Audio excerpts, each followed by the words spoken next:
Welcome, ladies and gentlemen, to the Yeehaw OC auction event.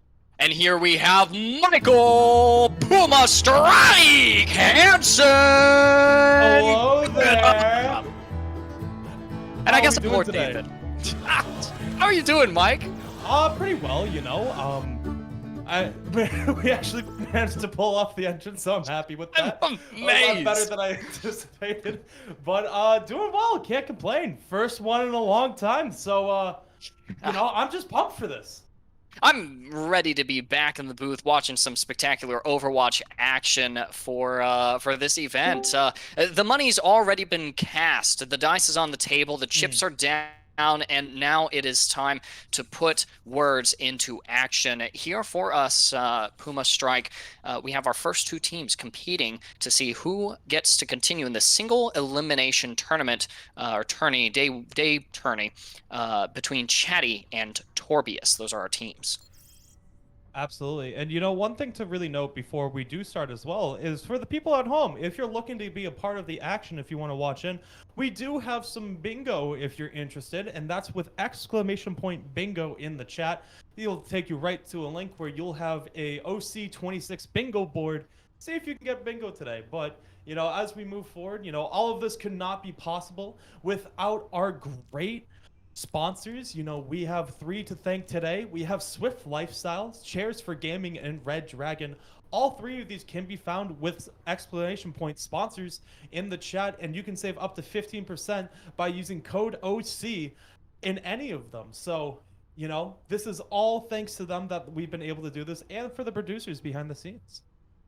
Yeah, as well, and if we're giving shout outs, we might as well give it up to the viewers, the players, and the other members of the community who help bring these tourneys to life weekend after weekend. I'm honestly kind of amazed that we're still going, Puma Strike. I'm don't get me wrong, I'm thrilled that we're still going. And the cool thing about Organized Chaos is it is as well making the transition from Overwatch 1 to Overwatch 2. If you didn't get beta access but you still opted in, don't worry, those additional waves of beta access are inbound. If you were a sucker who purchased the Watchpoint pack, like my manager over at University of Buffalo, who bought it for himself and for me as well, then you should be able should have been able to either join in on the action today or keep up pretty well. A couple of new heroes have been introduced since the last beta as well, right, Puma? Absolutely. We have two new heroes, one DPS and one tank, and it's Sojourn and Junker Queen. There's a lot of high skill plays that can be made with both of them. I do love the addition of both of them. With only one tank, Junker Queen does have a lot of survivability for only having, I believe it's 450 HP. I swear everyone focuses her and she can just stay alive from all of her abilities. She can pull people in kind of like Roadhog and then be able to get a swing with her knife, which will then be able to, give her some extra health in the long run. Sojourn, very high skill character in my opinion.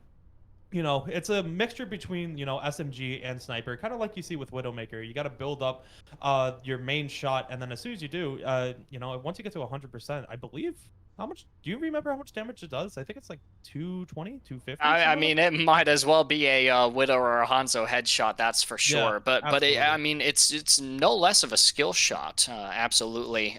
Both of them end up being pretty fun and dynamic as well. And the grievances with Overwatch and Overwatch 2, particularly in the balance department aside, I think that those are good words to describe the way that the game is being played, at least here on these betas, and hopefully the way it continues to get played as Overwatch 1 transitions into Overwatch 2 as well. I'm pretty excited to see the game finally get to start evolving, but absolutely the right direction is more fast-paced, frenetic action, quicker team fights that play out more like skirmishes. And I mean, I don't agree with this, but a lot of players think that part of that evolution also involves doing away with the old Assault 2CP, much beloved game mode, and the introduction of our new push game mode. That won't be the game mode that we're starting on, however. I believe that we'll be taking first to it's a hybrid or an escort map. Believe it or not, I've had some playtime on this beta. I've yet to play the map that we're going to be starting on today. Same here. I actually just looked over and saw it and just went, huh. That's That's one I have not been on yet, and that's probably not Yeah. good as a coach Yeah. to Yeah. not know one of the maps entirely. So, we're both going to be going in brand new to this one. Both teams are both ready, so we're going to be tossing this one back into the game action. But what are you looking here from Chadi and Torbius today? I mean, I'm looking for a double pocket on a Junker Queen for an easy victory. That Mm. seems to be how a lot of the early games in the beta were played so far. We'll have to see if that actually comes to fruition. Heading into the first map hybrid, it's going to be Paraíso. Paraíso? It's somewhere in Brazil. If you have questions about it, go DM Red Shell or something like that. But it is a beautiful map. Lots of colors, lots of spectacle, and as well the subtraction of one additional tank is bound to make the gameplay look a little bit more clear as well. Here on the starting lineups, we've already got a little bit of a fast-paced composition emerging from Team Torbius. They will be running a Tracer Doomfist, so these fast, frantic engages. I like the Zenyatta in that backline as well, but those are some early picks, so we don't know if that's actually what they're committed to. We have a pause coming in here as well. Oh, I Looks got that like on my bingo a board. little bit of a DC there. Okay, hold on. Let me check Match this. pause. Let's go. We are Let's 3 go. away. All right. I still have to find it because I can't read that fast, which is probably not good as a caster. But As long as you can talk fast, it works. It yeah, balances out. that's fair enough. Sometimes too fast for my own good, but me out here, a little Samito Junior out here speaking my mind before I'm even thinking about it. I'm not gonna lie, Puma Strike. I'm a little disappointed. I was really excited to start actually watching this map, but we're gonna have to wait a little bit longer before we do so. So this is a good opportunity to kind of continue to theory craft on Mhm. what we might see from either of these two teams, or maybe talk about what we would like to see from both these teams. I know that for team or for oh goodness, I've got to find the teams. Chatty, there we go. For Team Yeah. Chatty, you've got Bastion. You've got a player named Bastion plays. So if they don't Hmm. play Bastion at one point, I'm going to be disappointed. Honestly, Bastion is very usable now, and I Yeah. do like Bastion's playstyle in Overwatch 2 compared to Overwatch 1, where it was more of a bunker comp. Now you can kind of move around with them, be more mobile with them. Kind of scary to see, in all honesty, but it really works out, and there's still a lot of CC to him, so it works in the long run. But from Torbius, what we saw right away is it looks like they're going to be running some form of dive with Wrecking Ball, and that's another playstyle I've been seeing a lot in Overwatch 2 already, is they've been having a lot of dive, with either Doom or Wrecking Ball, both of them having extremely great mobility, being able to get in and out, and you're going to be having the Tracer in the with you as well, going to be able to follow up all that damage. So it's going to be interesting to see what the rest of the team comp was, because at this point, I honestly forget what the other three were. I just remember seeing Wrecking Ball and Tracer on Nick and Lord. Well, especially for that kickoff clash tourney in the Overwatch League, we saw the Winston comps get really popular very quickly. It seems to me that it's you've got the high mobility dive compositions. You've got your Rhine-based brawl compositions. You'll lose if you try to play an Orisa-based brawl composition, but she's a Hmm. lot of fun right now, so you might as well try. And so for me, I feel like part of the win condition, the meta is still being defined right now by players. Honestly, the meta might as well be Junker Queen with how popular she is.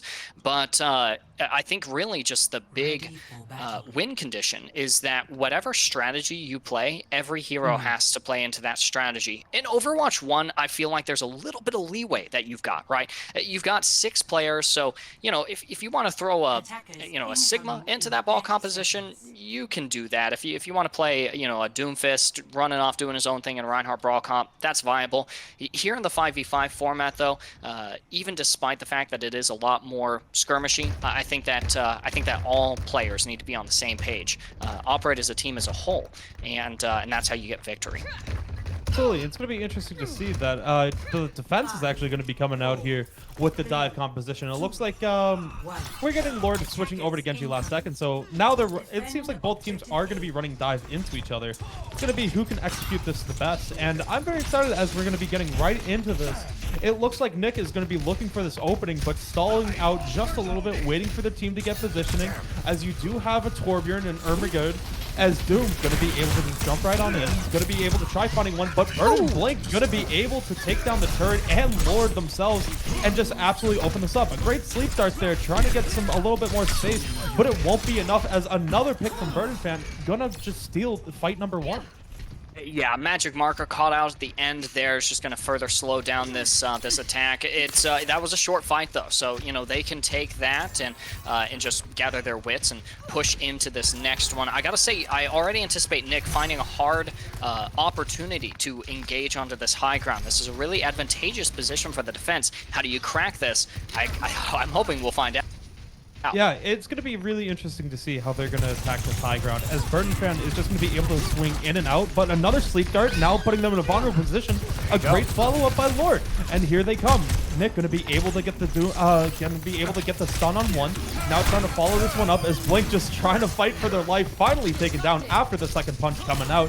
And this should be, you know, fight number 2 wrapping up in the favor of Torbius. Yeah, they're going to be able to get onto that objective, and, well, there's our answer to that question. How do you take that high ground? Well, you don't. You wait for Burton Fan to maybe miss the pile drive or just get a little overzealous there, and then you punish him for that. Still a little bit of a contest here from Burton Fan, rolling back onto the objective, and the rest of the team is looking to engage as well. Oh, no, and the Nano is just going to get ate by Skier.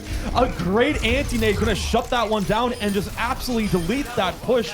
And that we gotta take some credit for Skier here, not only shutting down that first push, because Burden Fan got slept. They weren't able to escape because of the sleep dart, and then once again an anti-nade at the right time gonna shut down the Genji blade. So Skier is absolutely a force opening up each fight right now for this Torbius. Yeah, whether it's with the offensive bionades, the early sleeps, particularly onto Burton Fan, are going to be pretty powerful. And there's the rally now from Magic Marker looking to contribute to this fight.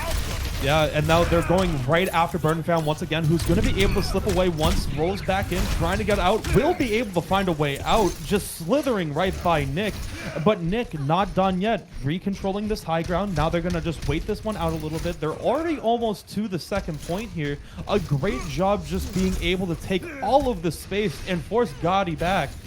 And now Gotti gonna be able to be getting into positioning. Kaizen with a great ultimate, gonna be able to find Nick right away and open this one up. A great shot by Gotti, a great follow-up by Burden. Now pushing their way back in, Kaizen finds a second headshot, and this is the high skill ceiling that we're talking about. Two different max shots gonna be able to take down 2 opponents, and that's the fight. It was incredible to see that come out. Oh yeah, I mean, it's a really good stabilization here for the defense as well. They're able to maintain this powerful angle here, overlooking the stairs entering this point. There's an early meter strike from Nick, and Lord popping the blade as well. Yep, going to be able to find 2. Lord going to be trying to find a 3rd, but this should be all you need, as they will be able to get the 3rd. That one is also on the bingo card, as Lord going to be getting a 3-piece on the Dragon Blade, and that will be point number 2. Here I was in the middle of praising the stabilization that we saw for Chadi on the defense, but Torbius just waiting for the opportunity to strike. I think that we'll see that storyline continue as the series progresses, unless on this map, Chadi is able to get their wits about them, but losing Bastion plays is pretty significant here for the defense. They're still going to make something of this pushback, though. Absolutely. With Kaizen getting the switch, going to be able to find, I believe it's 2 different picks right away, and Blink going to be able to just squeeze their way out of here. Ermagod just going to be trying to control the space, throwing out the Molten Core, and it does force Gotti to back up a little bit.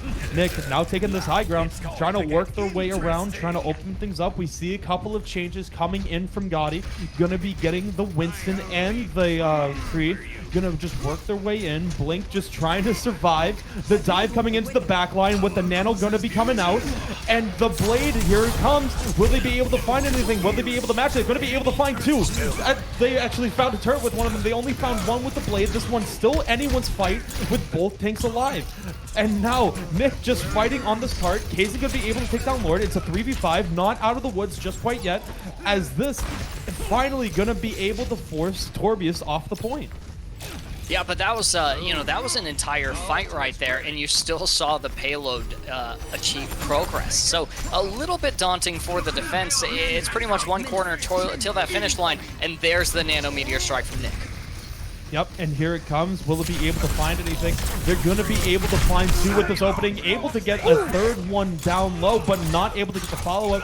Blink going to be able to start cutting some corners, going to cut down Nick, trying to take a little bit of progress now that they don't have their main tank online.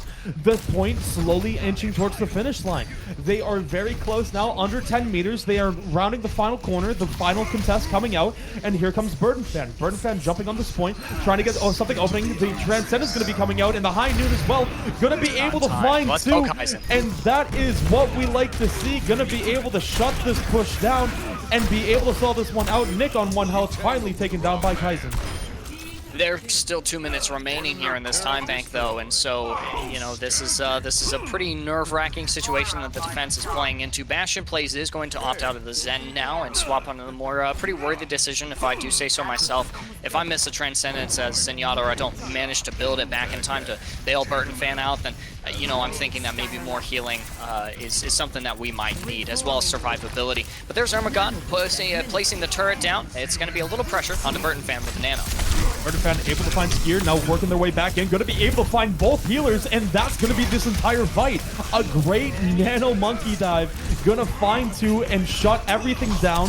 Nick trying to find their way out, but Burden Fan going to be able to find another, looking for a fourth piece as they're just lurking around the corner. But just an incredible coordination dive. And even with their back against the wall with 2:20 left, now it's a minute and they're coming into final fight territory. Yep, and there was no primal required that fight, so Ultimate Economy is still looking pretty decent here for Chadi, but you've got nearly 5 ults accrued here for Torbius, and they're gonna, you know, they're gonna use all of them. And here they comes with one. The Transcendence going to take out Blinks. A great counter trans, but a great job forcing out that trans. You can't let that one sit. Murder Fan going to be able to find one, and now they're pushing their way back in. Here comes the Primal. They got a lot in the corner and a lot of follow-up. The dashes, the orbs, the damage, the everything just going to shut this one down, and there goes the team. A great organization from this gaudy team who was once on their back end, now with 20 seconds remaining, winning another fight. But wait, there's 4 ultimates in the bank for Torbius. Someone needs to get a touch with 10 seconds remaining. It looks like it's going to be Lord. Lord getting ready in position. They have the Nano Blade available. Nick going to get the touch on Cart. Here comes the Blade. They're going to be trying to find one, but Blink just running around, able to avoid a lot of them. Still has a lot of time with it. Kaizen trying to run away. Going to be able to get their distance on Lord. Lord trying to follow things up in the back line as God is just going to throw down the Molten Core, trying to create some space. This one now with 3v5. Nick, but Burden Fan going to be able to take down Lord. The high noon coming out. Will it be able to get the savior? No, it will not, but Burden Fan going to get a lot of the follow-up with the Nano Monkey once again. And this one, a 2v2 on the point. It's Blink just dashing around and just finding heads, and that's going to be it. They stall this one out on their final corner. Let's go. All right. You know, this is a brand new map, so it's not really too much of a surprise to see teams kind of finding their own way to play this new hybrid map here. It is still refreshing to see that, you know, maybe the steamrolling nature of some of the hybrid maps that we play on a daily basis in Overwatch 1 doesn't quite translate as well into Overwatch 2 and the players as they adapt to 5v5.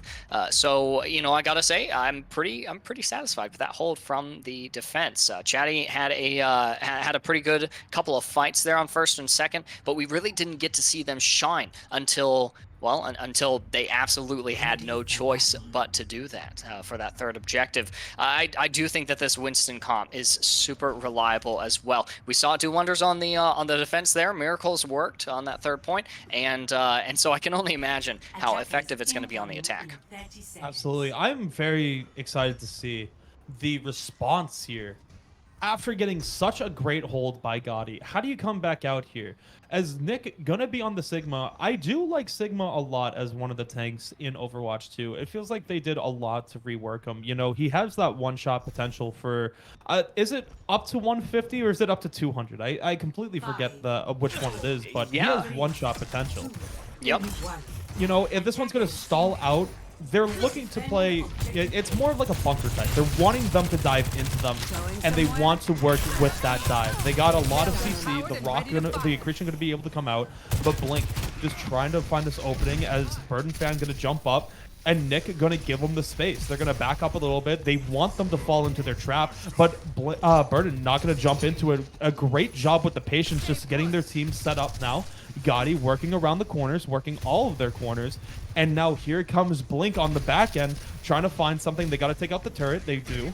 And now there's an opening on this back line. Both healers are exposed as they're going to be coming out here, but Burden Fan going to get antied and shut down right away. And Skier, once again, they opened up the first 2 fights last time, and once again, opening up another one. And Kaizen not out of the woods yet, going to be able to find one more pick. I believe it is a 3v3 still, but it's looking like they're going to elect to take a regroup here. But Kaizen is going to be taken down, and JJ just getting into the 1v1 with Skier, and Skier getting the upper hand in that one. Janzu was straight chilling there for a little while, and then finally kind of got caught out, which is pretty unfortunate. That's a stacker here for the attacking team, Chadi, and so you can already see it kind of emulated in the posturing of Burden Fan. They're ready to just back up and continue kind of jumping from angle to angle, trying to find the right conditions to open up this next fight. Disruptor shot on the high ground to slow down Nick's rotation. Not going to be doing too much. It was a little too early. Still waiting on that dive from Burden Fan, but every time they take damage, they kind of chicken out a little bit. They just back up, get supported, but that's more time for the defense to stabilize here. Yeah, they could be building up Skier's ultimate a little bit, as Burden going to be making the jump over into the corner. They're going to be able to find one, a great dive, but Lord going to be finding one of the healers, and Kaizen getting the answer. Jay, they're trading shit for tat here, as Burden Fan trying to take down Nick. Nick going to just be dancing around, trying to shield dance, but here comes Burden. Going to have to bail on this one. Kaizen going to find another one. This could have been the answer. Nick still low, is at half health. Burden just trying to work their way into them, and finally going down by Kaizen, popping the ultimate, gonna find one and taking down the turret. A great dive there. You see, the thing here, though, is that it cost a switch from Blank, from Genji onto Reaper, and Kaizen's overclock in order to make something happen after these long poke phases in this first objective. That's some pretty significant time bled out of the bank compared to how Torbius played their attack. So, you know, here for Chadi, what they're hoping for is a, a quick streets phase, and then also gather up that momentum, roll there onto first point. But man, what a way to shut down momentum. Then Lord taking out Burden Fan with a railgun headshot. Magic Marker just finding 3 out of the 4 shots too to take down Kaizen. And now you got to start backing up here. You don't want to get yourself too exposed, as JJ going to go down in the stagger as well. And Blink going into the back line. I'm not sure if I agree with that call. You got to get a regroup here. You can't afford to keep staggering here. Yeah, like I said, you want a quick streets phase here, and but it's not looking like it's going to be that way. Look at the ultimates that have been banked here by Torbius. They're going to be coming into this with 5 ults, one of which is a defensive one. So however you want to approach this on offense, there's a Transcendence to mitigate whatever you can do. Yeah, and here comes the Flux into the backline. Gonna be just absolutely brutal, just getting the entire backline cleared out. And Burden Fan still trying to make something happen on the other end. Gonna be able to find one. Bastion taking down a second one. And wait a second, this fight is not over yet. They're still trying to take it, but Nick taking down Bastion. They don't have any healers, as Nick just pushing everyone back. And here comes the Transcendence just around the corner to keep Burden alive. They'll be coming around the counter when they come, but Burden Fan gonna be able to find Lord, jumping on a second one, finding a healer. Skier going to go down, and now this is the opening that you're looking for. You need to take down Nick now. You gotta take him out. You can't let them build any ultimate. Down goes Frazier, and now you gotta push yourselves up. You can't give them any time. And Burden Fan going crazy, finding another one, going for another jump, trying to find Torbjorn. They find Torbjorn as well, and now Burden Fan getting ready for another jump. They're just gonna use this one to get away and get a regroup. You've got Coalescence coming into this after that regroup phase finishes up for both teams. Magic Marker still sitting on this Transcendence, might be used in response to the Cole, which we popped really aggressively. Here we go, and there's the Transcendence, like you said, gonna negate both of that, but not soon enough, as Burden already found 3 in that fight. This one is just all but over for this street phase, and now you gotta do what you had to do when you were attacking. You had to hold this for 2 minutes at the final corner. With 2 minutes and 50 seconds left, you're being wiped into your back end once again. How are you gonna respond? Are you going to get the same hold that Gotti did? Well, part of the response, whatever it's going to be, whether it means win or lose, it involves a compositional adjustment. Skier from Ana to Moira, Nick going onto that Brawly Junker Queen, and Lord there to play a second tank, or a second pseudo-tank there. But Nick is now cut off from the rest of the team. Primal elicited. He might get eliminated. We're not for the moment core being distributed along the path. Ermagod gonna be able to take down one, and just sneaking away is Burden now getting all the way back up. They're gonna jump back in. Ermagod on 2 health, gonna find a way to get out of that. And now just quite. Blink just diving in there, gonna be able to secure that kill. Walking around the corner, it is a 4v4, but the spawn advantage goes to Torbius. Working around the corner, Blink trying to find one, jumping into the back line. They're gonna be, Magic Marker shuts down Blink. Lord is gonna be able to shut down JJ. And this one, they need to get back onto the point here. Burdenfan's going to be able to find 2 themselves. This one going back and forth. And Kaizen and Ermagod are going to be trading on point. It's a 2v2. Skier going to be able to find one, but Kaizen finds another. It's a 1v1. 1.57 meters left. Skier trying to work their way in. Kaizen going to be able to find the pick, but Magic Marker comes around the corner. They find their way onto point, and the pull off of it going to be able to stall it a little bit more. Blink just trying to run around, trying to find it, but a great hold there with 1 meter remaining.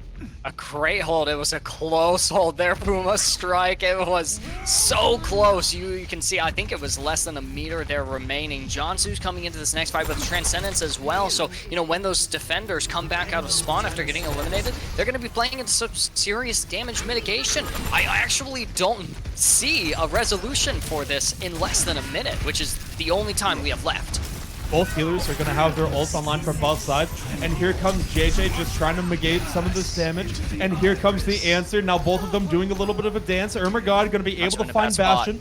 That's not what you want if you're attacking here. JJ going to be able to find Lord, though, shutting down the Reaper ult. They won't be able to use it on this fight, but they're going to elect to take it a little bit of a breather. They're going to get one more regroup with 35 seconds remaining. They're going to go for one more push. Pretty interesting. I saw Kaizen go down, and then Jansu popped the trans, and I'm like, ooh, not the best Transcendence, but then Magic Marker used the Transcendence of their own. So it ends up being a good Transcendence. Those are important resources to have out from either side, and there's a whole lot of ultimates coming up online now for Team Chadi. They're going to advance on the objective. Burden gonna just push this card a little bit closer, and here comes the coalescence from both sides. Reaper coming in, trying to find the Blossom, not able to find any, and here comes Ermagod off of the, just finding the back end of it. Everything just got collapsing in their face. Burden trying to hold on. The point gonna just be opening. Magic Marshall shutting down Bastion, and it's just Blink running around with Burden trying to stay on the point, and the hold is gonna prove strong. This final corner just detrimental to both sides. And it's looking like a win here for the defenders. They weren't able to complete the map themselves, but they will be able to prevent it from being completed by Team Chadi. That's Torbius walking away from map 1 with a victory. And already, Puma Strike, we know how things at OC here go. We're in match point territory now. Absolutely. And one thing to really note, too, going into this, is we were talking behind the scenes, and both of these teams are our favorites to go on into the championship and even take it. So we're getting a heavy bout clash early on, as you just see Lord just cleaning up the floor with that Genji. A great blade there. Oh yeah, Lord's Genji is a debut for me actually, and I'm liking what I'm seeing. I kind of like being able to see Genji played in general. You know, he's not the objective second worst hero in the game in Overwatch 2. Still might incur a little bit of trouble in terms of matchups, but it's just good to see the Cyborg Ninja finally getting played here. You know, real quick, Puma Strike, I've had this on the forefront of my mind here for a little while. You know, we've been talking about skill a little bit, and definitely Lord is going to need all the skill they can get in this next match because we'll be doing our bounty. And Puma, no surprise, that is whose head this bounty is going to be on. That's a good one. I like that a lot. Yeah. It's going to be interesting to see coming out, see if Lord plays a little bit more passive. But, we saw it from Skier and Magic Marker. They did a great job keeping everyone alive. When Lord and Nick were diving in, a lot of it was on the backs of both of these healers. And even on Chadi's side, it just shows how important healers are in Overwatch 2. As soon as you lose one healer, the fight is immediately flipped. Skier and JJ did an amazing job both sides on both Anas, shutting down multiple ultimates themselves.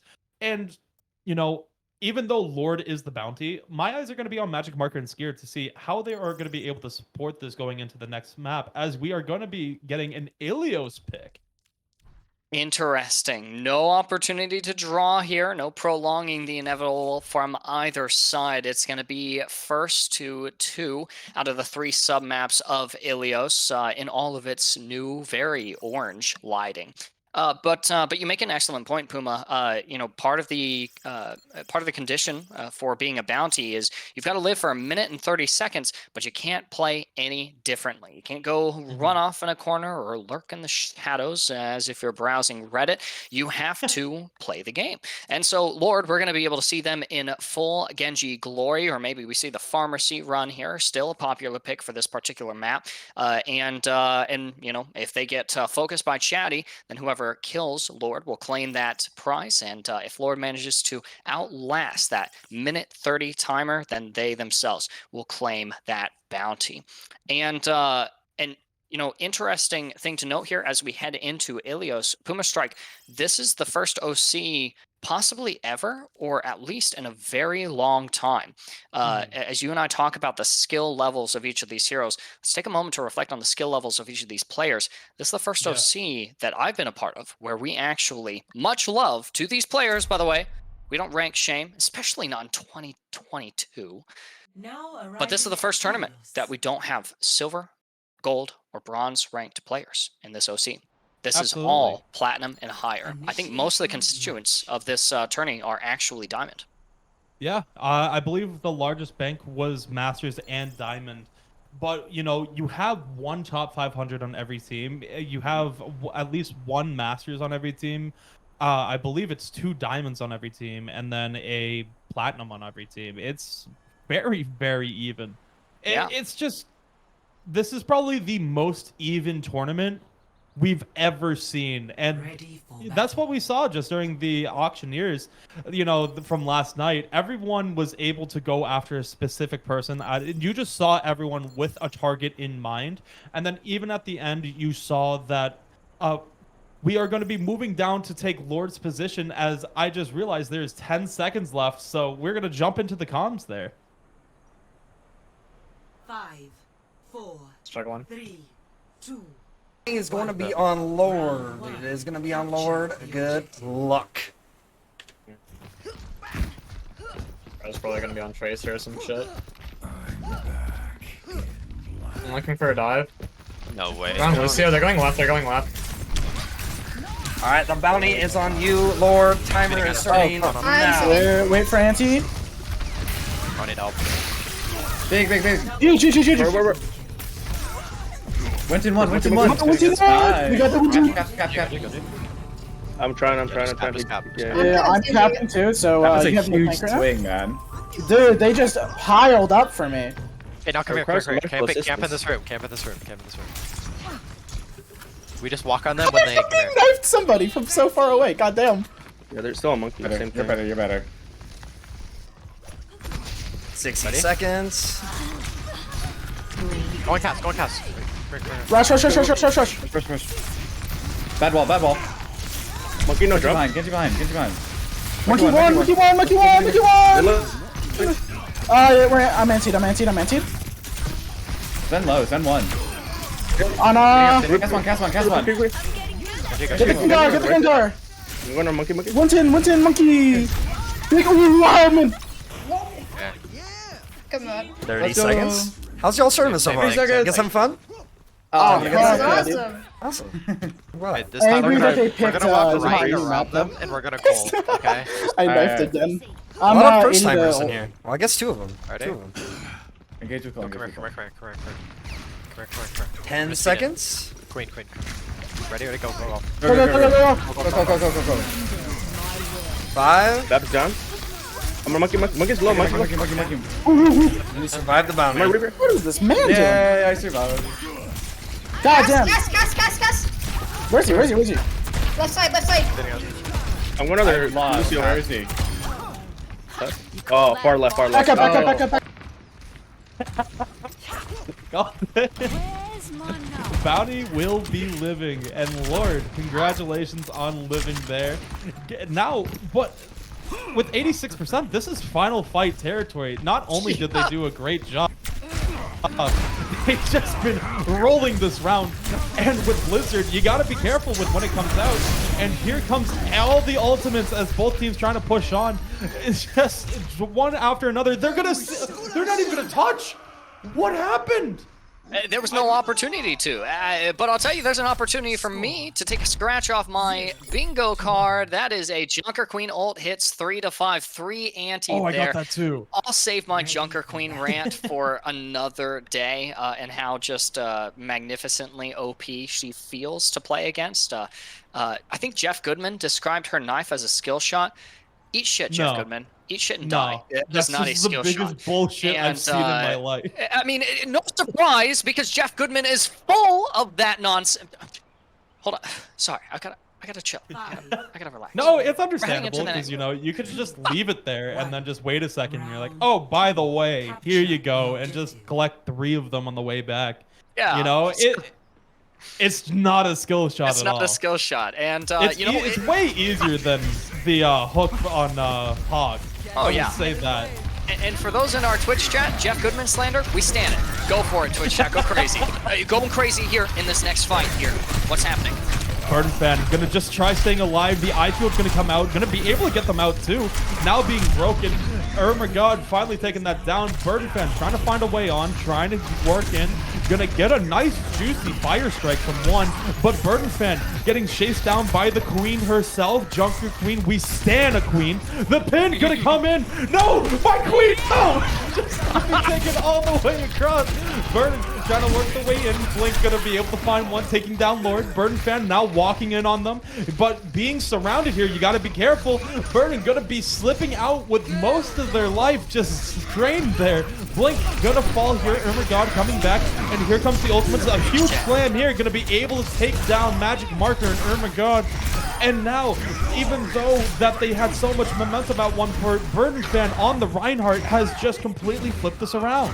Oh, yeah. And, you know, we may be on our knees for Junker Queen, but it is only just now that Nick collapses to theirs. That's going to be a reset for Torbius here. They're going to have to find a way to retake the well. This is a really good showcase. This is a battle of the brawl compositions, and we've seen Reinhardt get progressively more powerful early in the beta.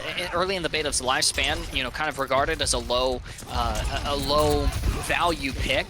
We're seeing Burden Fan lead the team to victory until losing Bastion plays, that is. High Noon coming out, and with the blade on the back end, it was a zoning tool, but Blink gonna be able to find one as both ultimates just gonna pancake in and just absolutely wipe the floors as Nick just trying desperately to get away, trying to farm a little bit extra. Will get the ultimate, but will also go down.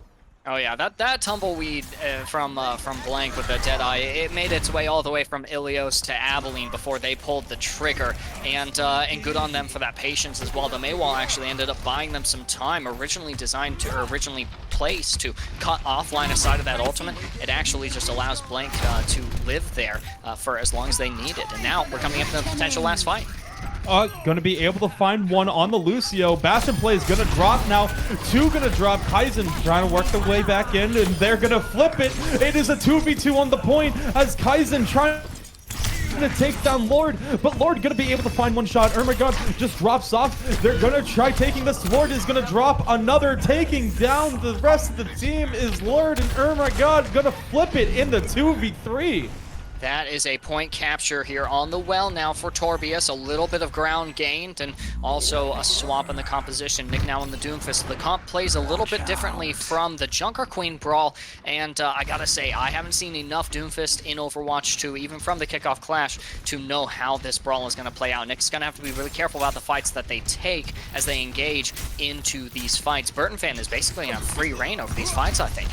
Look at them flanking And around the with the beat shadow. They're coming around with the beat, gonna just get them into a good position. Magic Marker just trying desperately to escape, but the Shatter gonna take down the die as Burton Fan also falls off the map. Now desperately trying to claw their way back. Lord comes in with the Blizzard, gonna be able to find JJ, taking down one of the healers. Lord needs desperately to stay alive as the rest of the team comes back. Nick gonna find Blink. They're gonna hold on. Kaizen though, finding Lord, trying to flip this back in their favor. Magic Marker taking down Kaizen. Now the dive coming into the backline as we got a swap onto Wrecking Blade, as Bastion is gonna be able to get an environmental kill. Mark that off on the bingo board. Let's go. That's amazing. Lord's Blizzard actually clutched that out. They're going to end up swapping onto the Sojourn 76, that DPS passive kicking in already, starting off with 15% ult charge since they accrued a little bit of progress on that last Blizzard, or after that last Blizzard, rather. But, I mean, look at this. 3 ults coming into this fight, and Burton Fan able to path however they'd like. This should be a shoe-in win, a fight win for Chadi. JJ and Blink going to be utilizing this window and taking down Nick very early on, but High Noon coming out from Blink as well, trying to find the Lucio, not able to get it. Now it's been flipped, the point's been flipped. Lord just trying to run away from Burton, but Burton having the last laugh. Magic Marker is just trying to desperately to hold on. They're trying to escape this Lucio as Reinhardt comes in the back line. Blink takes it down, and after we saw a 100 to 0%, a great effort by Torbius, but gonna come up short by a resilient effort by Chadi. Still a little too close for comfort here for Chadi. That was a 99% hold. They lost it, and then 85% objective progress was accrued for Team Torbius. So here heading into Ilios Lighthouse, it is still anyone's game. That Battle of the Brawl is definitely resolved frequently enough in favor of Team Chadi, I think, for them to justify continuing to run this composition. So for Torbius, maybe a couple of adjustments need to be made, fall back on that kind of divey composition. It definitely looks to be kind of that way. It's definitely got mobility to it. Between Nick, Lord, and Ermagod, you've got lots of different angles that you could be playing. Magic Marker guarding the flank, and Skier, I mean, just being Skier. Team Torbius is still in it to win it, as the kids are saying these days. Yeah, absolutely, and I love the approach that Torbius is taking here. They're going to try collapsing on the Reinhardt from every angle, and that's how you attack a Reinhardt, especially if you don't have that second tank like in Overwatch 1. But Kaizen gonna jump in and get 24% right away. A great dive. And Nick gonna just jump in, but the rest of the team's there. Reinhardt dives in, finding Magic Marker. A great job opening this one up. Burton Fan just running wild. And now they're just gonna quickly take this point as soon as they take down the rest of the team. A great opening effort to take down that high ground. This is so interesting, and I'm curious if it's an Overwatch 2 phenomenon. Are 6 people moving around as one unit too cumbersome in Overwatch 1? That shed of that second tank, Burton Fan is just able to run around wherever they like. It's not where does the fight have to be played, it's where does Burton Fan want to play the fight. Right now it's on the objective as Nick engages.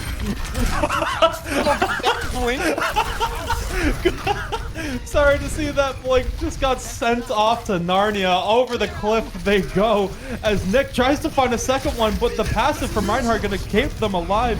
The Fire Strike gonna be able to connect, but it does not take down an elimination. Nick gonna be able to find JJ though, and a quick effort to just take this one back as Burton Fan just going for a boat ride now. Burton Fan said, nope, I'm out. It's no more Overwatch 2 for me. I'm going to go play Assassin's Creed Odyssey, takes the high seas there. And that's going to be the point flipping in favor of Team Torbius. They're going to be able to get some essential point progress. And the meaningful milestone here is that the point had reached 50% here for Team Chadi. Now they're already regrouped and prepping for this next attack, as well as the defense needs to finish up their positioning here. Lord's a little bit caught out, but Nick is ready to go on the dive. Yeah, you gotta watch out because they're gonna flip the point. They let it tap, but the Shatter coming out gonna be able to find one as they're trying to just take this one back. God gonna be able to find one. The trades coming in back and forth, but Burden Fan gonna be going down. The advantage is gonna be on Torbius' side with their tank still alive, but the Blade coming out trying to find someone. They're gonna chop down God and now working on the second one, able to find Skier as well. And even though you found the tank early on, it does not matter if you still have Kaizen on your team. I think it was a little bit of a fumble there. It almost didn't look like it, right? If Nick had been able to clutch that out with Lord still remaining and be able to retake that objective, it would have been fine to give it up. But this is a lot of progress right now that Team Chadi is attaining. Absolutely, and as we're marching into final fight territory for Torbius in a steamly fashion, 90% on the board right now. Here comes Lord trying to make something happen, but everyone just backs up.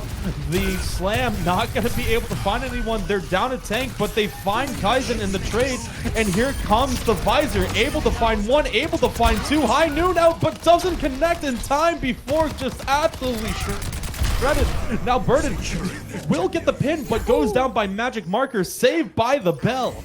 Yeah, Armor God bailed out by the rest of the team there as Burton Fan tries to go for the hero play. Unfortunately, doesn't succeed for them, but that's fine. There's going to be plenty more time for that. Only 33% on the board right now for Torbius, and they've got to muster up a really meaningful defense. They got that Transcendence to fall back on, but Bastion Place has a sound barrier, and let me tell you, that sound barrier is going to provide a lot of staying power already because Chadi is looking to seize this high ground that Torbius supports are playing on, and if they want to stay up there, well, the beat is going to be able to help them to do so. Look at this rotation coming in, though.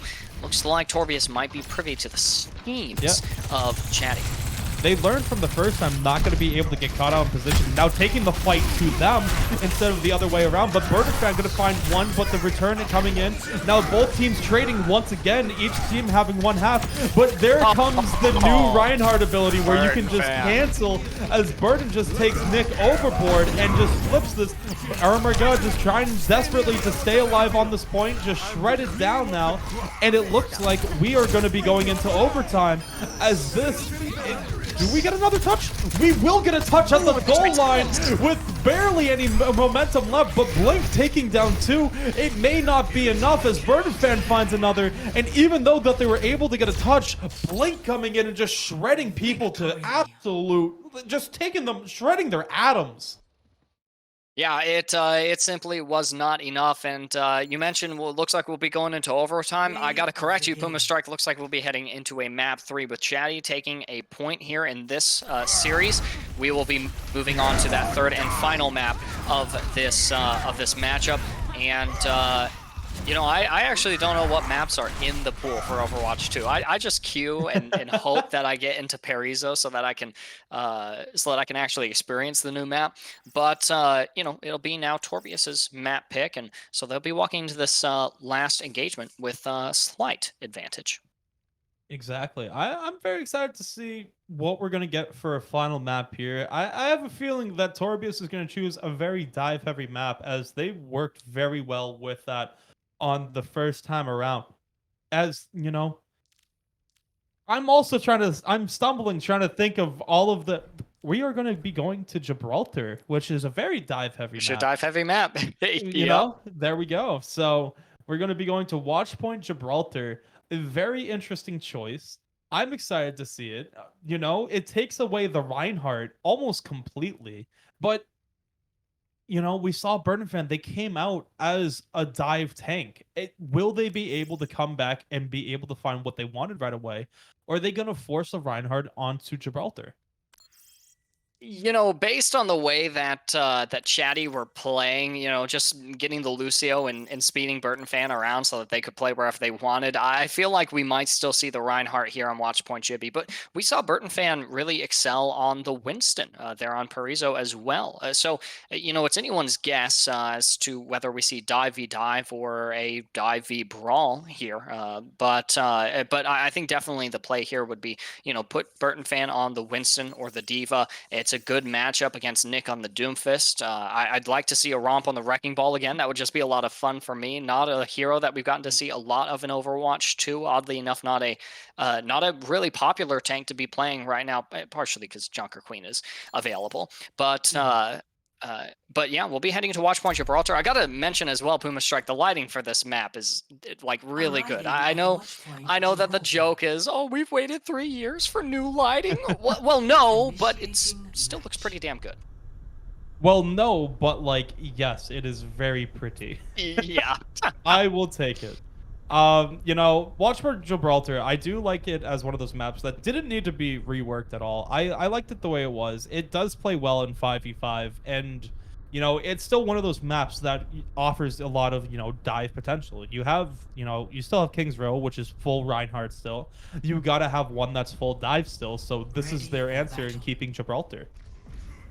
I think that I actually have to agree with you. I just really quickly scoured the map in spectator mode, looking for like what cover has been added to the map, and it's actually really minimal. I think that there's 2 barricades on one high ground on first point, one high ground on second point, but other than that, like you mentioned, the map really hasn't changed so much, which should mean that this is a really comfortable, I mean, this is an Overwatch 1 map. We've been playing this map for 6 years now, Puma, so this should be a really comfortable map for both sides. And look at this, we're already on some pretty comfy compositions as well. Well, I actually spoke too soon. Nick takes up the Orisa. We might have just gotten Junker Queen, but there's only one Queen of Overwatch. It is Orisa, and Nick is not going to commit to the throne there. Marching Marker already goes down. Some good picks here to start off this fight for Chadi. Yeah, and this is exactly what you want to do. You want to keep up that momentum that you just got off of that last point. So that is one way of doing that. You just absolutely shut them down right away. You read where they wanted to go so beautifully, and just, you know, all of those utilities just dumped right into that one corner, just absolutely melted everyone away. Oh yeah, including that disruptor shot by Sojourn. I don't know if you guys know this, but it can, if a 200 HP hero stands in it for long enough, it'll kill them. It's absolutely insane. Lord goes down really quickly. There's 150 HP gone in the blink. Yeah, and they're still working. They're going to be able to find Zen out of position. Burden Fan going down, or going to take down Magic Marker. And I don't know where Nick is. Nick is in the line just trying to escape. If you're Nick, you just gotta get out of there. He just jumped right back in. Exactly. He jumped right back in. Gonna be able to get out of here. And that, I feel that's an error from Gandhi. He manages to escape, and that's a stagger that if you get, you push them down to 2 minutes. Yeah, so, you know, we'll have to see if Burden Fan can find any eliminations here on the supports going on that staircase. It does force Blink to back off. So, you know, not really a full fight win, but definitely a slowdown here for the attackers. Look at the time as well. 2:30 remaining in the bank, and already coming up on a Primal Rage from Burden Fan as well. Going in and out with really no punishment. It's a little nutty. You know, how do you as an attacker really break up this composition? They're playing dive, but they're still playing together. Absolutely, and the Nano going to be coming out onto Nick here, going to just try working the way into the back line. And you're just hearing all the ultimates slowly being popped. Kaizen going to find God right away. And will Kaizen find a second? They do. Can we get a 3-piece for them? As the JJ going to just take the kill on Nick. But this could be a C9 as this one gets all the way to the back corner, but shut down right before any danger occurred. Yeah, and so that's a reset here for both teams. You know, half the round has already passed in a flash. Really no changes on either side. Defense don't got to do anything differently here. They're playing this dive defense really, really well. But here for the attackers, I have to wonder, you know, do we swap Nick after the Meteor Strike? I guess we'll just have to find out. Having to dip out after an anti-nade connects onto both the low ground and high ground. And now it's going to be a frantic push on the cart. Yeah, Lord just trying to get everyone off their momentum, just going for the cart. 4 meters remaining, forces 3 people back, and it's going to be the opening that they needed. Is God going to take down Kaizen? They finally get that opening. It's a 4v4 with Nick on the cart, but gets slept by JJ, and the anti taken down rather quickly. You gotta wonder, what's going on here with Torbius. Torbius, they had so much momentum really early on, as God gonna be able to find one. High Noon coming out, gonna find two themselves, and Ice might have spoke too soon. This one could still flip in their favor as Skier finds another one. They're trying to work their way onto cart. It is a 2v3. They switch onto Doomfist, who gets shut down so quickly. Nick jumping back on the cart with this, gonna finally just push it in. This has been one of the most strangest sequences of fights I've seen in a long time. I'm going to be completely honest. Well, I'll tell you, we would have seen that meteor strike come out from Nick a little bit sooner, where it was enough for the sleep that Jonsu managed to land on them in the previous fight. So good to see Nick finally able to use that meteor strike, and they're going to swap onto the Junker Queen now in all of her strength and glory. Burton Fan slept on an off angle, Anti, but able to disengage, can now be chased by Lord. Lord, just gonna wait a second. They understand that there's so much up top, but it opens Magic Marker to find the pick. They're going down Mercy early on, but the Nano Monkey gonna just jump into the backline. I believe they nanoed Zen to keep him alive just enough to get the Transcendence out. But Burton Fan gonna find another. Nick trying to trade now as they're working back onto the point. It is Junker Queen versus Winston, and Junker Queen's gonna take that fight any day of the week. As Nick just trying to pull this Mercy off, not gonna be able to get it, and I guess that's what they meant by skill shot there. The first time I've seen it not connect all night. Yeah, honestly. It's still kind of a win here for the defenders. Burton Fan has already come back, and you trade that one Nano Monkey for both support ultimates, which are being generated now, albeit it's low charge for Torbius. And you're making trades the whole time. Yeah, absolutely. And speaking of trades, you just traded a tank for a healer, as Burton Fan is going to get deleted as well off of a great sleep. The point just slowly pushing towards the second doors as Kaizen's going to have to touch, and taken down by Lord, and Magic Marker taking down Bastion plays. It is just Blink on the point, and Lord just going to come in and take that down. JJ just trying to make a little bit of staggering, but does not work, as Blink just jumping around, trying to find one, can't commit, and gets taken down. Just so much damage just being put out here, as Lord is calling for a C9. We're not going to count that as a C9 because they tried their best, but they got shut down. I mean, you know, all of our viewers and anyone who's not on the side of the C9 would definitely want to call it that for sure. But you know, now Burton Fan onto the Sigma, a little bit of stability around the sparse corners of this last point, but down Bastion plays, that's a pretty big disadvantage. Yeah, and here comes all of the ultimates. Going to be able to take Blink out of theirs and shut down God with the 3-piece, if you include the cloak. My God, looking for another. Gonna be stolen by Nick. Now they're gonna be working onto their doors. Nick, this is the hero you want to shut down a door, as they're gonna get the swing onto Reinhardt. Reinhardt having to retreat very quickly, waiting for the team. Burton jumping onto the point. Nick trying to make some magic work.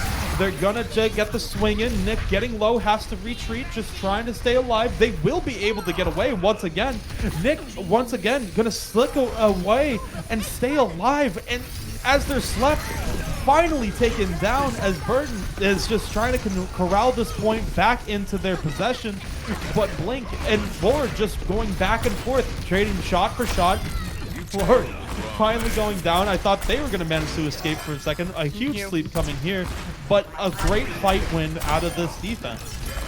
I mean, this is looking like a really similar story that we got to see on Parizo, where, you know, just this defense finally manages to stabilize on the, you know, just meters before that final point capture. But now there's only a minute remaining in the bank compared to the 2-3 minutes that we saw for both sides there on that hybrid map. So we'll have to see how this escort map resolves. Definitely for the defenders, they got High Noon, they've got Nano Boost in the bank. No longer High Noon though. Magic Marker, school's blank. Yeah, and they're looking for a quick pick from Kaizen, but the Transcendence going to come out early. God gonna just try getting a pick here, able to find one with Kaizen just lurking in the backline, but shuts down, and that's going to be map number 1. A great job by Torbius to push this one in. 26 seconds remaining in the bank. You know, when you capture that third objective on any escort map, the amount of time you have remaining doesn't really matter unless there's a significant difference between yours and the enemy teams. So, 26 seconds. I know for a fact that Torbius is happy with that. They managed to complete the map, especially after how arduous some of those fights ended up looking on that first objective. So now the sides are going to swap. You're going to see Team Chadi on the attack and Torbius on the defense. I honestly wouldn't be surprised to see Nick back on the Junker Queen. It worked on Ilios well, and it helped to garner a little bit of momentum. They're heading into the attack of third objective, Watchpoint Gibby. So no surprise to see them back on the Junker Queen. Burton fan is definitely going to meet their match there. The composition's a little bit less diveable, and Winston doesn't really want to engage onto Doomfist, except for the fact that Doomfist is kind of underpowered in this particular patch. So Burton fan was free to do however they'd like, but against Junker Queen, I think that they're going to be a little bit more limited on that Winston. Absolutely. And one thing to note as well is just getting it to the end of that after the start, that does wonders for your mentals. You got held at the bridge for 3 minutes. Let's not forget about that at the beginning. And now they were able to take those 3 minutes and work all their way back and be able to cap the point. I'm happy if I'm Torbius, and I feel I'm in a great position as the knife is going to connect with Blink pulling them off the high ground. And what a great skill shot. Yeah. Amazing skill shot, right? As Lord is going to take down Burden Fan and just shut down in a matter of seconds off of that dive. It's just incredible the amount of damage that this composition can put out. And in such a short period of time as well. Burton fan really never stood a chance. And that's what I'm talking about when I say that Burton fan is going to have to be a little bit more picky about their engagements. And also, with a Genji and Widow in the lineup, Burton fan is also a little more dependent on that DPS lineup. Look at them. They're already engaged on this off angle again, whittling down the supports, tickling them out, and well, they aren't able to stay up there for long. Absolutely, but that's a nice shot, though. Gonna just get one of the picks, but also getting rid of half of their own health. But Nick gonna take down one. They're trying to take down Kaizen now. Kaizen just scrambling for their life. Gonna be able to find their way out. No! The bleed is gonna take it down, and this is gonna open up both healers on point, just taking down a matter of seconds after that. And that's why I really like Junker Queen here. The bleed able to just make sure to secure that elimination.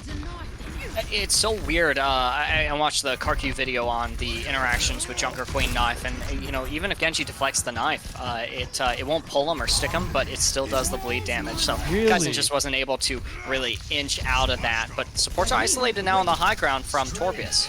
Yeah, and there's the nano.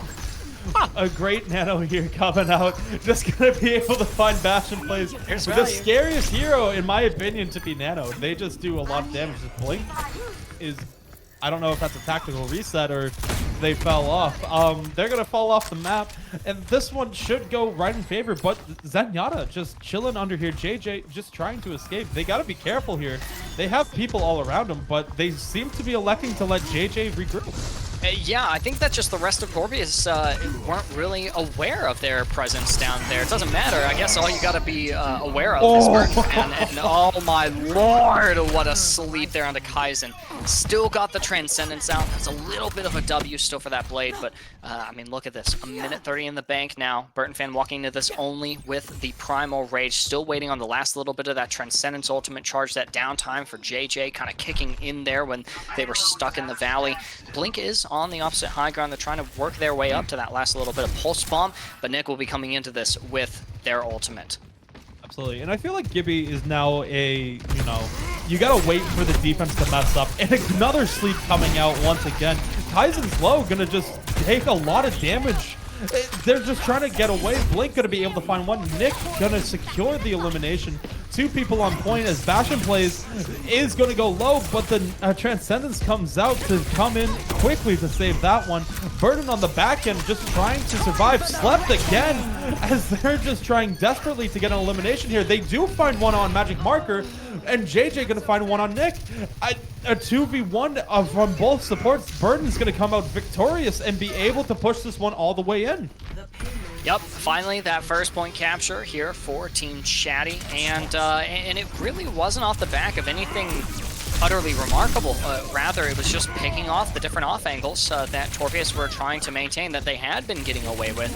And all of a sudden, Team Chadi steps up and says, you know what, no more gaming allowed. Not in this angle, not in that angle. And next thing you know, Torbius is down 2 or 3 people, but they'll be coming into this next fight with 5, with 2 ultimates as well. Nick had to use the Rampage earlier, but they'll be coming up on it soon enough. It's Junker Queen, what else would you expect? They're maintaining powerful position here on the high ground, occupying the spaceship. Yep, they're just gonna take their time here. You know, all of the util just gonna come out to the point. Blink just gonna be able to walk their way around. They want to keep this high ground, and I don't blame them because Burton's gonna jump up to them. They get a lot of damage on Burton, who's very low, but gonna be able to just stick themselves and get away. Oh my god, gonna be able to find one in the back, and they find 2 with the disruptor shot, and Nick taking down a 3rd. A great job overall, as we have a Tracer 1v1 in the back line, and it seems like Blink is the superior Tracer for now. Yep.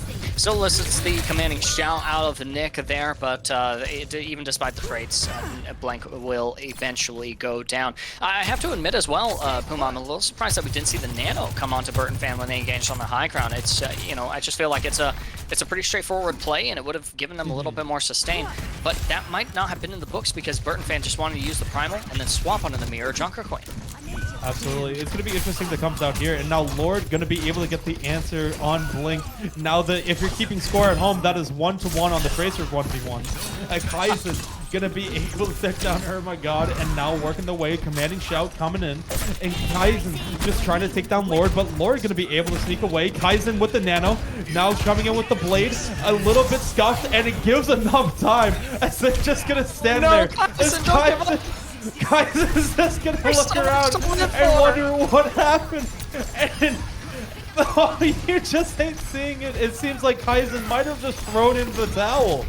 I mean, I'm a support man. I hate Genjis as much as any other Zenyatta Mercy player, but man, even I hate to see that. That's just a little unlucky. That had to have been a little bit of communication error. You know, Kaizen says we're gonna Nano Blade, and you know, just happens to come out maybe a little too early there from Bastion plays. They're gonna forego that hero pair entirely. It's onto the Moira, onto the Widow. Just that solo pop-off potential. They might be able to clutch out the second objective. Right now, that's the win condition with only 20 seconds in the bank. Absolutely. Bastion just slowly pushing this cart as Lord gonna solo ult Kaizen. I appreciate that one. You just tilt them a little bit more while you're at it. It is a 5v4, but you gotta keep an eye on the cart as it's slowly inching towards the line. Is anyone gonna really contest this? And here they are. They finally come around the corner. It's a 2v4 on this cart. They're just taking care of business. Blink getting slept, and that is gonna be it. Torbius is gonna be moving on to the second round. That's right. That is Team Chadi eliminated. It's a little unlucky. You wanted to see, you wanted to see a team with Chad in the name continue to advance. Jiangsu, unfortunately, well, they get play the game, but they unfortunately don't pass the skin check. I'm sorry, but Vancouver Titans are not doing well enough, haven't done well enough to justify the Vancouver Titans skin. JJ, meet with me after the match. We're gonna have a long conversation, but the conversation continues here in the booth after a few moments. We'll be coming at you with more action for the 3rd match of the series. If you guys have been missing out as well, be sure to hit up the 2nd channel, Organized Chaos Tourney, to stay updated with how that match is progressing as well. But Puma, I think that concludes this first match for you and me. Yeah, that will conclude everything right now. Thank you everyone for tuning in. Don't go anywhere. We're going to take a short break, and we will be back with match number 3.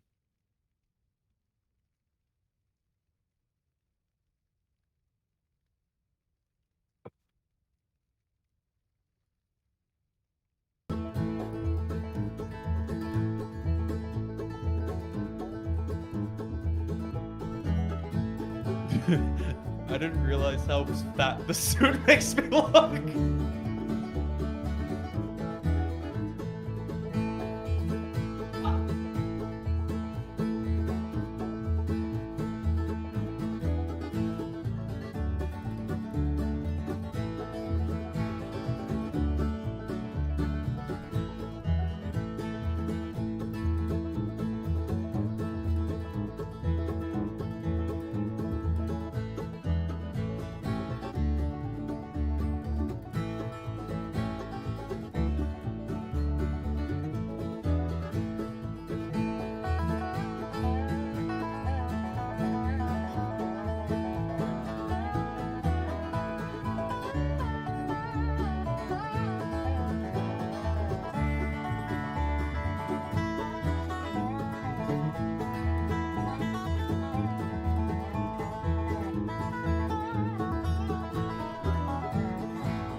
I have to unmute. Welcome back, everyone, to the third match of the OC Yeehaw auction event. Here for you guys, I am Lord Thethan, and I thought that I was going to be joined in the booth by Somi Nomi, but I've been joined instead by Wade Wilson himself. How's it going, Wade? Doing quite well yourself. I'm doing pretty good. I'm gonna miss Somi Nomi, and I'm honestly surprised that you can take time out of is it saving the world or burning it all down? I can't tell from 2 movies that have now been released. Hopefully a third is on its way.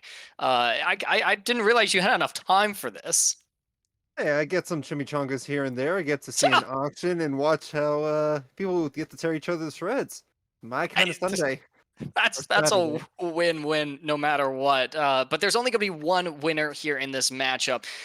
So far, we've actually had Bomb Squad for match 2 advance in this single elimination tourney, as well as you guys just saw here on the main channel that Team Torbius walked away from a victory 2-1 against Team Chadi. We're going to be taking a look at 2 brand new teams here for today, but not brand new to each other.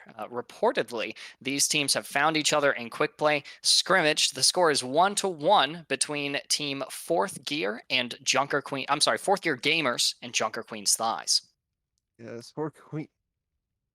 I want to take a moment to talk about Junker Queen Thighs. I mean, you just take a look at that build right there. You know, if I could just have my head right in between, it would heal up. But fantasies will only be my head.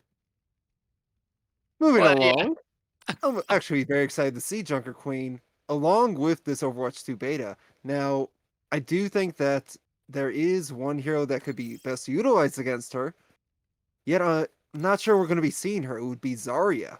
Do you have any thoughts on that?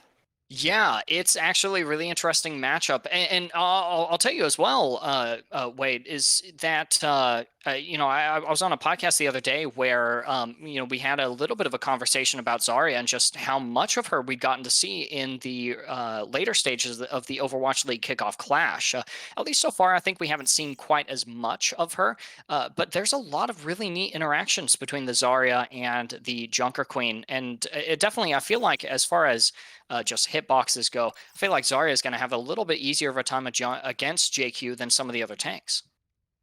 Yeah, possibly, but I don't think that's going to be all there is to it. We did get to see the Reinhardt earlier on, and that was quite funny to actually watch the distance being made, although not as much damage as he used to deal. That was one disappointing part of that. Yeah.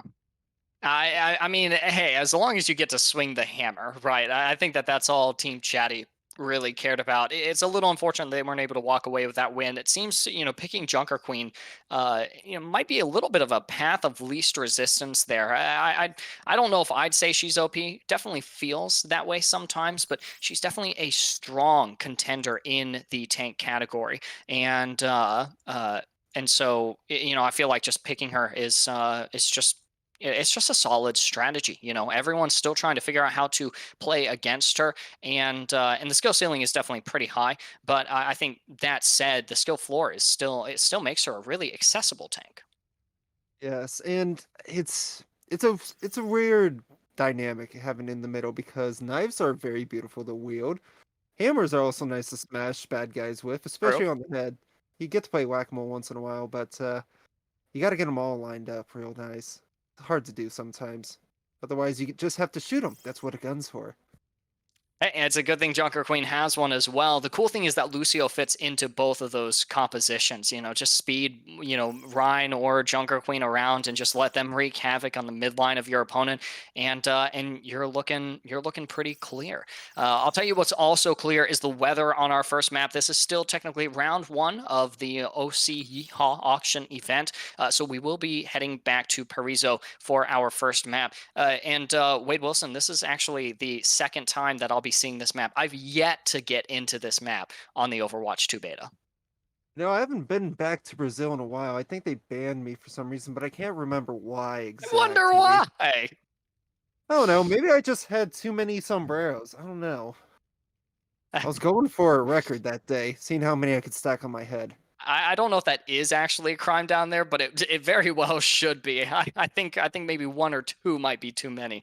But we'll have to see how many sombreros either of these teams can walk away with. I think that fourth gear gamers will actually be starting on the attack, and my I've got some pretty deep connections into this fourth gear gamer squad. In fact, a little known fact, you're welcome, Mudkip. I came up with a name for this team because he's sitting there like a little Nimrod being like, I want to name my team a One Piece reference. And then there's me who hasn't seen One Piece. I've seen the first 5 episodes. I couldn't get through it. And I'm like, what about fourth gear gamers? And I guess that's what he went with. He didn't tell me, oh, that's a great name, Ethan, but apparently it was. Sounds like he just stole my powers. But who can say? Who can say for sure? Do you have any expectations for Parisa? Do you even know Overwatch, Wade? When do you find the time to play this game? Oh, when I usually am just spending my time making comments on my own video. I mean, totally legit viewers, after all. Everyone loves my videos. Always. I do like your movies, actually. They're pretty fun movies. Well, thank you. We got some fans in chat for Deadpool and for me, actually. The Lord Ethan fans, yeah, you guys can get out of here. But Deadpool fans, you guys stick around. Y'all are actually some tasteful MFs. And there's definitely going to be lots of tasty things happening here as we head into our first map, Paraiso. And I did not lie to you guys for once. It will be fourth gear gamers starting on the attack. I'm pretty excited to see the dive, the brawl, the poke, whatever these teams want to go with execute on this map. I feel like, again, I haven't gotten to play this map too much, Wade, but I feel like this is a good map for all kinds of different styles. Oh, yes. And you know, what's really interesting about this first part of the map is being able to dive versus brawl. Biggest part is utilizing this high ground. If you cannot get to the high ground, you are actually in a very tough position trying to get through this choke here. It's not an easy bypass, unlike with King's Row or any of the King of the Hills. Very hard. That's actually a really good point. So, because of that, actually, we're seeing a dive comp already begin to emerge here on the side of fourth gear gamers. And meanwhile, it looks like... yeah, it definitely looks like Junker Queen's thighs are playing a little safe. Disappointed to not see, representation of their name here. It's going to be Crazy Hobo on the Sigma instead of the JQ.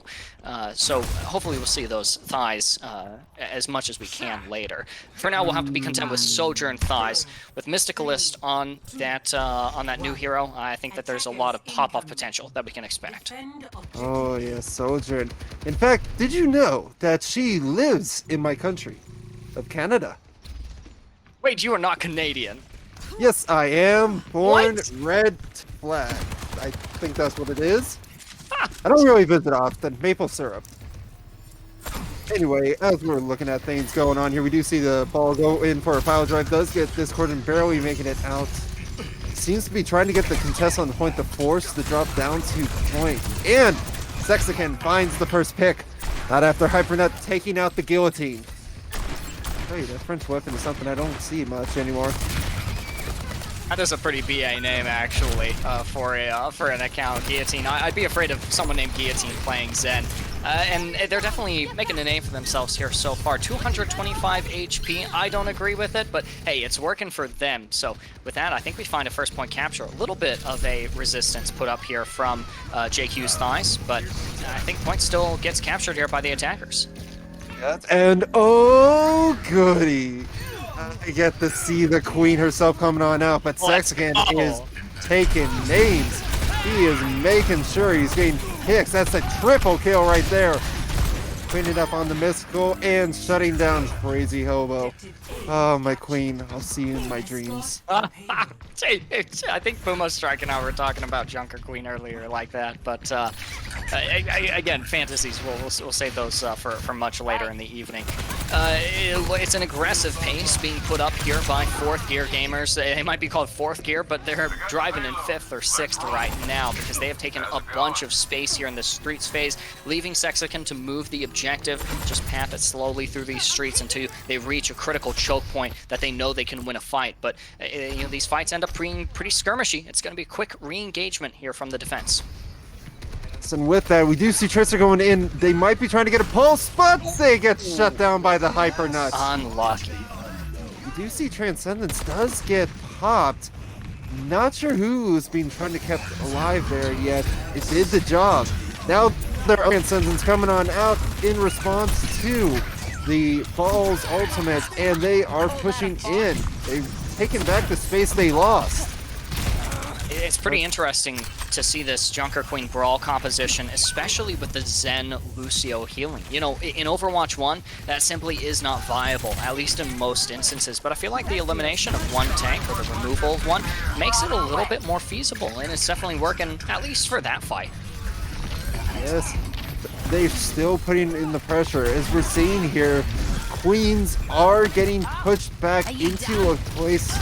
Their backs are against the wall, and the rocks coming in closer as it just keeps breathing down their necks, getting the picks. However, the cart hasn't been able to move too far. Hog's able to shut down Mudkips and Anarchy to go with them. Yeah, that's going to be that's going to have to be a reset here for the attackers. Fourth gear have to pick it up just a little bit in order to get that last little bit of progress. They were close enough to that second point finish line, but you know, these narrow streets and corridors are really working out in favor for this JQ Brawl comp. Something I don't see often is actually teams running up that slope. And this is why they put themselves into a room, get Blizzard, and are just taking out one by one. A classical C4 to the face situation. I don't know what else to tell you.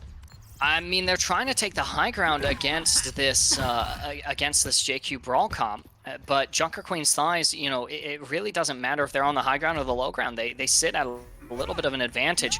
I really don't want to see the definition of insanity fulfilled here by fourth gear gamers, but they are pushing that high ground again. It's Mudkip pushing the cart, just trying to draw a little bit of a aggro, and finally the rotation comes in from fourth gear. Oh, it does. They're finally making space. However, my queen, Shibi, is pushing back. Yet no one sees the Zenyatta. Mine's coming on out, gain a kill onto the Hog. Sexican and Passio finding two more. The queen on up. Junker Queen coming on in, trying to be the hero she cannot be today. It's a team kill as they cap the streets. Yep, that is a lot of ultimates, an expensive second point capture, but hey, you got a time bank that's looking pretty good for this third objective. Hogs coming up on the sound barrier, as well as Paw Patrol with the Transcendence. I will die, I will cry live on stream if we see both of those support ultimates come out at the same time. But you might need one of the both of them, because right now, Passy and Guillotine are rolling through the high ground. Yes. What's amazing is how this little space hamster is able to get so much value rolling around against this comp. You would think he'd be shut down, yet the freeze is not coming out enough. And Mudkip just way out of position there, pushed up where they don't want to be. Getting taken out. But they're moving the car without fail, and the beat coming on out, going after the Cassidy and the Zenyatta, and Mystical finding a triple kill. Let's go, Mysticalist. All right, well that is a good fight there, and you know, kind of contrary to the way that some of the fights played out in our first series here on the main channel, that cart hasn't really attained much progress during that fight. So the defense is playing it pretty smart here, especially with Paw Patrol securing an early pick on the Guillotine. I think they still want to push fourth gear. You know, they've got ultimates that they can compensate for that man disadvantage, but they're playing into a blizzard. They are. This Blizzard and the Transcendence able to save anyone here. They're going right on in, speeds up, but I don't think it's catching anyone. It may have separated the heal from the main battle, allowing Paw Patrol to get a first kill, but to trade back and forth, both sides are even. So there's no one at the pure advantage quite yet.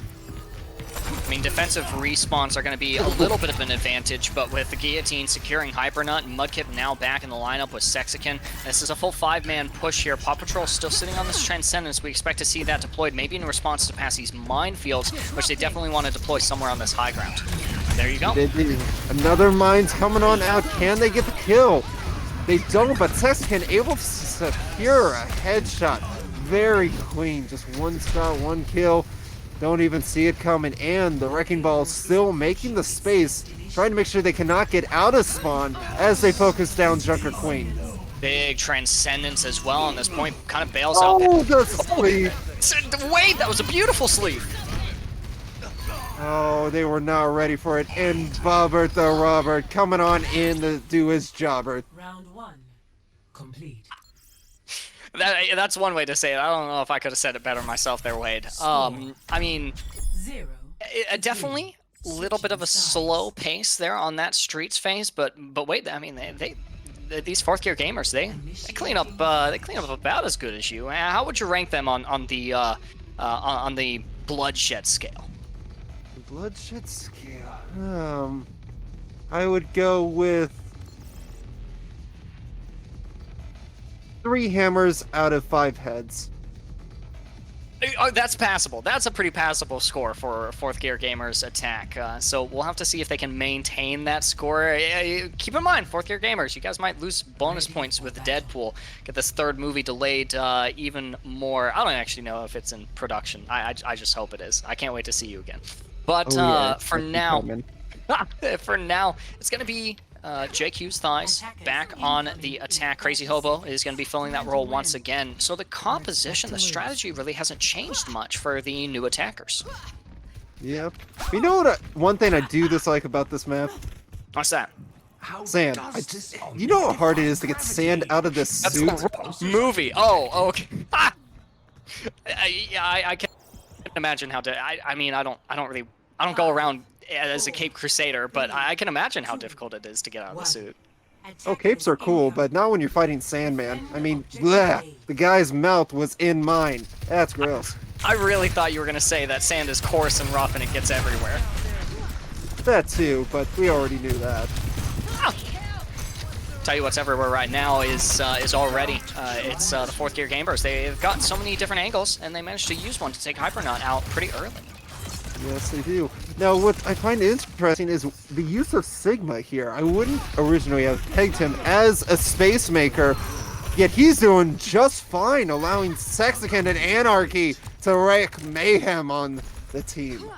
That is brutal. Yeah, and that's just a full reset here for the attackers. I'll give you guys a little bit of insight. Mudkip told me this morning, he was like, oh yeah, the draft started off pretty good last night, and then it all went downhill from there. I honestly have a hard time believing that, though. Sexican, Passy, Guillotine, Anarchy, they are strong pickups for this squad. And we're getting a request for a pause. Looks like we dropped a player. Oh, shoot. Seems someone has cut his internet. It's a little unlucky, but we should have them back here momentarily. Jump right back into this action. Oh yeah, it looks like Hogs might have already rejoined. Oh, perfect. So wait, we talked a little bit about the Junker Queen versus Zarya matchup. I imagine you're a little disappointed to not see the Zarya played so far. But what is your take on the JQ Sig matchup? Now the Sigma here, again, he's getting unprecedented value that I would have thought. I mean, he is playing it like a brawl. He's going into the team, despite them having the CC of a Mei, having the damage of a Sojourn and a Junker Queen, along with an anti from the Ana. He still lives. And that should not happen in these kinds of compositions. He should be able to get punished with the axe-wielding lady she is. I kind of have to agree with you, but Sigma is anything but fragile, I feel like, in this current beta with as much HP as he has, and currently even has a little bit of overshield as well from that Kinetic Grasp from earlier. We're jumping right back in the map. The game has been unpaused. Hogs is back in the lineup on the Lucio, and Crazy Hobo is going to opt for the Diva. No more Junker Queen thighs, but I'm totally fine with Diva legs. Diva legs, huh? It sounds like crab legs. I don't know how I feel about that.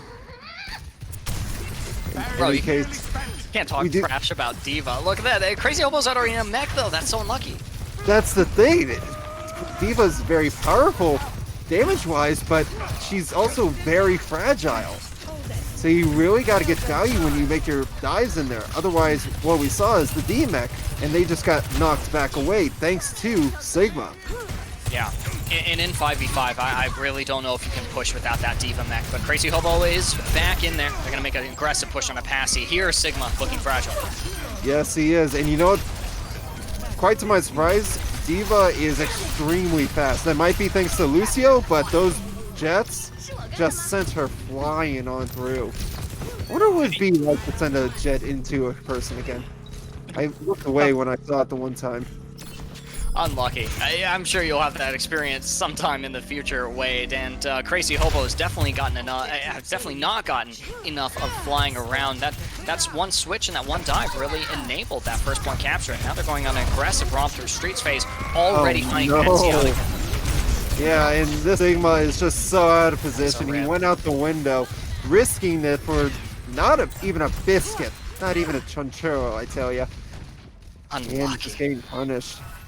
No biscuits were gained in that engagement. In fact, space created for the attackers. It's JQ's thighs on a rampage, albeit without the queen herself and the rampaging ability she's got. But on a rampage so far through Streets phase. There's an early flux though from Passy out of spawn. I'm not sure this is actually a good move.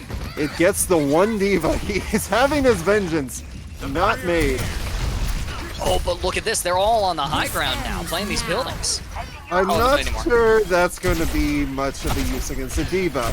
Especially with a soldier and ulting from the side, getting a double kill.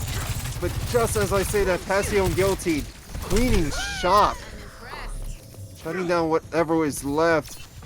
Despite the sleep. Crazy Hobo's making the kills here. Yeah.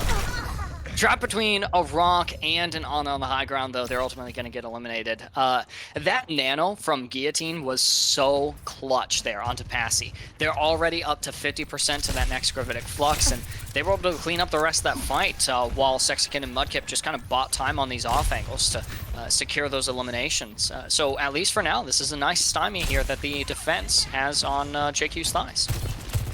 That they do for now. But they're going... or they were going up there. Now I'm not sure. It seems they're just regrouping in order to make this rush up a push.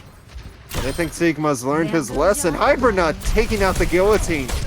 Yep, Hypernut and the Widowmaker. You love to see it or you hate to see it, but that's a nice barrier in response to the bomb. Bob throwed out as well. There's still Blizzard here to work with for the attackers. Yes, yet don't forget about Bob. He's just out there contesting the cart. Now Sigma's also pushing up. Yet he did not anticipate the maze. Blizzard! Oh my god. There goes 1, 2. Can we see a 3? Huzzah! There you go for Hypernut. Clean shots from them, clean kills as well, and that's going to be a clean capture of the second objective. Now it's just that last push through third point. And this is very similar to the first series of the day here, Wade, where all these teams enter this third objective with 2+ minutes in the bank. Well, we do see more time, more bloodshed. So we're going to have to see if they can make this push before or with any time. The Flux is coming on out. They do pull up the Diva, but the Mei is safe. And Imor coming out. Beats next. Hypernut's already shut down the Sexican, as well as the Guillotine, before getting traded back, and Crazy Hobo taking out Passio. But only now is the cart moving. Yeah, and those are some good picks, but I don't know if they came out at the right times. I do like Sexican on this Widow, but you're going to get Passy on the Wrecking Ball to add a little bit extra pressure on a Hypernut, because they are definitely a force to be reckoned with. Yeah, but Mystical already in here, making the space, yet I think they might be in trouble here. Maybe. Hypernut ends up going down. There's still a frantic fight happening in the corridors of this third objective. Looks like JQ's thighs are going to back out a little bit. Focus Passy now. Gets plenty of adaptive shields from that. They do. Mudkip actually is going to town. Passio cleaning up whatever is left. The Mudkip's now been shut down. We're gonna have to see if they can get out with their booties. I'm not sure if the Diva will make it. They do. They do, and they're coming into this next fight with a self-destruct, no less. Anarchy's Transcendence is going to be pretty clutch here, as long as the rest of the team can outlive that one-shot KO that Crazy Hobo might be able to accomplish. Mudkip on the Tracer, I gotta admit, is going to be pretty reliable here. It's going to be a little bit extra pressure on Hypernut, who's already under pressure by Passy. I do want to point out, Passy was super mobile, taking advantage of that map to hide, and no one dies to the bomb! In fact, Hypernut falls to Mudkip with an assassination from behind. From this goal to trade it back up. Anarchy taking out Mystical, and the window comes out. They're going to have to utilize this. Oh! That's a very clutch play there. However, I don't think it's enough. The team is just cleaning up shop. 4 Gear is keeping up. I might even raise them some bonus points if they can win this. They're out of time. Don't let them through. If they can, they've got 20 seconds to do so, and you've effectively got, you know, 1 or 1.5, 2 fights here remaining. This is the last team fight territory here for the attackers, but the defenders with their respawn advantage will be coming into this strong. Look at these ultimates as well. Anarchy still has Transcendence. Guillotine will be able to provide over health as well. This is looking pretty good. Oh, but Sexican gets shut down first. Bob Patrol the game taken out by the Mudkip. I knew that Pokemon was evil. He's going in and taking out Hogs too. The Guillotine slamming down on Hypernet. The Blizzard is out in front, strong holding. Guillotine cracks down onto the May, and the Reinhardt falls to the last Pokemon fight.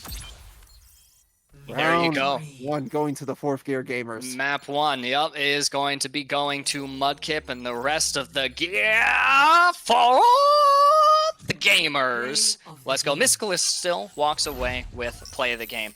And oh yeah, just for, you know, any voice acting talent agents, yeah, I can voice anime. So go ahead and pick me up, add me to the next Demon Slayer season 3 English cast or Japanese. I'll do whatever. But we'll have to wait on that and head into map 2 first here, Wade. Oh yes, map 2 though. You know, I was very disappointed. These thighs were not as plump as I was expecting them to be. Instead, I got a cool hot rod to work with. We'll take what we can get, Wade. That's, I mean, you should know this better than anyone. Yeah, definitely, we could have seen a little bit more thigh action there from JQ's thighs. Hopefully, we get to see that on this next map. I'd love to, you know, take us to Watch Point Jibby or Ilios again. You know, there's beaches over there. There's plenty of thighs. That's all I gotta say. I just got to strip down first, then it would be nice and hot. Oh yeah, I bet it's hot enough in that suit actually, as it is. I can't imagine that thing keeps you nice and cool. Actually, it does, surprisingly enough. It's weird X-Men technology. Don't tell Wolverine. He gets real mad. I can't. I don't know the guy. Looks like we are going to be getting our next map lined up. It's just a matter of JQ's thighs figuring out where they want to play. Is there a certain game mode that you'd like to see here played between both these teams, Wade? You know, I would really like to see some push. And as I'm hearing, we're going back to Italia.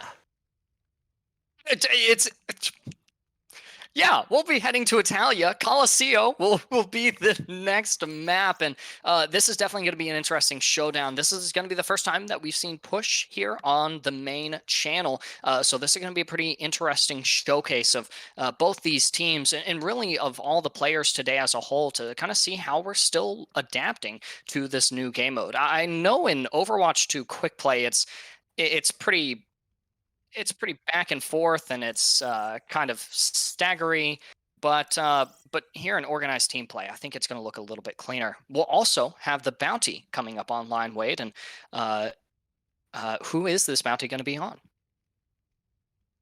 Oh, as I'm hearing from now, I'm putting the bounty out on Misculus. Oh boy, much damage, and I'm out for their head. It is up to 4th Gear gamers to take them down.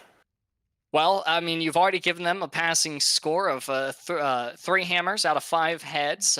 Maybe some bonus points if they were able to win that match last map. They did, but let's not jump on the Fourth Gear Gamers bandwagon too soon. We'll have to see if they can cash in on this bounty submitted by yours truly, Wade Wilson, aka Deadpool, and find the head of Mysticalist. Get to that mythical 4 hammers out of 5 heads here, heading into Coliseum. If Mist is able to live for the next minute and 30 seconds, though, they will claim that bounty. And with that, a wondrous prize gets rewarded to the bounty killer. Including your praise and admiration. Indeed, nothing's more important than that. Oh no. So I just got word from I just got word that Mudkip wants to play Uno with me after this. Let him get to know you. Yeah, Uno reverse card. Yeah, no, after the game of Uno that we played the other day, I don't think he ever wants to play with me again. And if you guys in the chat are curious about what exactly that means, then just hit me up. I'll gladly, absolutely. Let's get a group together. We'll play Uno, and you'll figure out how much suffering I can actually make you endure in that particular game. But we're focused on Overwatch 2 right now. Focused particularly on Fourth Gear Gamers who are waiting on an extra person to join them, which is kind of weird. This is a 5v5 format. I ain't 6 people here. I'm guessing they took a little bio break. So that's plenty of time for us, Wade Wilson. Sexy can have to grab some water. So you know what they say, hydrate or dihydrate. And this just gives us plenty of time, Wade, to kind of guesstimate on what we might see on Coliseum. Is it more of that Junker Queen matchup, or do we see Passy go for another pass on the Sigma? Well, I don't think we'll be seeing the Sigma as much. Probably might be seeing the Wrecking Ball a bit. Little hamster owes me $20. But other than that, might see... yeah, little bastard. Might see a bit of... maybe some Rhine. I'm expecting my good old Genji wielding the finely made katana. Oh, it's my favorite weapon, a katana. Can't get enough of it. My 2 babies. Aren't you supposed to wield a katana with both hands? No, you have 2 hands for 2 katanas. Okay, Why do you think I have them strapped to my back? Says the wanton bloodlusty mercenary. Yeah, whatever, Wade. I'm pretty sure it's correct form to use it with 2 hands. But Lauren, why do you think the samurai are gone? That's why ninjas are a thing. Oh my god, that's savage. I know for a fact that we can expect to see Mudkip wielding not the katanas but the pulse pistols in both of their hands. The tracer seems to have worked out for Fourth Gear Gamers on that first map. I'd be surprised if we didn't see it come back. Yes, when you have 2 pistols at your hip, you can always count on Betty and Orlando. You've got 2 of everything, don't you, Wade? Yes, it makes for a nice, fun pair. I'd never go home without them. I mean, I guess if you lose one too, you've always got the backup as well. You've got that going for you as well, Wade. But no backups for either of these players. That was an interesting thing, is that for this event, it's 5v5, and we only had a certain amount of signups, so every team has 5 players and not a single substitution. So we'll be seeing all the same players. And quick reminder as well, bounty has been submitted here by Deadpool. It's the head that we want here in the casting booth is Mysticalist. Good luck to Fourth Gear Gamers as they round out their composition and figure out the plan of attack. Get Mysticalist out, cash in on that bounty. And here in a few moments, I think we'll be heading into the voice chat, listening in on their comms, and we'll be right back with you guys with the rest of the show. Yes, we are. Here. And Right, what's up, Fourth Gear Gamers? You guys are up 1-0. How you guys feeling? You guys feeling good? Feeling good. Okay. Doing good. Okay. Very good. Well, you guys got a bounty. Deathpool. Okay. Good old Wade Wilson said the bounty's gonna be on Mysticalist. Okay. Oh, okay. So right out of the gates. He's lucky. So. Good luck, y'all. What's up, team? How we doing? What's up, Sailor? Dude, I love being here, man. I love Junker Queen's thighs. You know, I'm just snuggly right with doing Junker Queen's thighs. But I'm here to go and tell you the bounty's gonna be on Miska starting now. You do have who? the bounty at Miska List. You're May. Yeah. Miska List. Misty cow. Okay, where's the Yeah, comms okay, at? we just play. We started talking. My distracting. Junker on right side. Right side They're going right. They're going right. Big wall, big wall. They break it. They break it. Break it. Fine, Anki. Go right, come on. Baptist here. Still behind. Nice. We still. Celeste, you have been slain by Guillotine. Good luck, guys.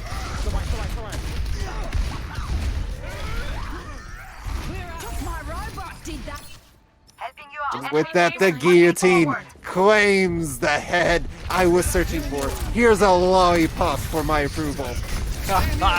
Long live the queen, I don't think so. Or at least in Mysticalist, if they were the queen of France, the guillotine has claimed the head of the bounty. They're going to cash in on that prize, but the fight continues here. Wade? Indeed it does. You know what? I like this big old boy. What is his name? Rupert? Something like that. Yeah, Rupert here. Looking at this thick robot thighs. Maybe close to Junker Queen and Sojourns. I can't say. I'd have to see up close again. I forgot that you have no preferences, Wade. I say just everything is beautiful to you. Oh yes. Hey, I play for both sides whenever they look good. I'll tell you, Sexigan is looking good on this off angle right now, securing 2 with that. And might get the third. Oh yes. Oh, now it's only a queen remaining, but not for long. That's some serious progress been made on this objective, and we actually just got a little bit of insight from the admin team. They have let us know that, you know, obviously these teams found each other in quick play and they scrimmed against each other. Scores 1-1, but Junker Queen's thighs actually they when these two teams played this map earlier, Junker Queen's thighs won by 10 meters. So this might still be close. Yeah, that it may be, but with these chimichangas coming on out, I'm not sure that the thighs are going to be lasting here. I think I'll have to go with the space rod as we're seeing them go through. Hammer coming on out, and it is the 4 fears that are making the plays. Right? Junker Queen's best attempt, she is being pushed back by the German horse. Sexican just getting pick after pick on this off angle. Mudkip using the early tire. What's the plan here? Explosions! Oh, that's brutal, but it's some serious and well-deserved payback after Hypernut just steamrolled on the Widow from earlier. Indeed it is. And as we take a look at this, they've now adjusted to become a large German man. But they're not making the space they need as Rupert's pushing on in. The beat comes out, and High Noon as well. Doesn't get any value. Reinhardt from the side of the thighs is taken down by fireworks. Mystical trading back to Pokemon as Reinhardt in Casio just keeps making a push, using good old Rupert as a shield. And there's a wall giving him a little bit of extra cover as well. It was meant to slow them down, but Rupert just breaks through that anyways. They do. Oh, and unfortunately, Hogs has once again disconnected. I don't think it's going to be of use, despite the pause. If they were to pause mid-game, it wouldn't happen. There we go. Yeah, it looks like Hogs had another DC, so we'll get him back in here in just a moment. But things are definitely looking pretty dire here for JQ's thighs. They're coming into this fight with so close to a blizzard and a window. Oh no, wait. I think we just got intel. Okay, I think the question was, did they DC like mid sound barrier cast? But it doesn't look like that's the case. No, they DC'd right in the middle of the fight when the two Orions were going head to head with one another. There was no way for the match to be paused in time for them to stop that encounter. Yeah. Unfortunately. I mean, Anarchy Sound Barrier and Guillotine's Ant Matrix, they ended up being pretty influential in that fight. I mean, you said it best, Wade. The pause might actually be doing no good here, essentially. Either way, you're looking at a reset and basically objective completion here. I think that there's only, I think that there's less than 10 meters remaining on this push here. Only a little bit more distance need to be crossed before fourth gear takes a decisive win in the tourney today. Indeed, it does. I mean, that's what happens when you take a bullet to the head. You get knocked out for a little bit, then you come on back, and then you see what's the heck's going to go on. And if there's not much you can do, well, regroup and replan. Pretty much. See what the plan is here, though. Need a touch here, but it's not going to be by Mysticalist. Is it going to be by Hybernut? It is, yet I'm not sure it's going to be enough. They need this window to make value here. The Shatter coming on out. No one but the ball is on point right now. He needs to stall out, and he has unfortunately perished.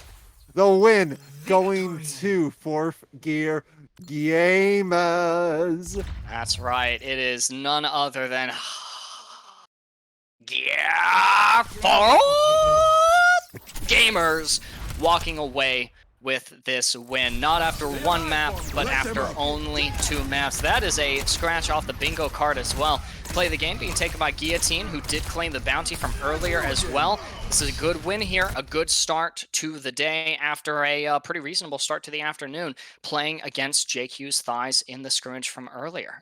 This was it's a short series, but definitely a fun one, Wade.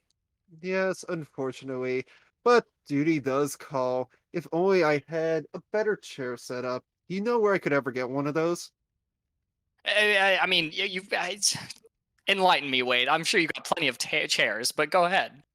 Well, I think I heard something from you about some sort of gaming chair here at the OC, yet I haven't heard enough. Well, if you want to learn more, Wade, then you can hit exclamation point sponsors in the Twitch chat. Chairs for Gaming are one of the sponsors bringing these OC tourneys to life, as well as Swift Lifestyles, which I know you'd benefit from, Wade, and Red Dragon. It's got the name Red, or it's got the word Red in the name, so I know that you like it already. And we are a big fan of these sponsors as well. If you're interested in saving 15% off products using code OC with Swift Lifestyles, and also saving money with that same code with these other vendors, then you definitely want to check these out. That's exclamation point sponsors. And also, if you haven't already, exclamation point bingo as well. Get that card. If you've been keeping up, then scratch off the little bingo sections that have been achieved so far today. Wade, that's it as far as the action for us. And but there's a little bit more remaining. Well, as I'm hearing it here, we do have a bit of a wheel. Lady Fortune has been by me before, although I wish I was better with it in bed. Anyways, we're going to be talking with the teams here. As we put them on the wheel, whoever lands on it gets to go towards the finals, I believe. And the That's other exactly two right. must duke it out. That's right. There are 3 teams in contention for this wheel spin. That'll be Fourth Gear Gamers, Bomb Squad, and Team Torbius. We'll see which one gets the bye and which of the 2 have to continue playing this grueling game that we call Overwatch. Now, before we hit the wheel spin, while we're setting that up for you guys, Wade, one final score for the Fourth Gear Gamers on the bloodshed scale. Let's see here. For bloodshed, I would rate especially that last map. Yeah. 5 Thanos snaps out of 6 Peter Parkers. Bang. That is savage and quite possibly well deserved as well. Just the absolute tear that we got to see Fourth Gear go on. Like I mentioned earlier, they ain't in Fourth Gear. They were going much faster than that. Pretty reasonable score. I gotta admit, Wade, that's a good achievement here. So even if they don't walk away with victory from the tourney, they'll be walking away with all of Deadpool's respect and praise. We'll be advancing to the wheel now, so it's time to spin that wheel. See who moves on to the bye. While that wheel is spinning, Wade, which teams do you want to see? Which team you want the bye for? Oh, I want to get those 4th Gear Gamers. Give me it. Bomb Squad moving up into the finals. Oh. You welcome. Oh, they get a choice. Oh. We're changing it up here at OC. We're keeping it chaotic for you guys. Oh, I Bomb love it. Squad are going to get to choose who they play against. Now we want to see the fourth gear gamers in the finals. You know me, because I've got special connections. I've got special place in my heart for this team and for anime enjoyers, One Piece enthusiasts all over the world. Even though I can't bear to watch the show myself. But who would you like to see Bomb Squad take on in this fourth match of the day? Oh, let's see here. Who do they have to play against? I haven't been able to come in here since it was a last minute thing after all. Well, they could play against fourth gear gamers if they wanted, or they could go up against Team Torbius, who won the first match of the day. I would like to see them against Torbius because Interesting. I already have my space cycle up there, but I do love my bombs, making an explosion as you get to walk away, seeing the fireworks on the 4th of July, even though it's October. It's what I live for. Yeah, that's fair enough. It's actually Bomb Squad going straight to the final. So match 4 is going to be Team Torbius versus Fourth Gear Gamers. If you guys have enjoyed the anime arc that we've been seeing unfold so far, then definitely stick around. We'll be right back after a short break. And any last words from you, Deadpool? Eat more chimichangas. Amen to that. We'll see you guys after a short break.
Uma, do you want me to bring us in, or do you want to bring us in?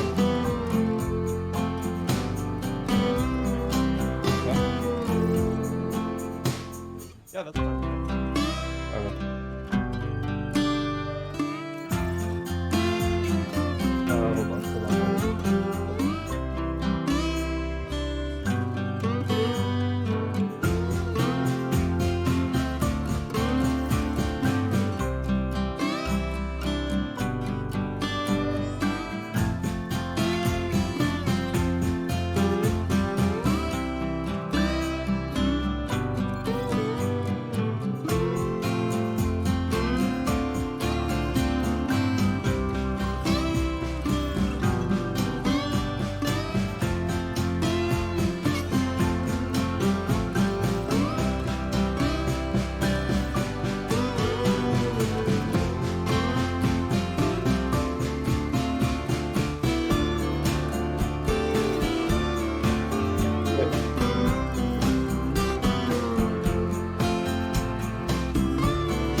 Hey gamers, how's it going? Welcome back to OC. This is going to be our semi-finals match here against the fourth year gamers and the Junker Queen Thighs. I've got my casting partner right here, Puma. How's it going, Puma? Hello. I'm doing good. How about yourself? I'm doing pretty good. It's a little, it's a little warm out here, but I'm managing. Yeah. Managing. I might be a little warm as well, but you know, I can show's gotta imagine carry with that hat or whatever you want to call that on your face. Yeah, or the Oh wow, you got a whole getup. Okay. Yeah. I got one better for you. So I took this off in between rounds, and when I went to go put it back on, I forgot that the window is not being covered. So when I went to go put it on, I made eye contact with someone walking by, and they just stopped in their tracks, and they're just like looking at me like, "What the hell is going on in there?" And just for a solid like 3 minutes, I was slowly putting the suit back on, just not breaking eye contact with them. I thought you would like that. I thought you'd like to know.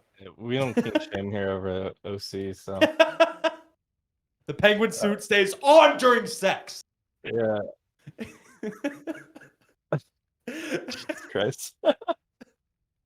So just as a reminder, you can type !sponsors into our chat. You can save 15% off over at Swift Lifestyles using code OC.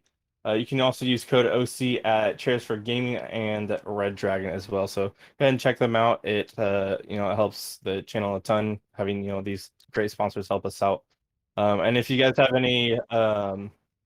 any suggestions or anything that we can do to improve the viewing experience for you guys, that would be great as well.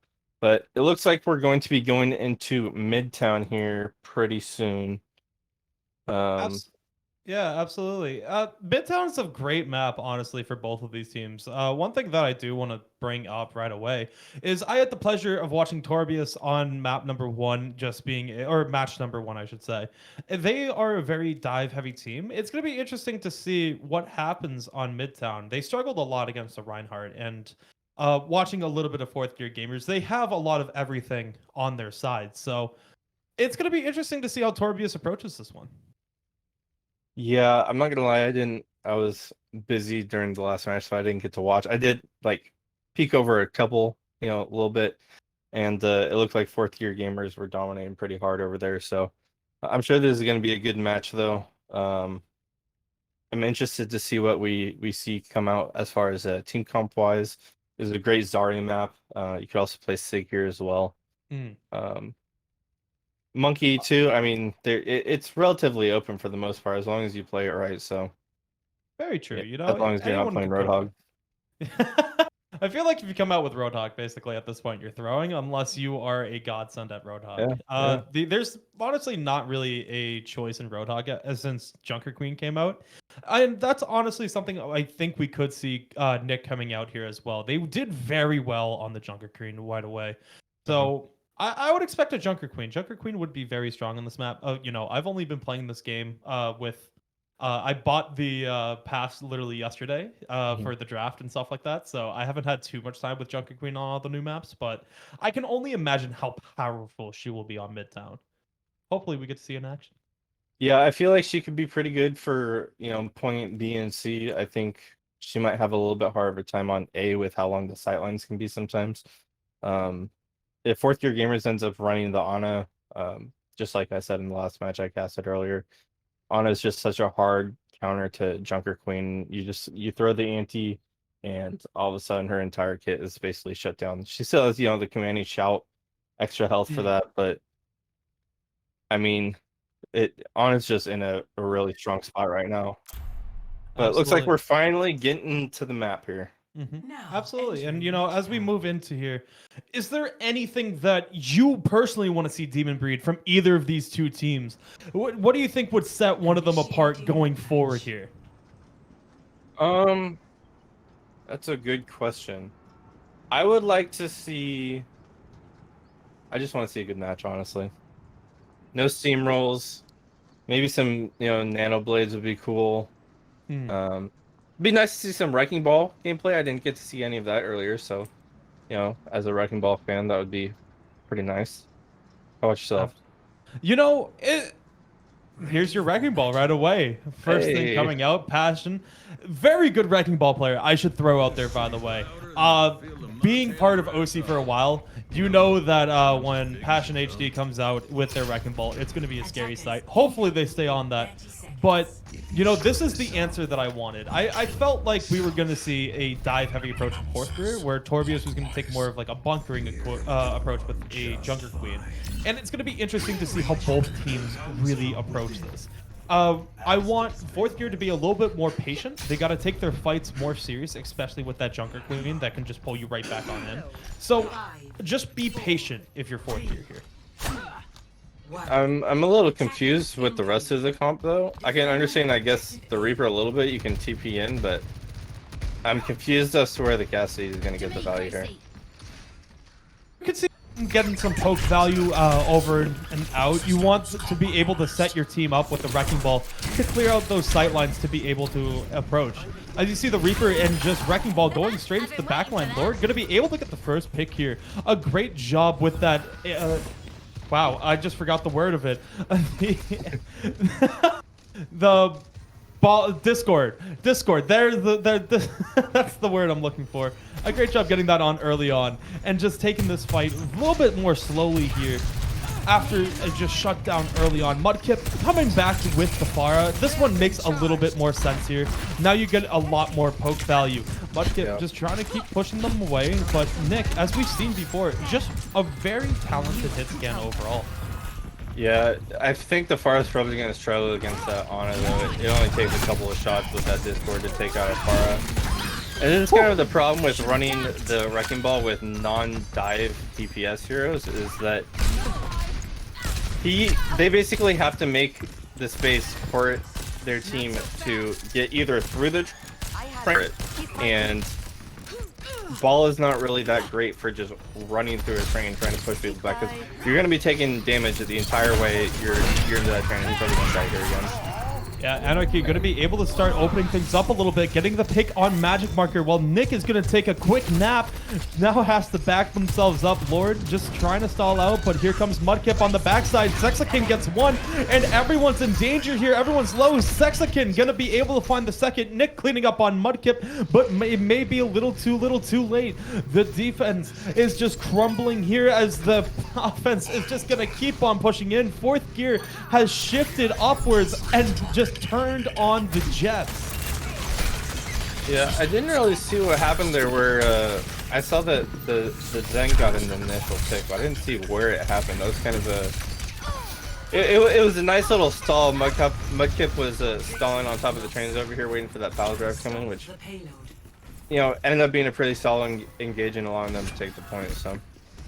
Yeah, and you got to be careful here. Mudkip getting another pick early on into this fight, and with all ultimates available right now, you can really jump this and start getting some more chaos. You're down the Zen, you have nothing to block it. Skyer does have their ultimate online, but Mudkip doesn't care as Lord is going to be going down early. Here comes the Wrecking Ball, and 2 ultimates invested to win this next fight. Magic Marker able to take down Mudkip, though. Even though 2 ultimates are invested, that's not the result you want to see. It does get a good result in Torbius having to regroup. Just a quick correction. That was actually real that they used it. They used the nano onto the Pharah there for the nano barrage. Something that they went back. I'm not sure. I don't know if the nano was really necessary to solo ult the Junker Queen. They still do have the high noon and the transo, but they got almost 5 ults coming up. Yeah.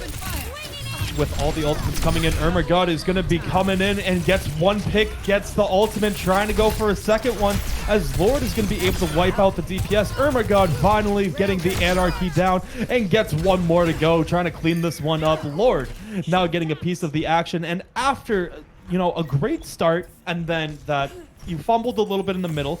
You got the ultimates invested on the 4th gear side that you're looking for if you're a Torbius fan. Now getting in control of the situation. Yeah, and you know, that was much better ult usage by Torbius. They're having to use the tools to win the team fight, so their ult economy going into this next fight is much better. Yeah, and you got to keep an eye on Magic Marker. They've dropped twice early on into these dives, as Magic Marker just going a little bit farther back. Sexican able to find the headshot and taking down Lord. And the sexy beast just taking them away. Nick coming in, not able to connect with anyone, but it forces out the trans either way. God going to be able to take down another. Nick now getting the follow-up that they looked in for that initial dive in, getting 2 picks. It keeps going. God very low here, and could be a flipping point if they're able to find it, but Skier going to be able to find the next one, shutting down Passion, and that should be another fight win. Yeah, a bit of a mistake there on Anarchy trying to transcendence the Junker Queen ult there. The anti's the entire team that it hits, and so really if you're using trans, you're only using this to save yourself. At that point, it's not really worth using. Passion swapping over to the Doomfist though, I feel like that might be a better pick here for this point of the map. I'm liking the Doomfist. It gets you a little bit more, it doesn't, you know, not the same mobility, but a lot more, you know, usage out of them with the block. Skier going to be able to take down Anarchy, and this may shut down everything before it even gets started. Anarchy switching over to the Mercy, and God fighting Sexican. And, you know, now you kind of just got to go for a regroup here. But what can 4th gear do to really break this Torbius defense apart? They've got to land a big ante onto the Junker Queen and just take them out, honestly. Yeah, they've got 4 ults coming up. If they want to nano the overclock, that's a great, you know, great combo that you can use. Just get the one-shot body shot combo. And here they comes go with the nano on monkey. the monkey though. Yeah, oh, just slept, but now woken back up and causing more mayhem. But the new kick just absolutely booting them away. And here comes all the ultimates, everything being invested, as this may be the final fight. As God finds one, finds 2. Can we get a 3-piece? Come on. God not able to get that first shot to go, but gets them to back up a little bit more. God not done yet, still trying to find that last one. Lord gonna clean up on Guillotine.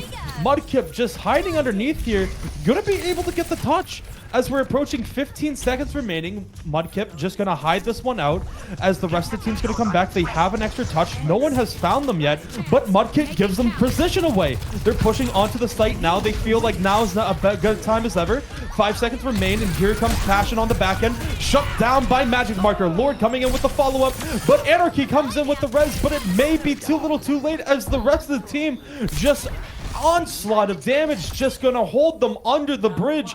And that's going to be round number 1. Yeah, that was a great job by Torbius there, forcing out the Winston bubble from Passion.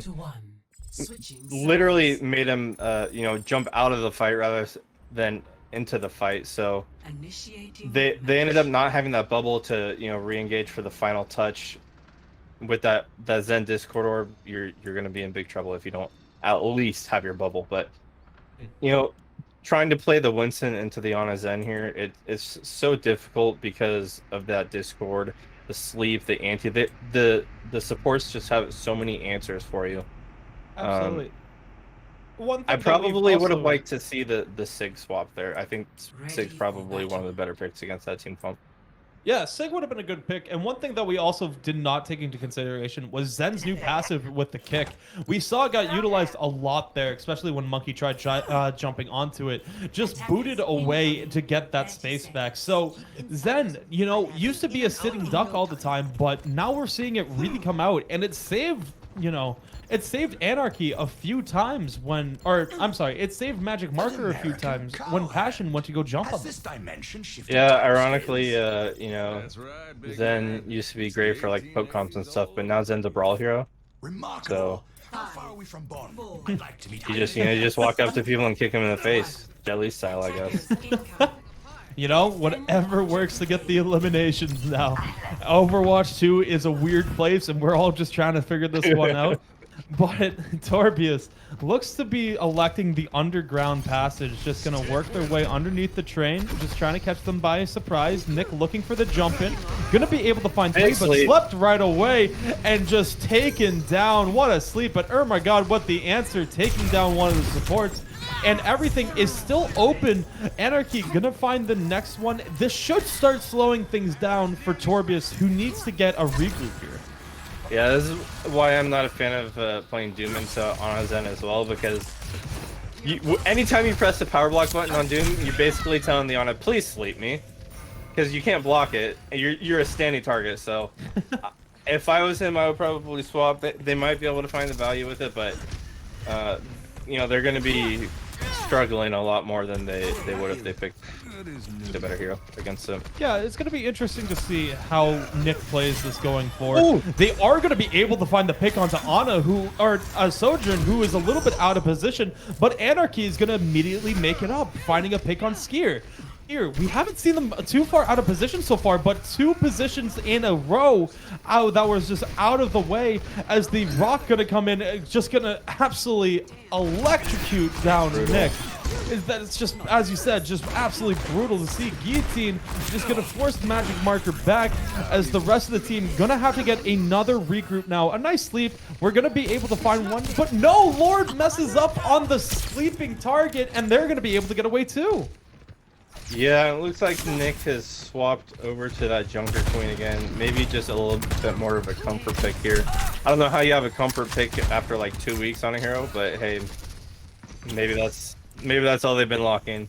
Yeah, but again, they're gonna have the same problem trying to play this tank into the Ana Zen.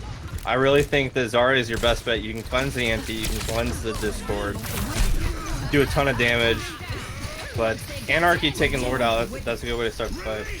Both nanos coming out here, and Sigma just pushing them back. But the rally cry not going to be enough, as Sexican just shuts that one down. Passion now working over towards the healers. They're going to be trying to find one, as Guillotine is going to shut down Skier in the auto 1v1. And now Trans also being invested to make sure that the rest of the team stays alive. No one else gets staggered, as my god just is going to sit down and get the reset. 1 minute and 15 left to play. Yeah, and those are going to be massive staggers as well. It costs them the trans just to make sure that no one died while trying to capture those staggers, but you know, you still have the flux, you have overclock coming out, you got high noon. Pretty even on both teams as far as ults go, so we'll see how it goes. Absolutely, as they're trying to push in through the train here. I don't recommend trying to push through the train with a Sigma sitting there. Sigma does a great job with crowd control, as the ultimate comes out and forces out Magic Marker's ult. Gonna be able to just counteract that. Now they gotta push in quickly. A lot of ultimates being invested. God finds one. Sexican is gonna get doubled with the pulse bomb, and Magic Marker also gonna find a pick here. A great pulse bomb, able to just wipe away high noon, and just the rest of the team just following up quickly. Lord taking them down, and there is what we like to call a tactical crouch at the end of that one. Yeah, really well played there by Torbius. You know, being able to find the value on their ults, whereas 4th tier gamers didn't really have any ults that got any value. You had the flex that forced the trans out, but other than that, I mean, their ults were pretty much just wipes. Absolutely. And if you are Torbius here, you got to start building your ultimates back again. You have none in the tank besides Skier, who's coming along right now, but you got to force out some of 4th Tier's ultimates here. You got 2 minutes. You got to play time. You can't play panic, as you're going to start going towards this bridge where you saw your push get stalled out, or you stalled out the other push. Now, Lord and Nick going on the flank, trying to find the Sigma. The knife comes out, not going to be able to connect this time, but going to push this cart a little bit further. They're playing the inches as both teams just trying to poke each other out, building their ultimates as quickly as possible. They're going to get the cart under the bridge. No one has contested this quite yet. They could stay with it. A lot of abilities coming out. As you see, Passion not going to have anything online for the next 5 seconds. This one's starting to get towards the end. The ultimates are starting to slowly come. Here comes one. Mudkip trying to even this one back up, not able to get it. The Nano coming on Passion, pushing them back. The kick, the sleep. Get out of here, nerd! Get absolutely destroyed. Passion is going to go down. Magic marker. Both of the trances are going to come out here, and that's going to be it. Oh my goodness, we got a C9 to end this game as well. I mean, it's exactly like I said earlier, right? Zen's a brawl hero. You don't walk into close quarters against a Zen. He's just gonna walk up and kick you in the face. I mean, even the Nano, the damage reduction with the Nano, you know, it does nothing for you. Lord here with a nice 2K for the play of the game. Good sleep there. Unfortunately, not enough, but overall, you know, solid match play by both teams. I really thought that the Sig would be the better pick there, but it seemed like they got a little too much free cart push underneath once they got underneath that bridge. You really, if you want to play that poke comp and you can't let them go to the other side of the bridge, you have to really heavily poke them to make it so they can't even get the cart under the bridge. Because as soon as it's under the bridge, you have to contest on the ground in brawl distance, and that's not where you want to be on a Sig comp. You know what? I just still can't get over that ending. So, like, if you're fourth gear, if I'm fourth gear, I should say that. My mentals are so far in the gutter after that. Just, I don't even know what to call it. That fight, like that. You had the play set up that you wanted to do there, and just everything you had was just taken away in a matter of seconds. Just kicked away, slept, deleted. A 500 HP or Sigma, doesn't Sigma have like 550 HP or something like that now? I'm not sure. No, in Overwatch 2, probably something like that. And then, you know, he had his eat. Unfortunately, I think he used it before the sleep came out, so wasn't able to eat the eat. Ended up getting slept. And as soon as as soon as you're slept, when there's a Zen there, they just discord you. They just, everyone lines up on your head and boom, easy kill. Sleep is basically a free kill in Overwatch 2. There's no diva there as an off tank to peel for it. So, in my opinion, you're gonna have a hard time playing any tank that doesn't have any kind of way to block at least one of two on his abilities in Overwatch 2. It looks like we're going to Coliseum next. Nice to see a push game mode. I don't know about you. I am thoroughly enjoying push. I think it's a really fun game mode. It's definitely something that can, be relatively snowbally, but I've been part of some games where, you've almost fully capped and the other team just comes back and, steals it from underneath, just pulls the rug from underneath you, and really suspenseful game mode, to be sure. And honestly, like, I get why fourth gear is going with Coliseum, but I feel like it plays into Torbius's hand a lot better. Yeah. We just saw, like, fourth gear just tried playing this poke. They tried playing this hybrid between poke and brawl, and it just didn't work for them. And that's exactly what's going to come back out for this, as we are going to be going onto our oh, I'm sorry, hold on, my headset's messing up. Oh no. We're going to be moving to our bounty here. We're going to be joining in on Anarchy. So good luck to Anarchy. They're going to have, I believe it's 90 seconds to survive. We're going to jump into their comms, and right after that, we'll be right back here in the booth. Arriving at Coliseum. Initiating match.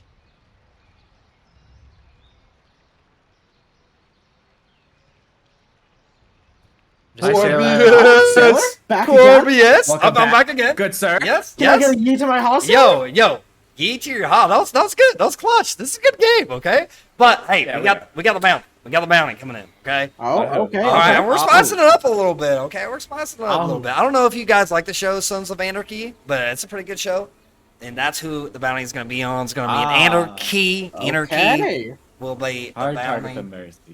So we're gonna murder somebody named Anarchy. Let's go. Yeah, there you go. There you go. Good luck. Good luck. Good luck. No survivors allowed. See All right, they're talking some trash over there, y'all. They're talking some trash because the bounty's gonna be an Anarchy. They got lucky, man. It's alright. That's all right. Yeah, you guys got this one. That was a good game. Yeah, exactly. That was a good game. The bounty's gonna be on Anarchy. I like it will last time. start right when you come out of the gates. Was Bounty's it? left. Speeding. Bounty is on your Lucio Anarchy. Okay. We're going outside. Okay. Focus. Here comes. We're going outside. Got amp. Patricia's Outside, left. Patricia's outside. left. Alright, 2, 1, amping. Nice. Nice, keep walking here, keep walking. Pushing. Don't Shoots let him half. I'm half. Alright, we can stabilize inside. Get Don't make me bot, use it get more. bot, get Seconds. bot, get bot. Stabilize and I have It's speed been again. right time. We lost our. Can we speed Sojourn? Speed Sojourn? Hey, go. Yeah. Push on that, jump queen on me, help. Those are Amping heals. Just kite back. I'm speeding. 30 seconds. That's on the bounty. We just kite, let's wait for our respawns. Yeah, go back. Respawn in Okay, go 5. back. I can't help you out, Ryan. Yeah, you're good.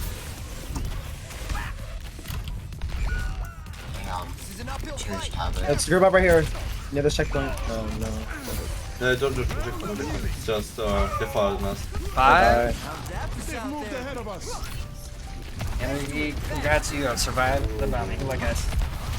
Thank you. I'm slapped. Help Ryan, help. Oh, Passion going down low with that anti. Holds one onto the shield, no shield left. Discord stuck on him. Still trying to wait for that shield to go back up. Mudkip gets a trap kill on the Nick though. Sexkin taking out Lord as well. It looks like it's going to finally be fourth gear gamers' turn to take control of the robot. Yeah, you know, it's going to be interesting to see how this plays back out. The main thing about push and the main thing that I've learned so far is it's not about how far you push it, you know, when you do it. It's how quickly can you regroup and re-attack this. Yeah. And might as well mention it real quick. It looked like Anarchy was able to survive that bounty, so congratulations to them. A little bit of an easy pick on Lucio to do it, but we won't get too hard of a time about it. But you gotta start coming into this really quickly as both teams, a huge sleep onto the Cassie in the back line. This is a opening if they want it, but the beat gonna come down and save the day. Magic Marker not gonna be able to find anyone, but oh my god, gonna clean up on one. And with the tire out of play for a bit, Passion is gonna step up with a huge fire strike, almost getting the pin as well. But ultimate not connecting!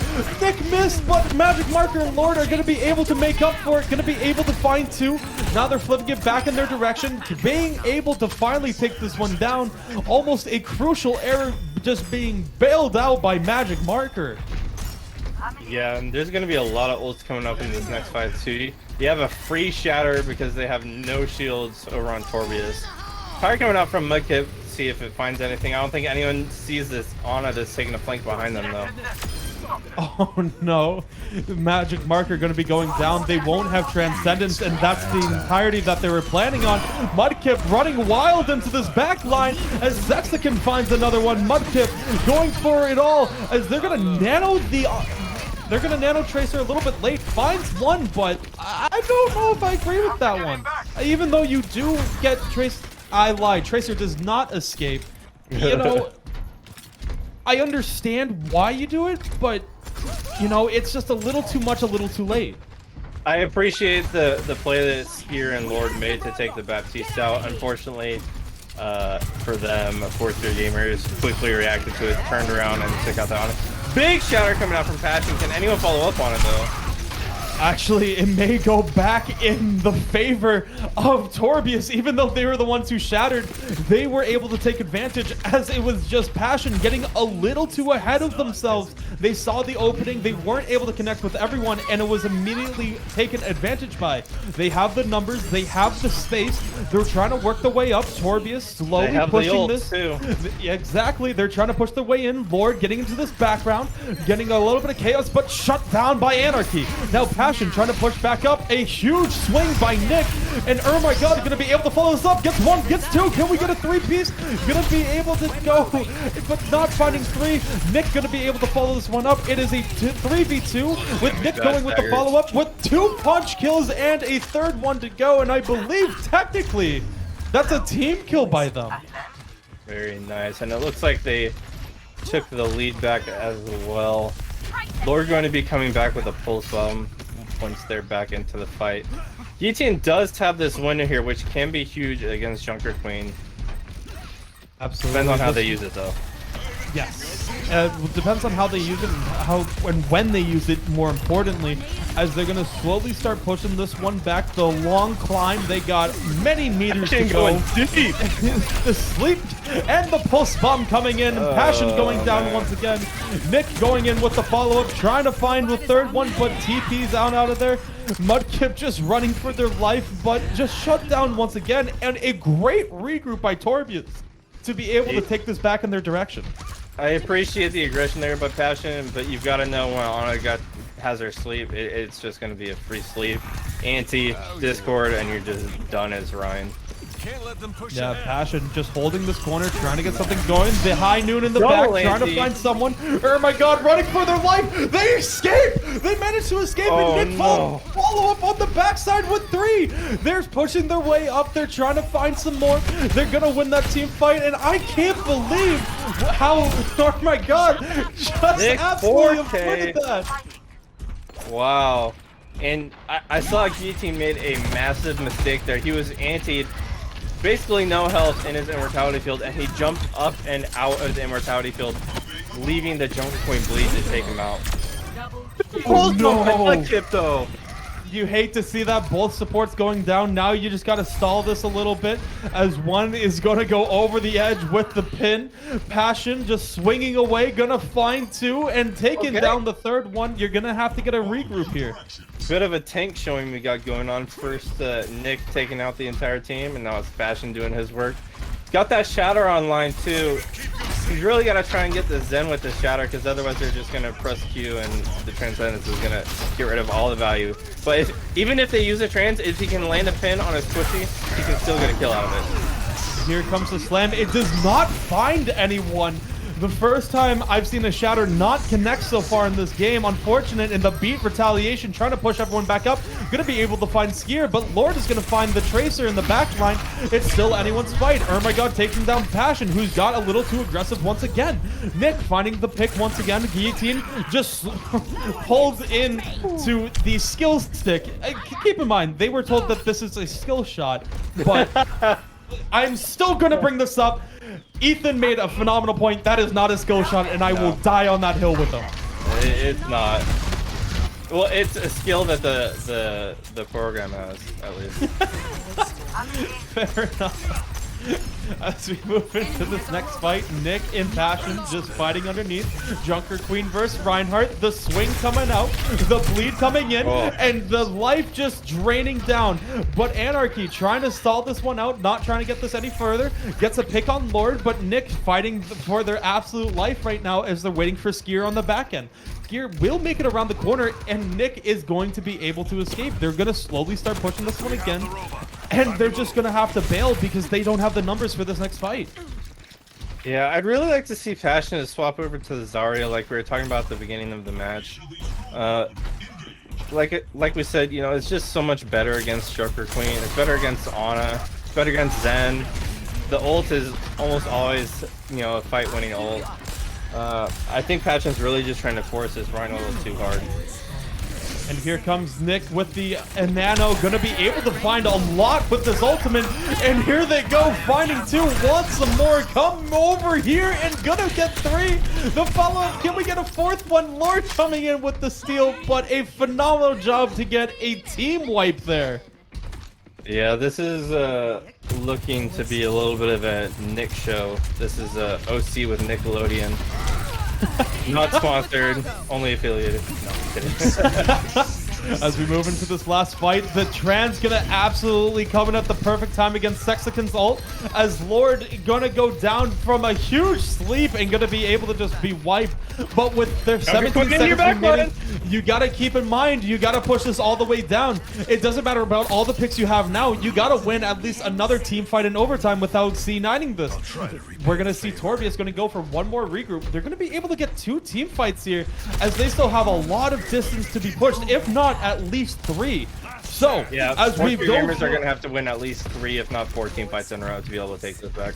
Absolutely, and here comes the first team fight. Nick coming out, the Shatter coming in, gonna be able to find 2, going for Magic Marker. Magic Marker is still alive. They're gonna be able to find 2 as Skier finds 2 picks in this fight. Nick on the back end, pushing on Passion, is gonna just be an absolute pain in their side, but Nick gonna be going down to Passion. Mudkip gets the pick on Seer. Lord finds the pick on Mudkip. Lord still has some angles in the back. It is 2 people on the cart, and they can quickly push this. Lord just going for some more poke. Now they're surrounding them. They got a little bit of everyone. One goes down. It's just Anarchy. It is a 1v2 on the point. You gotta solve this off as long as you can. Then here comes one. The Magic Marker is gonna be able to find the pick on one. Lord gonna be able to find the pick on the other. And that should be all, ladies and gentlemen. We will be seeing Torbius in the finals. Victory. Yeah, that was a little bit of you know, forcing the Rhino a little too hard, like I said. You know, the response favoring Torbius there at the end, making it really difficult. Having to win so many fights in a row is really what makes this game mode difficult. But if you can do it, it becomes so hype. Passion there, surprisingly, with the play of the game, I thought Nick would get it for sure. But I mean, that's gonna be. Both teams had arguments for it. I think there was another one by Passion as well, who also got a 4K. Both of them came on strong with 3 and 4Ks. Yeah, definitely. But we got Torbius and Bomb Squad in the finals. We're going to take a short little break as we're going to get prepared for the finals. We got our sponsors real quick. Once again, 15% off if you go to any of our lovely sponsors who were able to help us out today. I typed it in wrong, so please give me 1 second if someone's going to help me out with that. For Swift Lifestyles, 15% off using code OC. Cheers for Gaming, again, code OC, and code OC for Red Dragon as well. Absolutely. My name has been Puma Strike. I've been I'm joined here. Breed. Yeah, and we hope everyone enjoys a phenomenal finals coming up right on next. Make sure you stay around. It's going to be a good one.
Yeehaw! I hope you Cowboys have been sticking around to see this dust storm kick up. So far today in OC, we've seen triumph and also lots of defeats. But the teams playing today, or at least in this matchup, have not seen defeat yet. We got Bomb Squad versus Team Torbius. I'm Lord Ethan, coming at you with, once again, Wade Wilson. Welcome back to the booth, Deadpool. Hello once again. I don't know why I'm here. I don't know what purpose I have here, other than I was forced to be dragged here by a guy named Sami because he had to go off He won't somewhere. show up. He signed up to cast today, and he bailed on us. I don't know, man. I threw him in the closet earlier to shut him up, but then once he got out, he just ran. I don't know.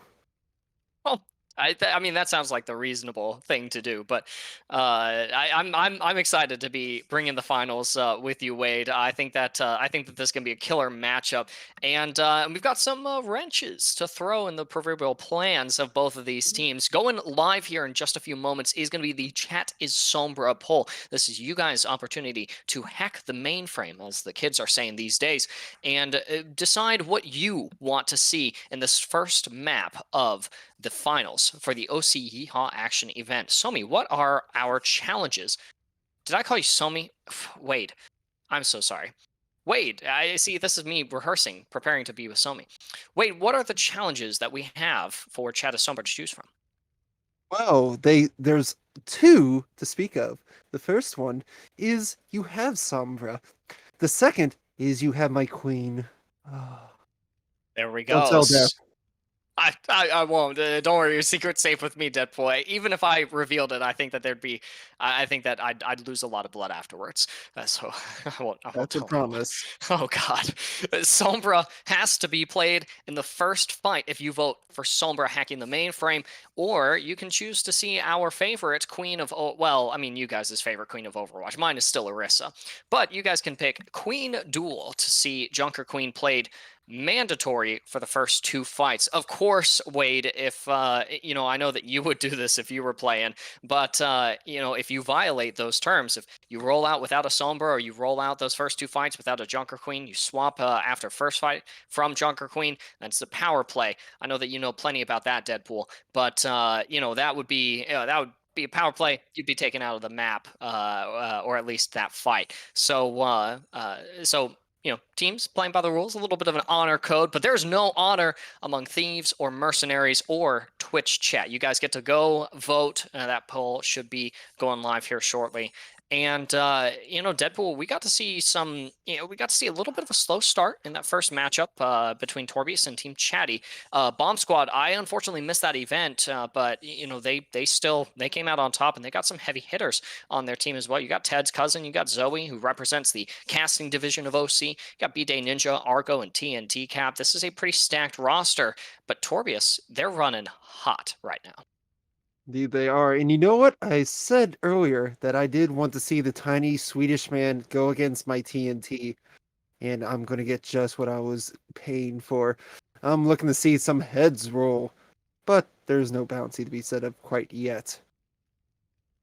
No, not quite yet. We'll see that probably in map 2 here, and as we get the team set up, like I mentioned, poll will be going live. Be sure to cast your vote, see how you would like to see this first map unfold. So far, the people want to see the queen, which is pretty interesting. Let them eat cake, I suppose, as they say in Paris. But that will not be the stage for our first map. In fact, I think that we'll be staying somewhere close to Europe. No, we won't be staying anywhere close to Europe, actually. Our first map will be Busan. I recall a monkey from there. I'm not sure why. Oh yeah, Hit Monkey. Okay, I actually watched that show. I didn't like it at first, mostly because I watch anime. Western animation is kind of weird, but it ended up being a banger. I that's one of the few Marvel products that I actually really enjoyed. But Busan, I don't know if we'll see any Hitmonkey, your good friend, fellow mercenary, Wade, but we might actually see some monkey played, at least after those first two fights, if the poll continues to go the way that it has. So we only got a couple more seconds. Cast your votes there. Wade, with as much Junker Queen as we've been seeing today, do you think that there's even a possibility that these teams run anything different? No, Not at all. Just none. Keeping it Nope. simple. Just a simple no. And I imagine that Junker Queen, were she in your position, she would also be saying, "Nah, I'm all you got to see. I am the queen." And I mean, she's definitely been sitting on top of the throne as far as victories go. I mean, I feel like a lot of the wins we've seen today have been heralded. The charge has been led by the Junker Queen herself.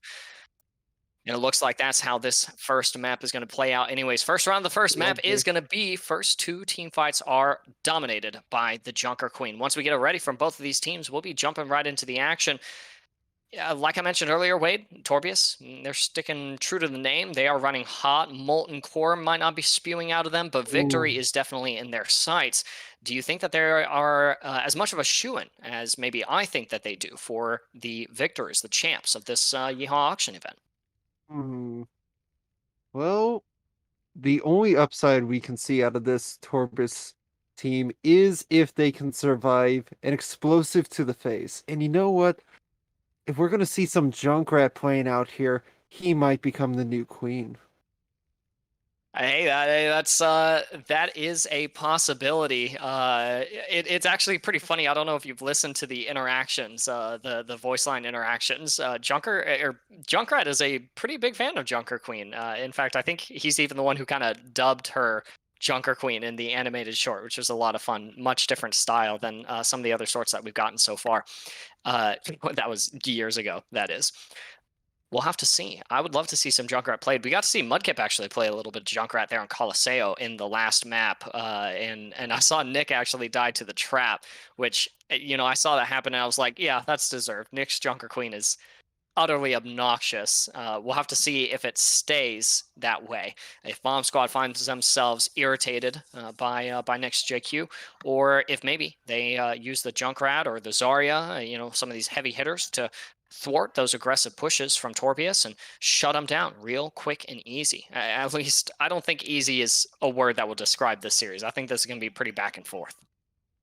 Tomato, tomato, potato, tomato. I like tomatoes. They make good tacos. Aren't they used in the chimichangas? I've That never too. had one. Don't kill me. I've never had a chimichanga. I like tacos. All right then. Oh God, I'm in the black book, the red book. That's fine. It's been a pleasure casting here for OC. We'll bring you guys this last finals event, and then you guys will likely never hear from me again. Just like Somi Nomi. Just remember us next OC. Oh yeah, that man ran with his tail between his legs. It's a good thing he was wearing brown. That way it fit his pants. That's true. Well, I mean, before you kill me, I have to kill Somi for not showing up today. What a Oh, can I help you with that? Loser. Yeah, you totally. Just bring an extra katana for me, I guess. Except I'm gonna use both hands, like is proper form. All right, you kendo user. We'll be jumping right into the action here in just a couple of moments. Like I mentioned, just got to ready up from both of these teams, and then we'll be going into Busan. These are now the moonlit streets of Busan. So it's a nighttime variation of this map. Perfect for setting up some sneaky stealth kills. Although something tells me that that's not quite your style, Wade. I mean, sometimes if you want to be sneaky beaky, like you can just go right on in and it makes a nice little romantic murder spree. Death has been quite nice with me when we go out for our walks. I imagine. I can actually resonate with that. I play a lot of Zenyatta, and all I've got to say is if Zenyatta wasn't meant to flank, they would have given him footsteps. I like creeping around in the back lines and then throwing a couple of volleys and then getting killed and having to reset because I'm not actually mechanically gifted. But every once in a while, I manage to get away with something. It's pretty fun. We'll have to see what Team Torbius and Bomb Squad both can get away with heading into Busan for our first map. Expectations are high for Torbius for sure, and unfortunately, we just haven't gotten to see, or at least me, I haven't gotten to see enough of Bomb Squad to really come up with an idea of what I can expect from them. Aside from the fact that we'll see Junker Queen guaranteed for the first two fights, and we unfortunately missed out on the Junker Queen's thighs participating in the finals. So we get a version of that for sure. There's going to be plenty of Junker Queen's thighs in these first two fights. Well, we don't get the Aussie thighs, but we will get the sweet thighs, so we'll see what we can work with. Yeah, we take what we can get. Beggars can't be choosers here, and at this point, we are begging for one of these players to return to their PC so we can get this match underway. In the meantime, though, again, Overwatch 2, the beta, it's limited map pools. We've seen a couple of recurring maps. I think Colosseo we've seen 3 times now today on the main channel. Are there any other maps that you'd like to see played? I don't think anyone's opted for Eichenwald or King's Row or any of the other maps that are in the pool right now. Personally, I would love to go back home to see a hockey game in Toronto. I mean, it's such a nut. It was the first push map anyone got to see when Overwatch 2 was released. And with that, I feel there's a lot of homage there, personally. Although the syrup doesn't taste as sweet as it used to. I can't imagine, Wade. That's a little unlucky. I didn't realize you were that big of a fan to have shown up to the 2019 BlizzCon event and see New Queen Street kind of promoted or teased rather for us there. But you're absolutely right. That was the first push map that we kind of got a little bit of a glimpse of. I would like to see the teams duke it out on New Queen Street. At least in my personal opinion, I don't like Colosseo. Don't think it's a great map as far as map design. It's but New Queen Street is a little bit different. I think New Queen Street is really a really good example of what a push map should look like. I see. And here I would have thought you'd like the pizza pie versus the croissants that they serve over there. I mean, look, I got a sweet tooth. I like my maple syrup. I like my leaf as well, if you know what I mean. And hey, I mean, it's my northern neighbor, even though I'm pretty much as south as you can get. Which, you know what? Real quick, let's complain about that. I was trying desperately to find a cowboy hat, Wade, Central Texas, and I can't find a cowboy hat. Like, what the hell? I mean... But that's a staple. How can you not have a hat in Texas? That's what I'm saying. I don't know. I guess they're not super popular. Here, there's one over at the pawn shop areas. I just let's go to game time. Heading to we're in Busan. For our first map, it'll be Chadi. The people have spoken, and they want to see the queen. No guillotine here. Unfortunately, eliminated with the rest of the Gear 4th gamers, and so now we'll get to see the queen uninhibited by any of those French mechanisms. And so, any questions about what to expect from either of these teams? They're answered already. Rush, kind of Junker Queen brawl comp emerging from the side of Team Torbius. Meanwhile, Bomb Squad are going to be playing a little bit more of a... Is this like a Junker Queen poke composition? No, I don't believe so. I believe this is supposed to make it so that you hack a target, focus it down with your long range, and then go to the next. While the other team... that is the Torbius is focusing on using their speed to engage their targets. I mean, we've seen so much from Skier and Magic Marker both today. I think that they're both MVP candidates as well. Strong ones at that. So already the first fight's broken out, but Ermagod is gone. That they are, and we have yet to see the Queens duke it out. Oh, waiting for them to just throw it on in. See who goes first, and it's going to be Magic Maker taking a hit when the Queens is chasing another, and TNT's actually coming out on top. Argo finding the kill on Lord as well, and the Queen might fall. She does the Ted cousin. That's right, that's one fight gone, and now one more remains where we must see Nick on that Junker Queen. Though something tells me, after 2 fights you got some ultimate percentage, you don't want to just throw that pick away. So we might see changes in the tank line come up after that rampage. But I gotta admit as well, point has been unlocked for a little while, but Bomb Squad, they just wanted to finish that fight there. That they do. And the Queen still must duke it out once more. Magic Maker, again, the first to fall. Lord takes the trade, but Zoe and Argo are just cleaning up shop with Ted Cousin sweeping the deck as they get their team kill here. That was way too fast. That was under 5 seconds they encountered each other and they all died.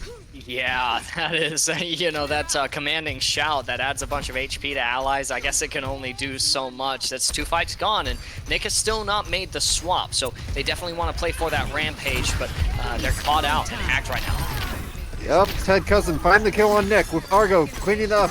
Getting another. Zoe also getting a pick. TNT, can we see an ace from every member of the team here?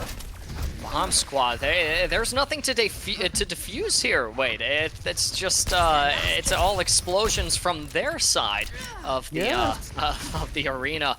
And you know, Wade, I feel a little bit bad for you. You're supposed to be kind of casting these fights, but these fights are so short. No, I can't see the bloodshed. I can't see the creativity in it. Oh man, I just want to see them go to town. Throw the ring in there. Give me some knives. Give me blood. That's what I'm saying, to revel in the glory of these bouts. Oh, there's the coalescent. There's some blood.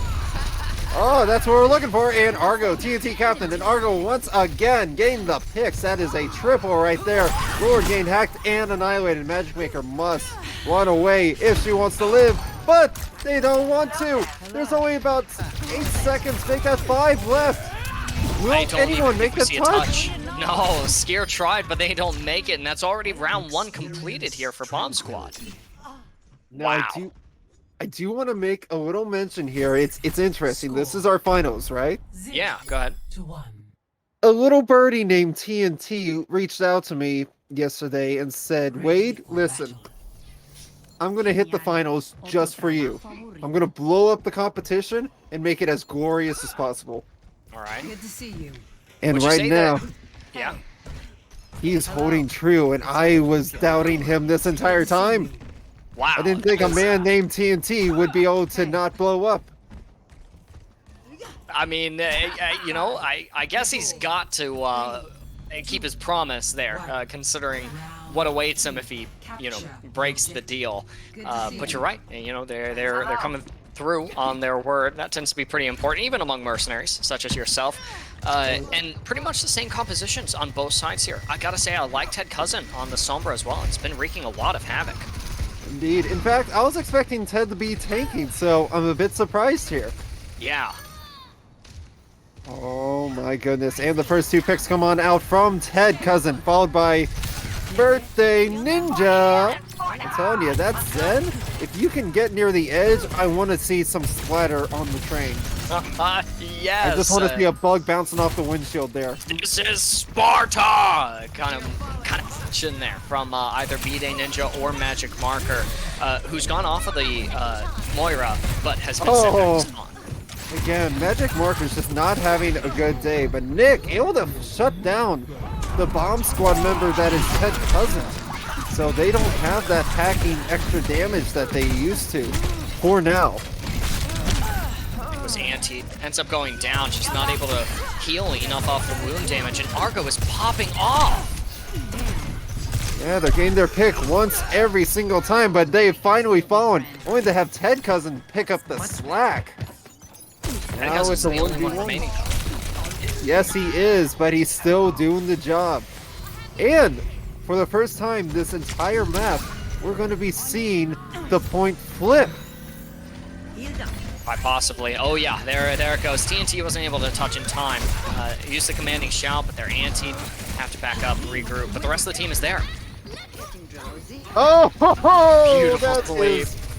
That was a wondrous sleep, and the hack to cancel him. Now we have Argo popping their ult. The railgun's just going to start shooting, finding 1, 2. Can they get a 3rd? Just misses as Magic realizes they have to reset. And the Ana also caught between a rock and the water. Yeah, no escape. Tactical crouching. Argo. Argo, you got to show off those thick thighs to save lives. That's right. Represent Sojourn mains everywhere. As many of them as there are right now. Yes, they seem to be replacing all the soldier mains. But Soldier's still pretty powerful in himself. He's fun too. Oh yes. Yep, and Argo finding the first pick again. BJ Ninja taking out Lord with the foot to the face. But now for Magic Maker takes down Ted Cousin. Coalescence gets popped on the side of BJ Ninja. They're going to push in with it, and they're finding the picks, but I believe Zoe bled to death there. Yeah, which leaves only one healer remaining. BJ Ninja has to clear this disruptor shot, but no powerful healing to fall back on. It's just going to have to be damage, all damage on the side of the bomb squad. Oh no! Touch! There was a bit of a C9 moment there. The body block from the Junker Queen, and then the other person ran right into the wall. And as we were speaking of it, Argo here, the Sojourn main, coming on out with the play of the game. Taking a look, seeing how they just build up their railgun, not even needing the ult yet. Every time. Wow, that is actually some really nutty Sojourn gameplay. I'm excited to continue watching Argo's Sojourn there. And I gotta say, the voice line is "this ends now." I'm so used to hearing that and then seeing absolutely nothing happen. Ted's cousin TNT is keeping their word that they'll make it to the finals. They'll give you the massacre you want, Wade. But Argo is keeping their word on the Sojourn. This ends now. Anytime you hear that, it is actually as good as over. That's map 1 going to Bomb Squad. And this is a little bit different from the rest of the matches today. Those have been first to 2 best of 3. This one is a first to 3 best of 5. So Yes, Torbius they're not in the weeds quite yet, but they definitely have to figure out what they want to do to respond to how Bomb Squad is playing. And as we're hearing from our good old admins here at the site of Organized Chaos, yes, I took the time to learn the people. I'm not that much of a gun and show guy. Hey, I'm still working the words. There's some depth. I mean, there's some depth there to Wade, yeah. Yeah, we're going to Watchpoint Gibraltar, and wouldn't you know it, it's in the daytime, no less. So we get to see them bright and early, 9 o'clock. Everybody, up, up, up. Rise and shine, Cowboys. It's time to head to Watchpoint Gibraltar. And we won't actually be doing bounty on this map either. So it's going to be, for all intents and purposes, a regular bloodbath that you'd expect to be seeing from any Overwatch 2 game. Bounty, I think, will be probably in map 3 or 4, and that's when the real bloodshed will occur there, Wade. So you definitely want to stick around to see Watchpoint Gibraltar finish up. Do you think Bomb Squad still has a really strong advantage heading into this map, considering how well they played on Busan? Yes, actually. Surprisingly enough, these guys are more of a dive team, but they played this of poke against the brawl and rush, so they can handle what they're thrown at. But they could be caught off guard by a bit, not the Junker Queen brawl, but maybe the Reinhardt. That can screw them a bit if it goes through the team. That can discombobulate them quite a bit. Like a good old flashbang to the face. It really hurts when it hits. Well, I mean, it hurts for everyone but you, Wade. I can't imagine pain really means much to you anymore. Yeah, the pain's numb. I don't know. Some days you feel it, some days you don't. Some days are better than others, and we'll have to see if here the day of Watchpoint Gibraltar treats Team Morbius any better than the night of Busan. But the sun has risen on the possibility here on Watchpoint Gibraltar for them. They have a little bit of advantage in terms of getting to pick this map, but it'll be Bomb Squad with an opportunity to set the pace of this next map as they go on the attack, and they've foregone the powerful thighs of the Junker Queen, and instead onto the havoc-wreaking fists of the Winston. The thick locks of Monkey. Monkey. Yes. Now, here's the thing. You mentioned earlier, Wade, you kind of expected to see Ted's cousin on tank. Did you ever expect to see them on Widow? Yes. Absolutely so. Okay. Because she is fine, so fine, a woman of my own heart, assassin of my dreams. True. I don't think she feels pain either. So, I mean, you guys are well suited for each other, and she's all about the gunplay as well. We'll see if Ted's cousin can really maximize that damage potential with this gun. Plus, she's previously married, so she has experience. That she does, Wade. And already securing an opening pick on the Lord as well. That's what I was talking about. That experience is shown here, true and proud. as we see Winston playing Sniper Monkey against them. They are stuck on the high ground, and they're not entirely sure what to do, how to handle this, especially with the Winston jumping in their face. They're discording him, they're shooting him. He just, well, he's finally died. Okay. Well, I can their way.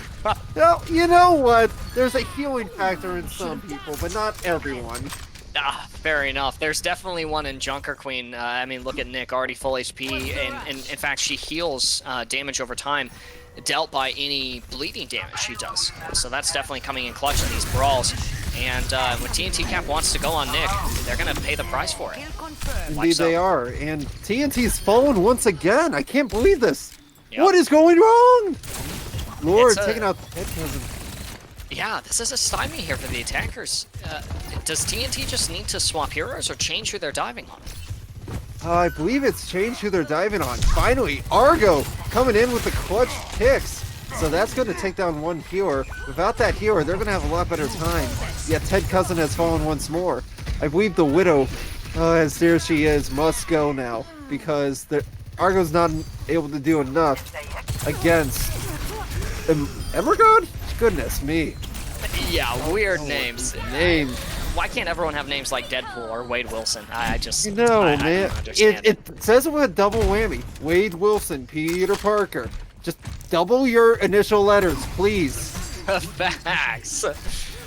Well, you'll have double ultimates coming into this next fight for the attackers, but who knows what they'll be able to accomplish with them. TNT Cap is not going to be able to bat anyone to a corner with this Primal Rage unless they go on a Magic Marker now, but Magic Marker has a train to bail them out of Bat's Edge. Well, the Magic Marker just won't... What? Why he doesn't die? I don't know. As we see TNT fall, Gear does get traded out by Ted Cousin, but Ted's going to have to get a lot of value here if it's going to work out. Argo taking down Magic Marker! Alright, now they have a chance here.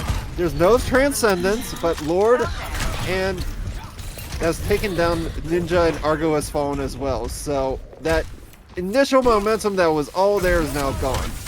Yeah, TNT Cap with a nano on the Doomfist now. Let's see what they can do. Ermagod needs to go down, but they've been nanoed. Yes, they are, and as they were saying, they are quite unstoppable with the amount of shots. Nanoed, Railgun Ultimate? Are you kidding me? There's no way you're going to live through this.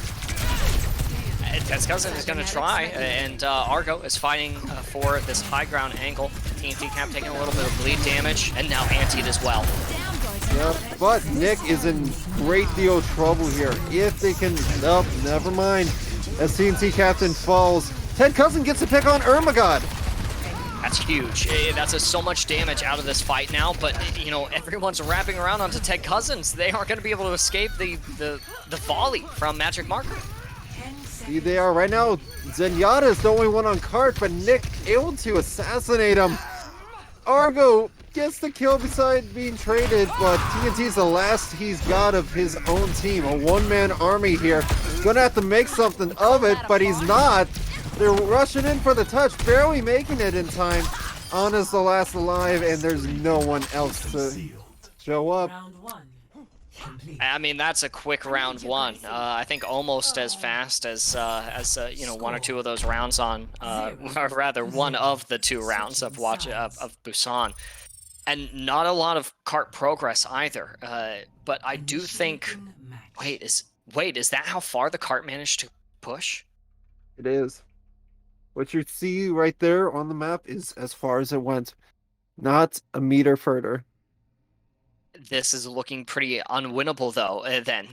Wait, I'm not gonna lie to you. That's this is looking pretty rough for Bomb Squad. They look so good on Busan. Where did things go wrong on the attack of Watchpoint Jippy? They spent way too much time monkeying around, trying to go after the high ground alone, and that's what pretty funny. That's what got him killed. Honestly, the Doomfist switch wasn't bad, but it wasn't the answer either. Most of their team was always separated and getting picked up like they did on Busan. It's what Torbius did was take their book, rebrand it, and print it as their own original author's work. That's plagiarism, and I think that is that's an offense punishable by death, actually, by your standards. Yes. Cheating is bad. Don't Don't do it, kids. Don't do it. Even Wade Wilson doesn't sink to those lows. Definitely no cheating happening here on the side of Torbius. They are coming out with a totally different look than we've seen from either team so far. But I think Nick was really just going for a cheesy hook, see what they could get, and now they're back on the Junker Queen. Oh, you said we might never see a hug here. There it was momentarily. There you go. Yes, but they are pushing the cart uncontested, so most of the team on the bomb squad has dropped. And oh my god, finding Ted Cousin first. We're having a reverse first pick here now, and it is looking rough. I mean, we are 40 seconds into this map, or into this round, and we've already heard the payloads is approaching the objective. That's a little terrifying. Yeah, it is. I'm not sure why the yell was used here. No one was really hurt to death. I think that might have been a bad use here. In fact, right now, they have no control of this high ground compared to their enemies, and they need the pick that TNT Captain brought forth. Yet, that's only one person on the ground. Now they gotta clean up shop. TNT Captain, the Queen, coming on in! Argo finding that third pick, and they are taking the high ground. All right, that is a fight win for sure for Bomb Squad, and it's a harrowing one for sure. And I think that you kind of answered any possible questions as far as how they were going to be able to bounce back on that defense. They needed to retake that high ground. It always starts with one pick. So TNT finding the off angle and finding those picks, that's so crucial. Indeed it is. Now what's going to be best useful here is to understand when to be in, when to get out. Right now, given that you've lost Ted Cousin once again, you're going to have to play for the stall. Don't worry about card too much, but Argo getting those picks. Magic Maker. And now it's all in favor of the Bomb Squad. They are defusing the situation and making the push here. However, if they are not careful, they will get eliminated by Nick. Yet, the ties are too strong on this screen. True, looks like they were careful there.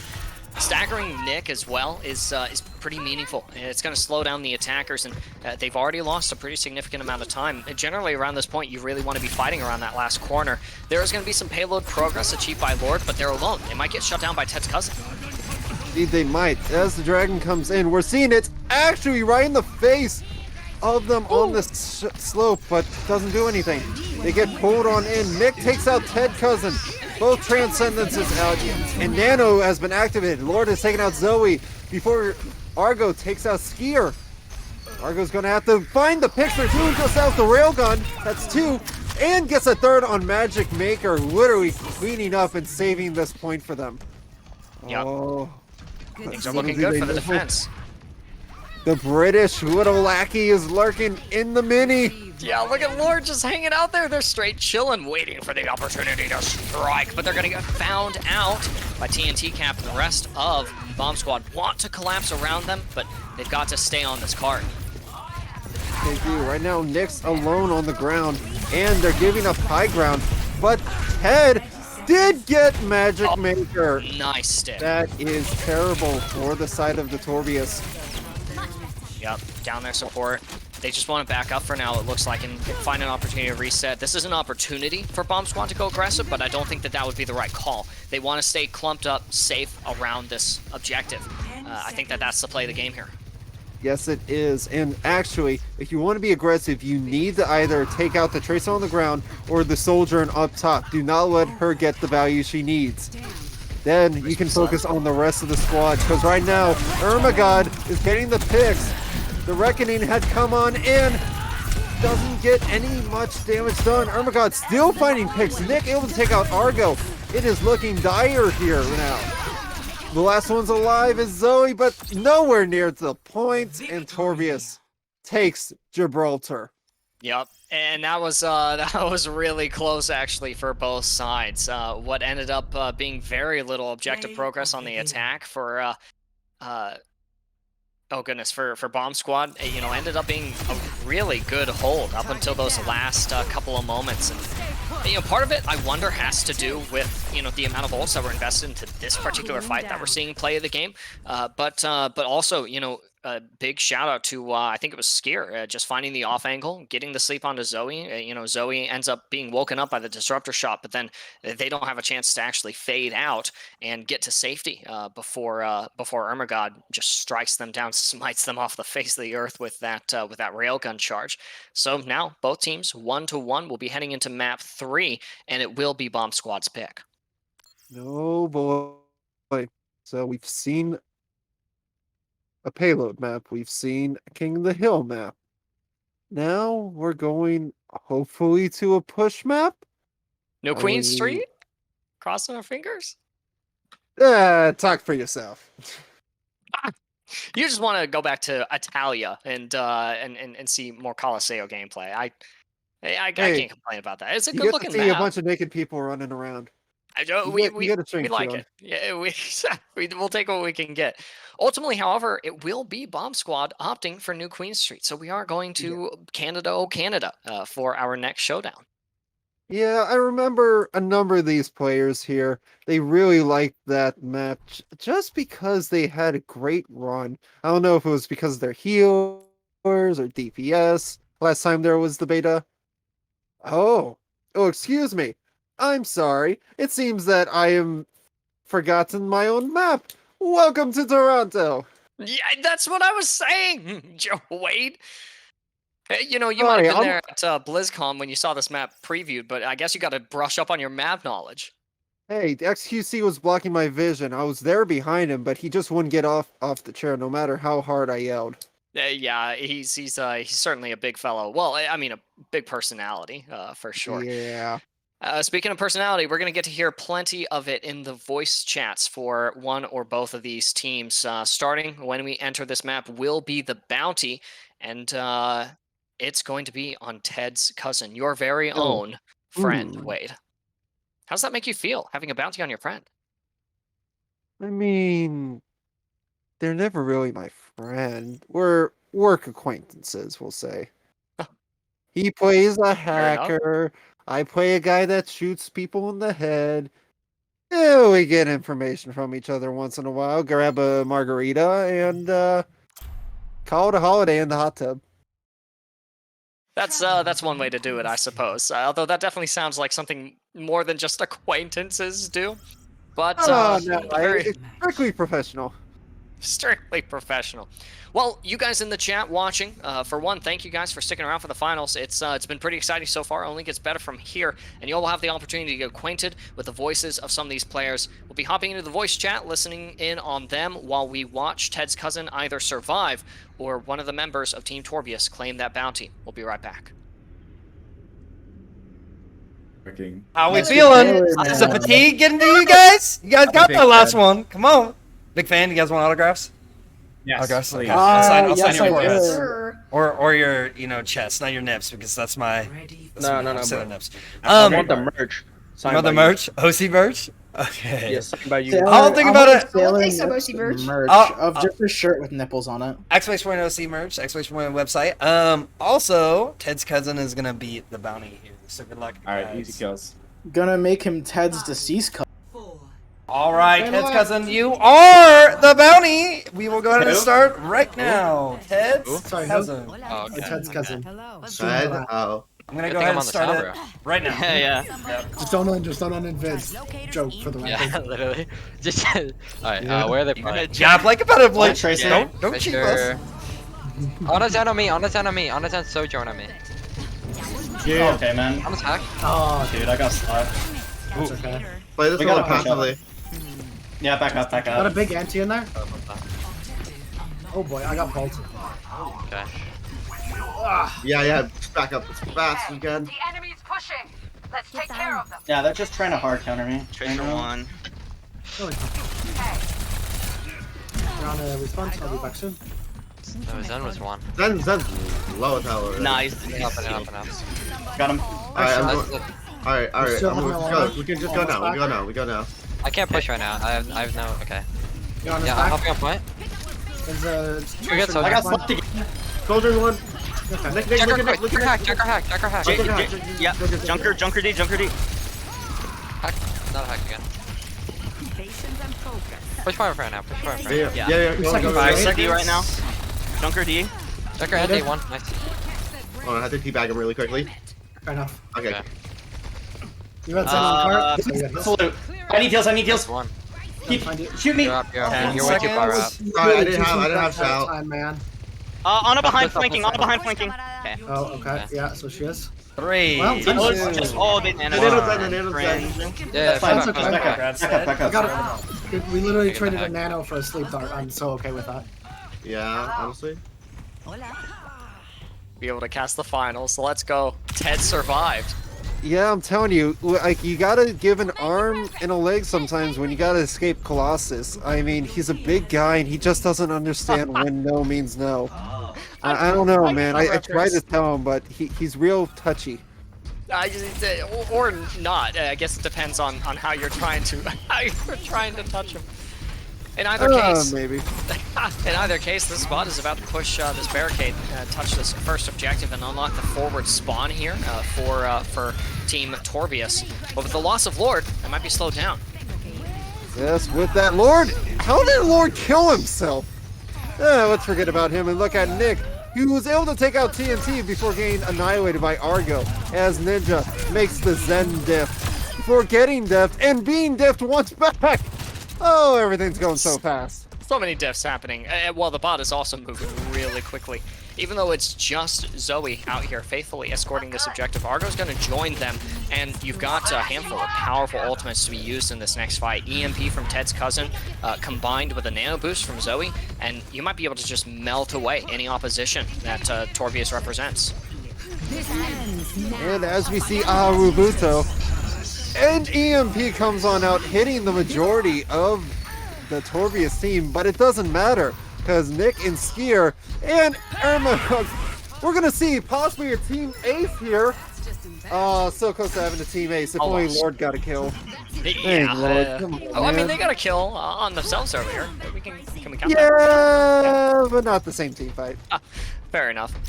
In either case, I think that we do see the bot capture the second objective, and again, that means forward spawns activate here for Team Torbius, and that's a pretty good advantage. Just means that these fights are going to be start to be, or at least around this area, be even quicker. That they are. Now, Roberto, because he's Canadian, he has the A in front of Roberto. He's moving a bit too slow at the moment, and now that the barricades are gone, Nano comes out, Emergo, Magic Maker, they're getting kills. Now we can see if Junker Queen follows up, but Skier steals it from the Junker Queen as Argo takes down Lord. And Nick's able to trade back against Zoe. It seems that Bomb Squad's in trouble here. They're not able to defuse the situation as it's unraveling unexpectedly. Yeah, strong push here from Team Torbius, and they're coming into this with the Rampage as well from Nick. That's going to be a pretty meaningful ultimate if they can connect it onto as many people as possible. Tuskousin is looking around the off angle. They're Tracer now instead of Sombra. Oh, that might help them a bit if they can find the pits on it. But the Reckoning comes on out, and it's not enough. Despite the anti and falling, TNT does take out Nick. So we're going to have to see if that's enough, because Magic Maker, he's a Zenyatta, and he has a boot to your face. With Lord and the double pulse bomb. Let's go. Tuskousin, Anti, not going to be able to stay on there, but does get Lord. This time with their pulse bomb, not Lord's own pulse bomb. But this is still the bomb moving forward. TNT is going to swap onto the Reinhardt. So you mentioned swinging around as the Reinhardt against against JQ. See how effective it ends up being here for Bomb Squad. Yeah, I remember Sami saying one thing before he ran. He said if there's a Reinhardt, mention that if it's TNT, then he needs to keep his shield up or something. I don't know. He was running away with his tail between his legs. I don't think he has a big enough hammer. I guess not. TNT though seems to a bigger barrier though. It seems like that's all that they're doing right now is holding that shield. Yeah, well, unfortunately, it seems Lord's making his way around that shield. And as I speak of the man, both of them die. Lovely. The outlaw known as Ted Cousin is taken out by Royalty, the Junker Queen. That's still a fight win here though for Team Torbius. I mean, it's just they've doubled the amount of progress essentially that that Bomb Squad has been able to attain. So much momentum. Oh, Argo and a Nano Lucio. What is going on here? What madness are we witnessing? Rolling, perhaps, or just a whiff of the nano boost. But I mean, hey, if it gets value, it got value. But it looks like Argo getting value that fight. Yes, but not when you have to deal with a Junker Queen Yeah. to the face. That electricity gun is a new thing that I have to steal from her later. That's True. Hey, that- I like the new Gracie. Fair enough. Skyred as well applied the nano boost onto Nick there. So Nick, all that they have to do is, you know, just survive, wait for the rest of the team to regroup, and then Torbius has another strong push ahead of them. They do. Now the question is if they can get the bot at least to the checkpoint on the other side of the map. They have not made a dent since around this corner. Margo's the first to fall, but they need more. Alright, Argo able to take out Magic Maker, causing a retreat from Torbius. And they've gotten the kills they need. They can make their push now. Yep. TNT Cap ends up slept, but you know that's a small price to pay for a team fight win, and finally getting this, getting the bot to start moving in the direction that Bomb Squad needs that payload to move, or rather the barricade, I suppose. But you know, even though they lost the forward spawn, Torbius is still ready for another engagement. Here they are as they get closer to that checkpoint. Lord of Lordy! Everything comes out and shatter from who knows where. That I finds kill on Nick, and they just get it to the checkpoint. That was definitely a solo shatter onto Nick there. TNT was just like, I've had it with your schemes, and just puts a stop to them instantly. I guess the Deadeye from Ted's cousin was just a great way to make sure that kill was secured. Yeah, Junker Queen is just so healthy that it's sometimes hard to keep her down. Bro, It's she's always back up the and at one. it.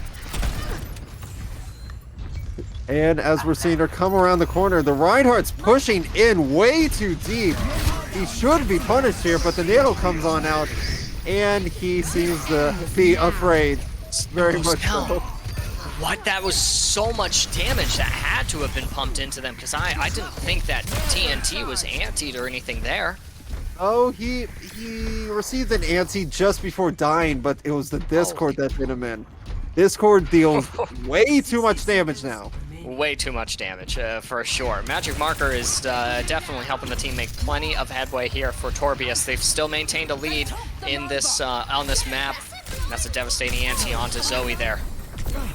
But it seems that Torbius is getting the kills they need. TNT finally getting a pick, but I think we're going to see Cassidy fall here very soon as they do a 1v1 with the Tracer. My! Alright, It's magnet the grenade. explosion to the face. Oh, there we go. Coming in That clutch. seems alright. Yeah. TNT Cap is ready to engage, but I don't know if they should here. They only have their Lucio, and oh, there you go. Argo able to come in clutch with that headshot of the railgun. Nick Now is by here's something I themselves. don't understand. Why is Yeah. the Lucio chasing down the Junker Queen on their own? You know, it's definitely a bad matchup, but more than that, Deadpool, I know that you resonate with me on this one. I don't even think it's Lucio's place to do so.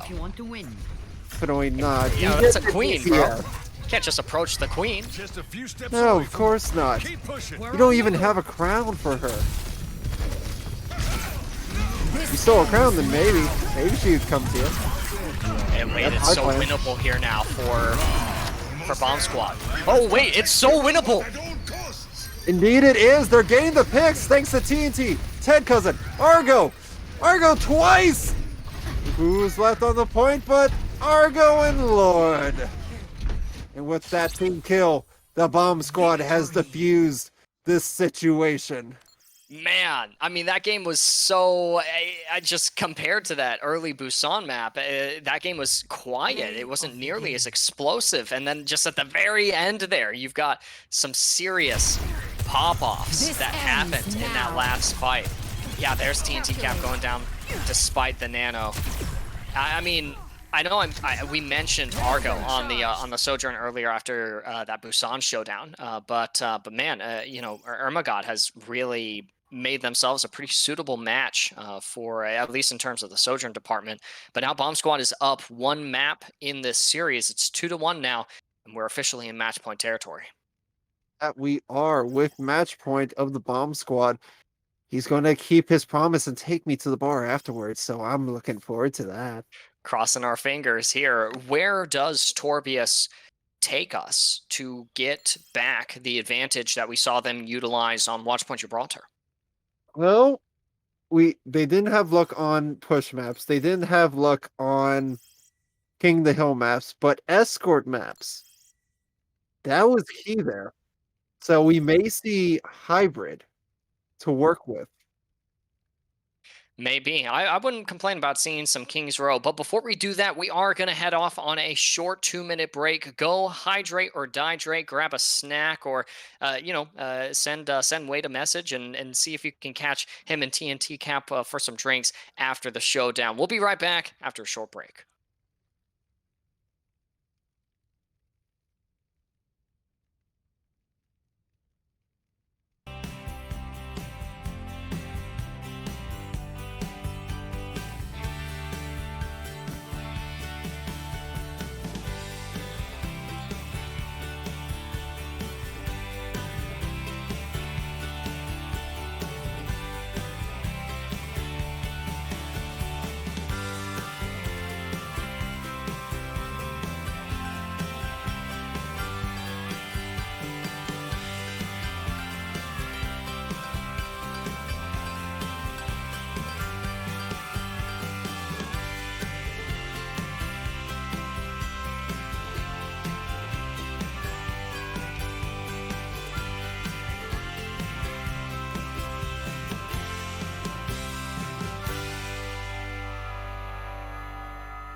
Welcome back from the break, everyone. Of course, I am Lord Thethan, and I'm joined by Deadpool himself. We're bringing you potential last map of the finals for the Yeehaw OC auction event. Although we're not heading anywhere in the continental U.S., we ain't heading south. In fact, we may very well be going north, or actually, no. I guess this might be a little bit south. I don't know my geography. We're going to Eichenwald. That's where we're going. Wherever that is on the map, you guys can decide. Welcome to Germany. They have good bratwurst. If only I was cultured and knew what that was. They're big sausage hot dogs for Germans. Well, I met one once. I don't want to go there again. a bratwurst or a German?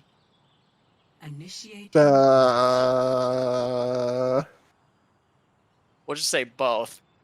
Yeah. Well, heading into Eichenwald, there's definitely a lot that we could expect. I mean, we did get to see TNT do a little bit of a romp on the Reinhardt. It's quite possible that we see the armored German fellow himself come back into the fray on Eichenwald.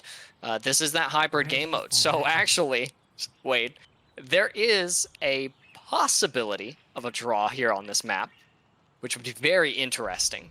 But, without a Reinhardt in the lineup, something tells me that this map, that this particular map, it's going to be another back-and-forth battle. Definitely here. And if you take a quick look, hey, we have the Reinhardt. There is a new age city in the horizon from the castle. That didn't used to be there, especially not in Overwatch 1. Oh my gosh, yeah, you're right. Huh. All right. That's a new addition. So we didn't wait 3 years for just a lighting change. We waited 3 years for that and a city in the background. Let's go, Indeed we Overwatch did. content. Yes, there's lore. At this point, I'm fine with anything. Wait, I just want content. That's what we're looking for. As we're getting content here underway, the Reinhardt making his German presence sound. Shield and knighthood. It's a wonderful thing. As we're seeing Ted Cousin take out Skier first. It's definitely a high priority target. Ooh, so is Magic Marker. Without the supports, this point is as good as lost here for Torbius. Most definitely. But if Nick can pull a win from behind, it'd have to be from the grave, because there's no way to come back from the afterlife. Unless I ask Death nicely. I mean, yeah, if you ask super nicely, I'm sure Death will make something happen, but I think we'll have to wait until the second objective to see anything happen here. Magic Marker has struck back, a little bit of vengeance there for the first point for dropping like they did, but, the point's already been captured. It's advancing for Cole. As soon as that thing opens, that point is going to be a shooting gallery for all of the Torbius members who are on high ground. Indeed it is. Do you like marshmallows? I do. Let's steal them from TNT. Oh, but he there you roasted go. marshmallows there on the cart. Took a little bit of damage there. Yeah, he should outright be dead for the amount of marshmallows he burned there. That's Fair prime. enough. True. Ruins perfectly good spores. Don't get me wrong, I like mine crispy too, but I don't like them turned to ash where you poke them and they turn to dust. Well, I'll tell you, Bomb Squad definitely wants their opponents turned to ash. They are quick to engage on this high ground. Argo still ends up going down, though. Ted's cousin is gone, too. Nick is on a rampage. The queen unmatched. That's a nice sleep there. Finds TNT. Now Zoe's on the run, trying to get out. Does land the sleep onto Nick, but that's not enough time bot to escape. Yeah, they're just gonna reset. That's still a little bit of a stagger, though. Yes, with that stagger, they're going to have to wait for the regroup here. Their best bet, if they're going to take it, is to make a move through the castle. They don't have the blade quite yet, but they do have the railgun online to use, so they might use Nano for that. Or they'll save it. I'd like to see a Nano go from Scare onto Magic Marker, see what they can get away with there. That would be quite funny. But that's not going to be happening here. Instead, they may use it to save their queen. And they do just that. In fact, TNT and Zoe are the first to fall. Yeah, that's pretty unlucky there for Bomb Squad. Argo's trying to sustain here on the objective, but it's just a matter of getting, well, it would be a matter of getting whatever ult charge they can, which is nothing, because they've already got the overclock. BD Ninja has to get out. They've got the sound barrier. It's just a matter of living in time for the rest of the team to engage. It is, and Brutal Ted pick. Cousin calls the magic marker. Where was he even positioned to get that kind of kill? Goodness. And probably trying to go up on Magic Marker just by themselves, but this is a really advantageous position for the defense. It's not a surprise to me to see Bomb Squad kind of slow down a little bit here, although I don't think that they needed to fully reset just off the Ted Cousins time. And Nano Blade does come on out, but he is antied and annihilated. They separate him with a shatter thanks to the Reinhardt, but they're not able to kill him yet. Zoe and Argo damage. finding their picks, yet Junker Queen cannot die. No, That's- because full HP. Wow, he took a shatter point blank, pinned, was bladed, and still lived. Yeah, that's pretty crazy for sure. They're gonna end up getting staggered out of this fight though. Argo with a disruptor shot coming in clutch, and the payload will be able to continue moving towards the gated castle. For Bomb Squad, they're really hoping to get this point captured, but they'll have to dodge the pulse from Lord first. That they will. Argo's gonna have to play back here to get used, and they activate that railgun. We're gonna see the picks now, momentarily, but they're not coming out. Instead, it's TNT that's the first to fall. Argo finally getting the first, but it's not enough when Ermagod finds two more, and Yup. Magic Maker with it. Argo said this ends now, but it was already over for the Bomb Squad. They're going to have to reset there, and Lord is still able to hold on to this pulse bomb as well, which is actually really convenient. It just strengthens their defenses here coming into this next fight. There's the skill shot for the knife. It does not pull TNT cap, but it does do a little bit of bleeding damage. Just a couple of ticks of ult charge there for Nick. Oh yes, and that passive healing always is nice to have if you were to take some damage. That bleed effect is just very useful. Also very undervalued. But what it looks like, they're trying to perform a C9 here. Traits are barely able to hold on as the rest of Torbius comes to defend the point. Nick getting a double kill! Sheesh! With one shot of the gun. You're able to get the nade in, shutting down TNT Captain. Oh, Only a this minute is remaining. dismal. There's the skill shot, pulls Zoe right off the high ground and into the pit. Scare's going to be coming into this next fight with a nano boost as well. Zoe just lagging a little bit behind in terms of that ult charge, but they'll probably have it in the latter stages of this next fight. Lord is hugging close to the objective. They're not about to get C9'd in this top 500 lobby, but TNT Cap has to cross the distance through the castle, and basically, Bomb Squad has to fight this next fight on point. Yes, they do. In fact, they're doing something very well, is that they keep separating them. The shatter in the sweep coming on out, shutting down whatever opposition was supposed to be made for them as they take control of the point. All right, well, no fight on point. It's all in castle there, and it pays dividends here for Bomb Squad. They're going to be able to continue advancing, albeit with not too much time in the bank, but got a little bit of wind behind their sails, and might be able to make some crucial progress here on this third point. TNT cap on the Reinhardt, it's really paying off here, I think, for Bomb Squad. See, what he did is he started to hold his shield instead of just charging in. Maybe Salmi had something to say. But Maybe he was that's onto something. maybe so. Oh, unfortunate! The reckoning, the sleep, the ante, everything's going wrong. Despite having a nano on him, Ted Cousin does take down Lord, but it's truly not enough at the moment. Nick barely hanging on to dear life as their tanks are just duking it out, but not able to shut either one down. Both of the tanks had to play safe there for a moment, but now it's a full brawl out on the objective. Pulse bomb got whiffed by Lord. Yep, and Argo finding the first pick on to Lord. Let's get a second. Can we have a third? Is it going to be coming here? It's going to be coming. Yes, it does. There you go.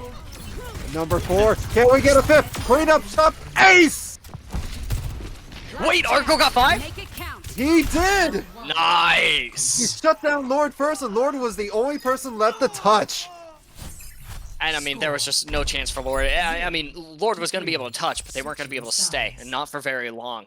So, fighting through the stymie on second point to being able to capture third, if I'm Bomb Squad, I'm feeling pretty content with that.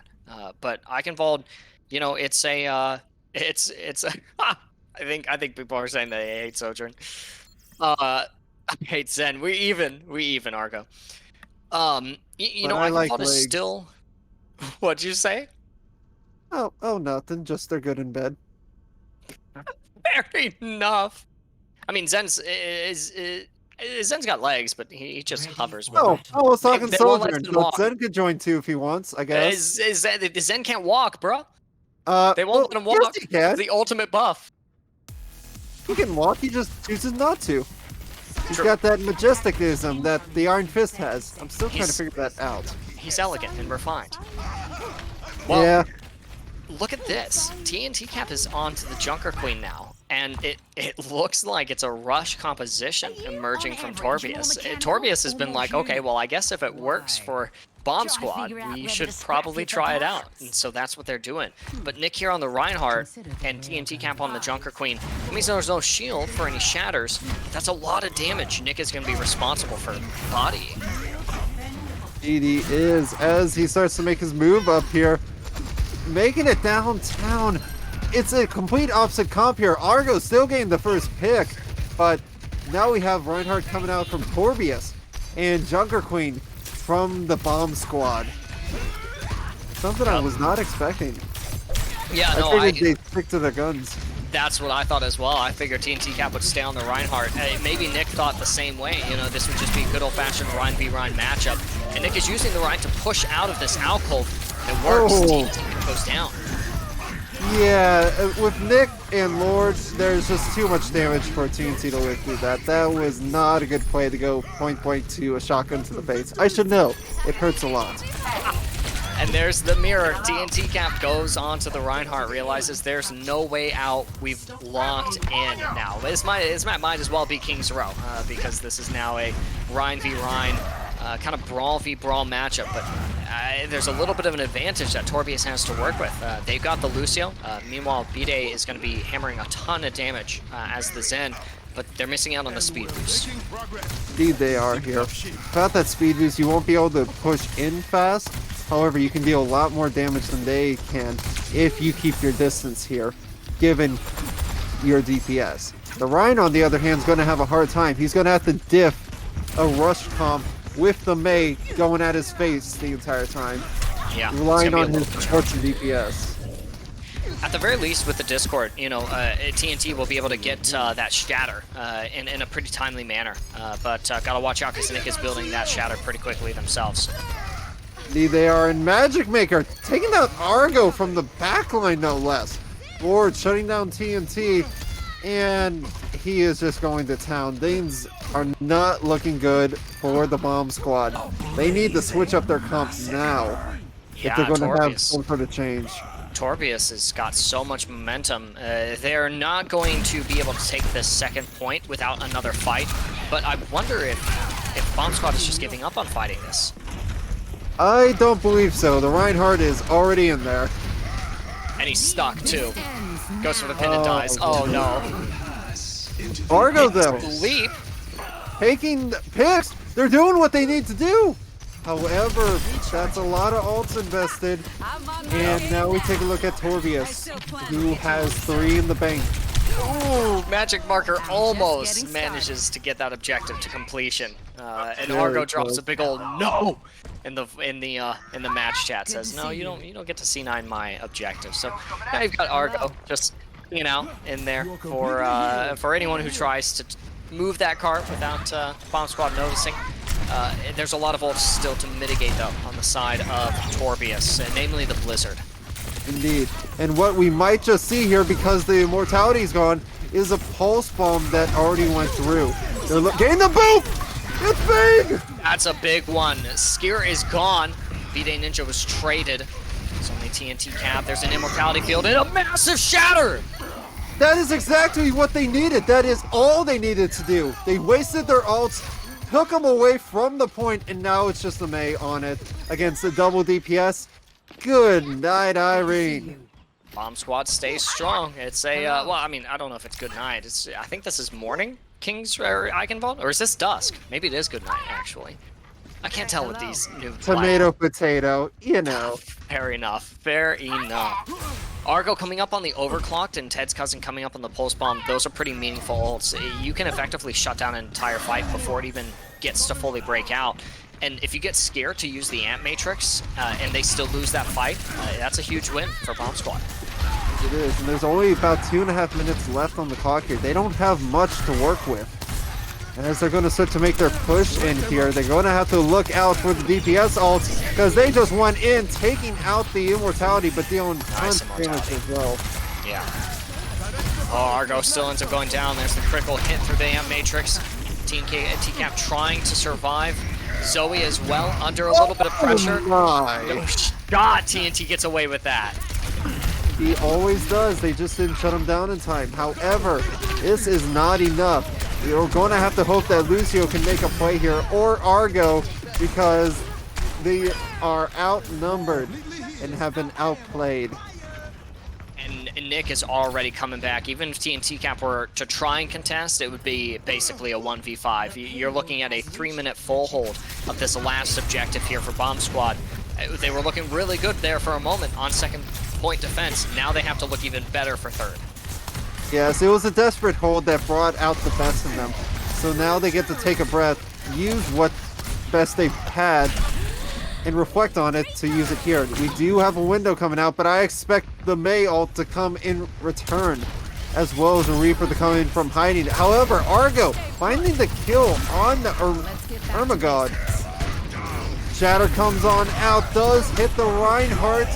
Not able to get the value they're looking for. Got a lot of close encounters here, and Argo does take out Lord. There's an Amp Matrix to play around, but there ain't going to be anyone to use it. The forces of Torbius are wearing thin in this fight.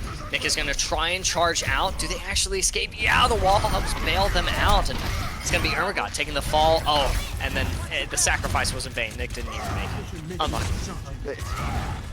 See, this is why you don't sacrifice. You put the guy out there that can heal himself. It's not worth going out to die because you don't come back. True. Hey, they ain't you wait. They can't just heal themselves. But it's just so everyone has a healing factor. No, that's just the supports, including B-Day Ninja, who has the sound barrier coming up online, and that is quite the factor that'll be playing into this next fight, especially since it's Ermagod and Lord coming in with both their fight-winning ults. Indeed, but as the window comes out, TNT's in grave danger. The beat drop already came out, and they're taking full advantage of that, having annihilated Lord, TNT, and Zoe, along with Ninja. Oh, this is terrible. Poor B-Day. I mean, you know, I can't blame B-Day Ninja for dropping the sound barrier there. You know, the wall comes up and you just want to make sure that your Rhyme will stay alive, but you definitely wanted it for the Blizzard. Lord didn't even have to use the Death Blossom. They're about to use it. Oh my goodness! It is all in. There's 46 seconds left on the clock, and they just cleaned up shop. Yeah, that was a nutty immortality field from Zoe. They barely threw that to the ground in the nick of time. It deployed, was eliminated, but by then, the instant regen from Baptiste Shift came in super clutch. By that time, basically all of Bomb Squad had moved far enough away from the Death Blossom's effective range. So now, Lord swaps onto the Tracer just to try and get some of that one-click potential, but this is the last fight, potentially the entire series. Yes, it is. They have to use this window and shatter to full effect in order to stay alive, because it's not a minute on the clock. They have a shot at keeping this game alive. Now, here comes the shatter. Doesn't get blocked. And they're making their cleanup of the shop. There's no one left but the soldier, and she is nowhere near an ult.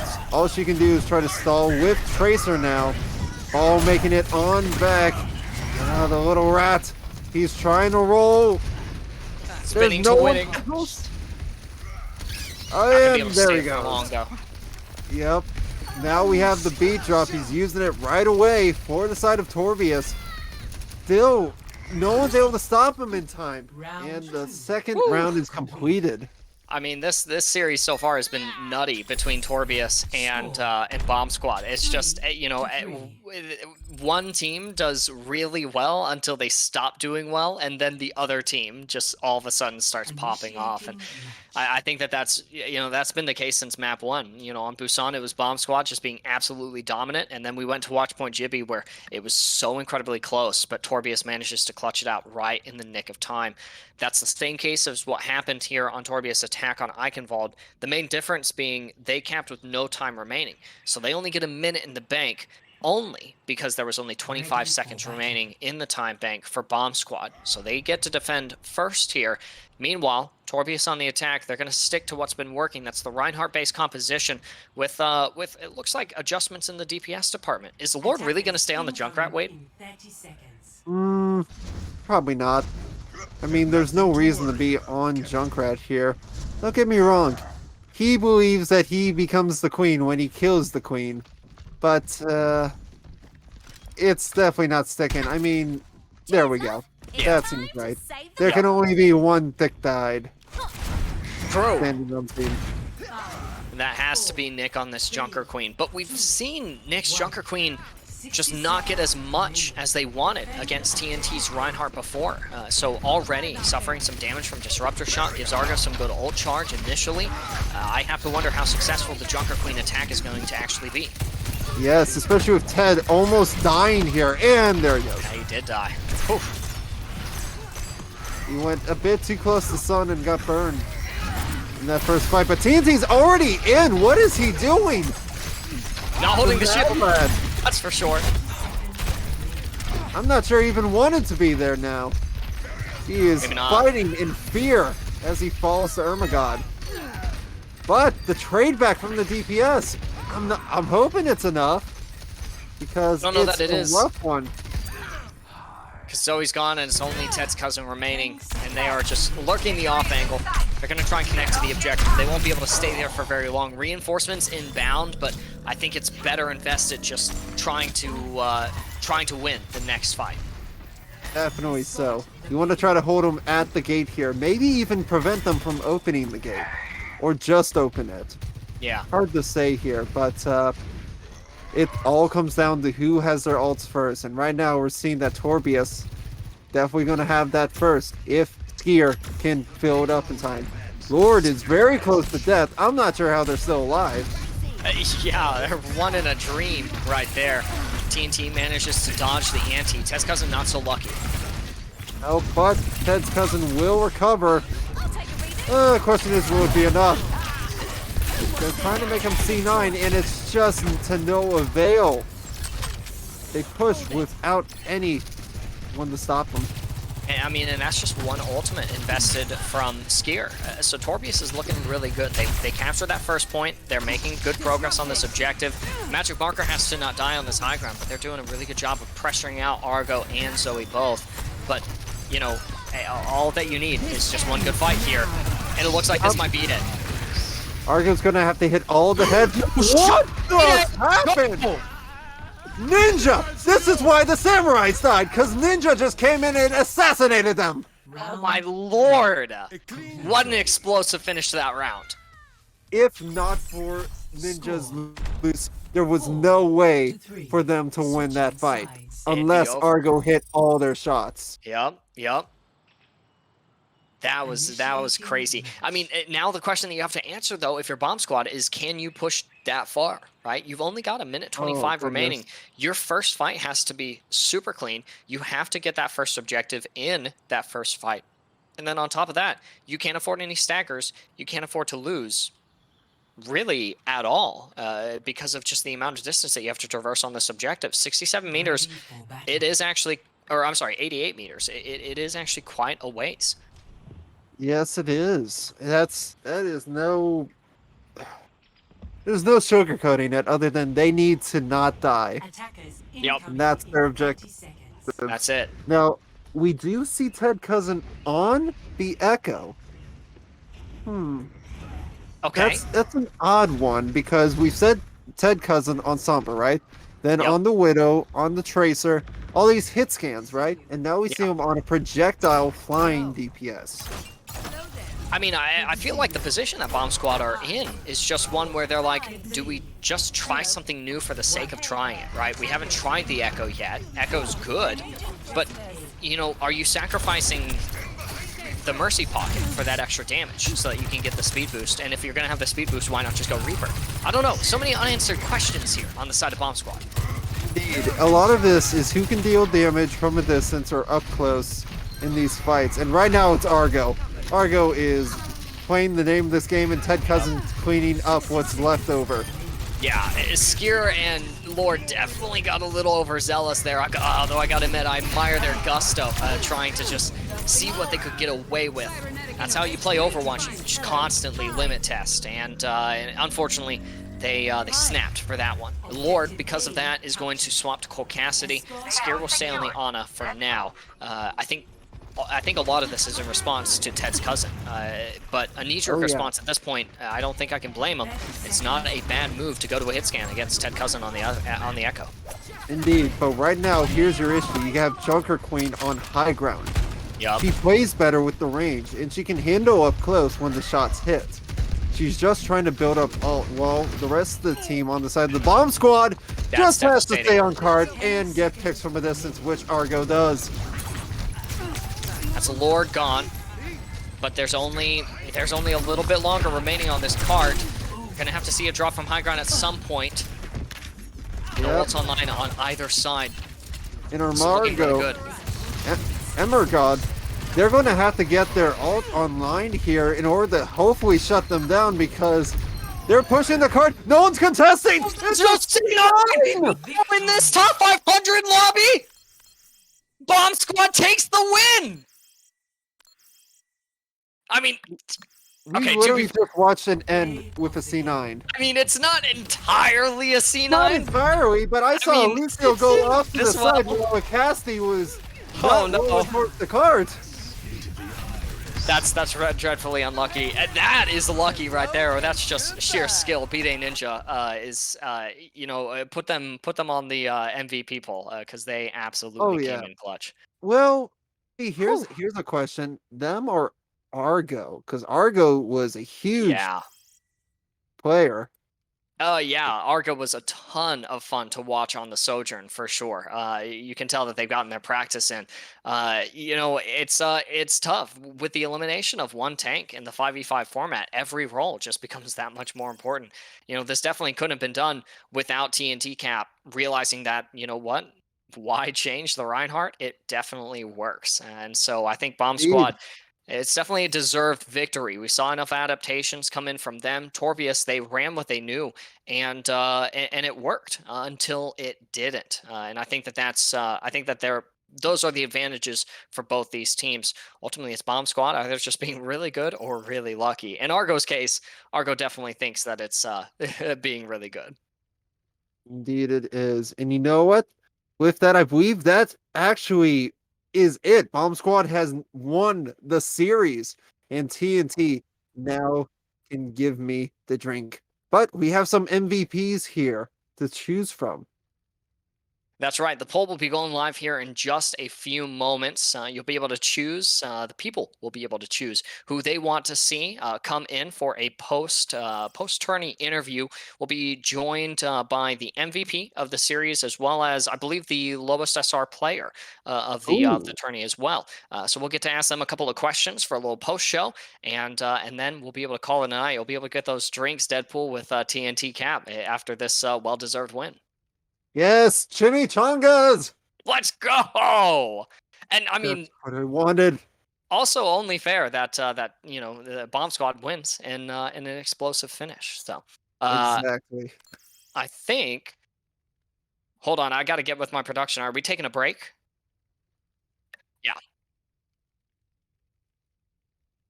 That's right. So we'll be heading off for just a couple of moments while we get the poll sorted out for you guys. Don't go anywhere. There's still just a little bit more left of the show. We'll be right back. Bye-bye.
Welcome back from the break, everyone. The games might be over, but the show isn't quite yet.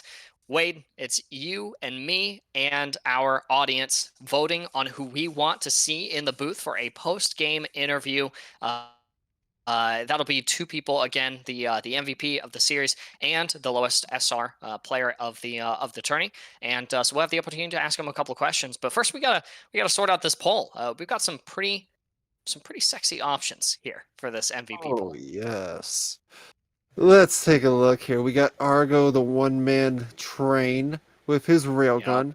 We have Nick. I have no idea who Nick is. We have Sexican, the sexy Mexican. The TNT himself. He blew up all over that tank like he should. Welcome to B-Day with the clutch plays. I told you, ninjas beat samurai every day of the week. I mean, you've proven me wrong once again. Skier, the man coming from downhill himself, snow plowing through everyone on support.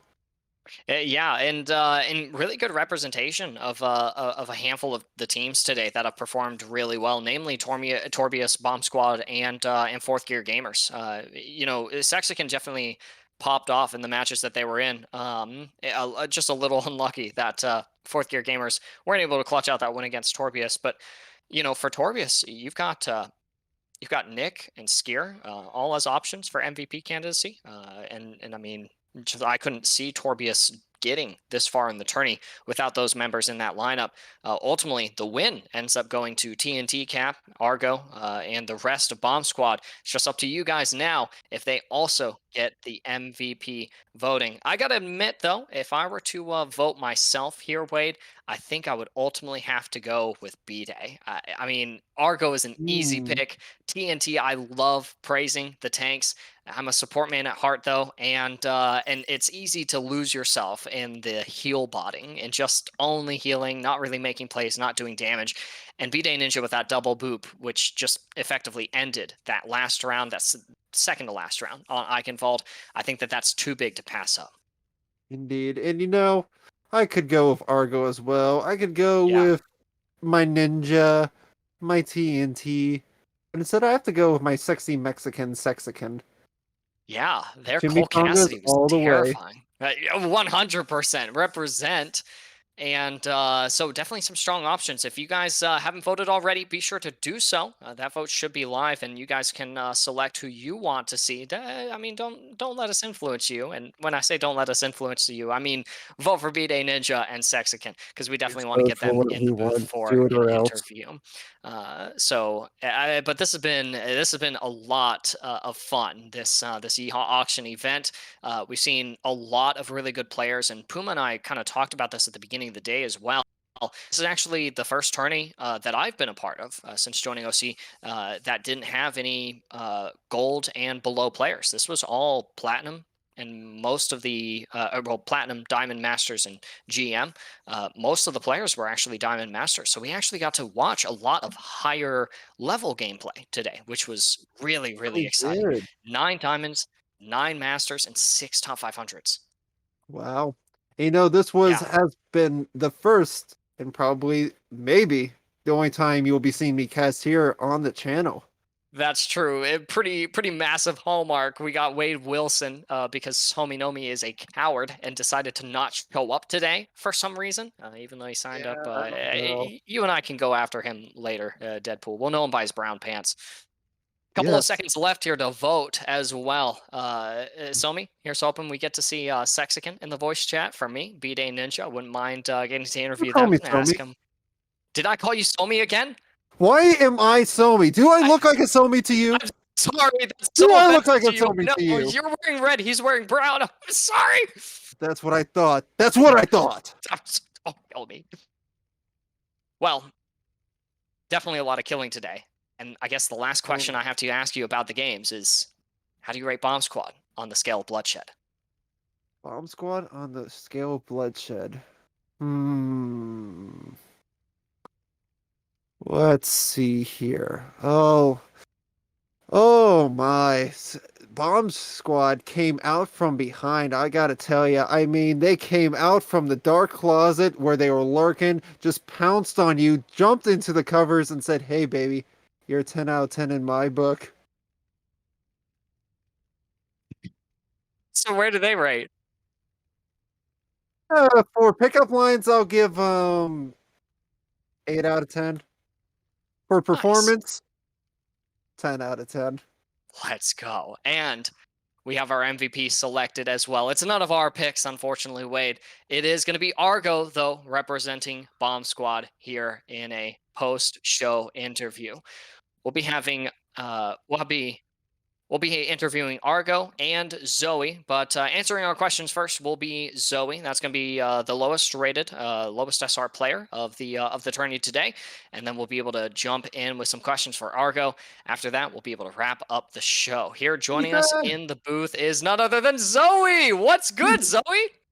Yeehaw! Yeehaw! How's the win feel, Zoe? Oh, it feels so good, dude. Honor is so much fun. I love making people sad by making them unable to get healing. It's so much fun. That is, lovely. that is so sad, but Sounds like you should be on so my good team. at the same time. Zoe, this is a big win, not only Yeah. for Bomb Squad, but also you represent the caster division here of Let's OC. go. It's always great to to know that the casters can feel boosted every once in a while, at least as boosted as I am on ladder. The Ana today was really reliable.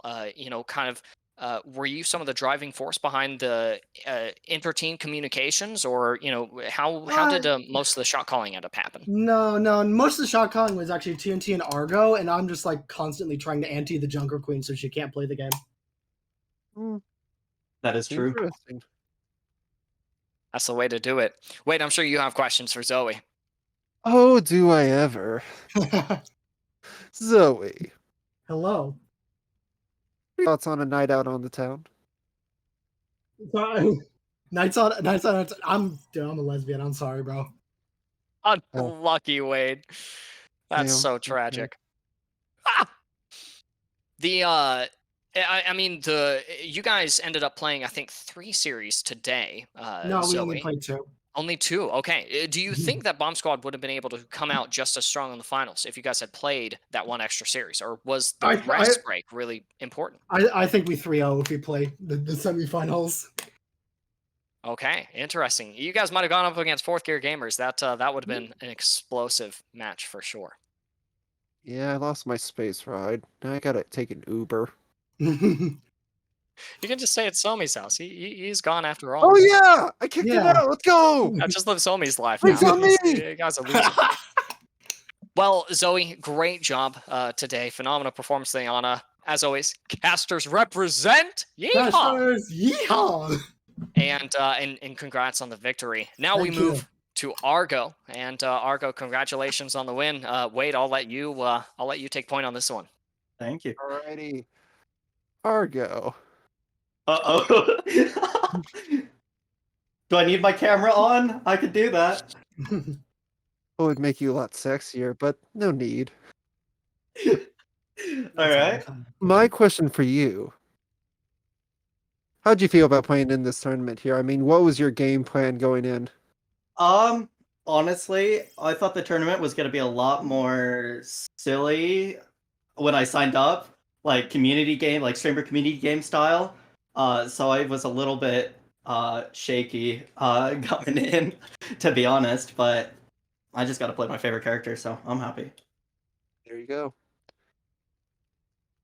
Sojourn, there's definitely a lot of reasons to have Sojourn as your favorite character. What's a couple of the reasons that she's become yours?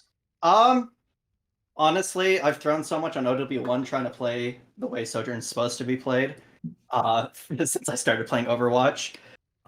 So it just fits my playstyle since I've started playing. I'm like a hit scan main. I play for Team Mystics as the flex DPS. So I kind of moved from hit scan to projectile, and Sojourn's a mix of both. So that's kind of how it went.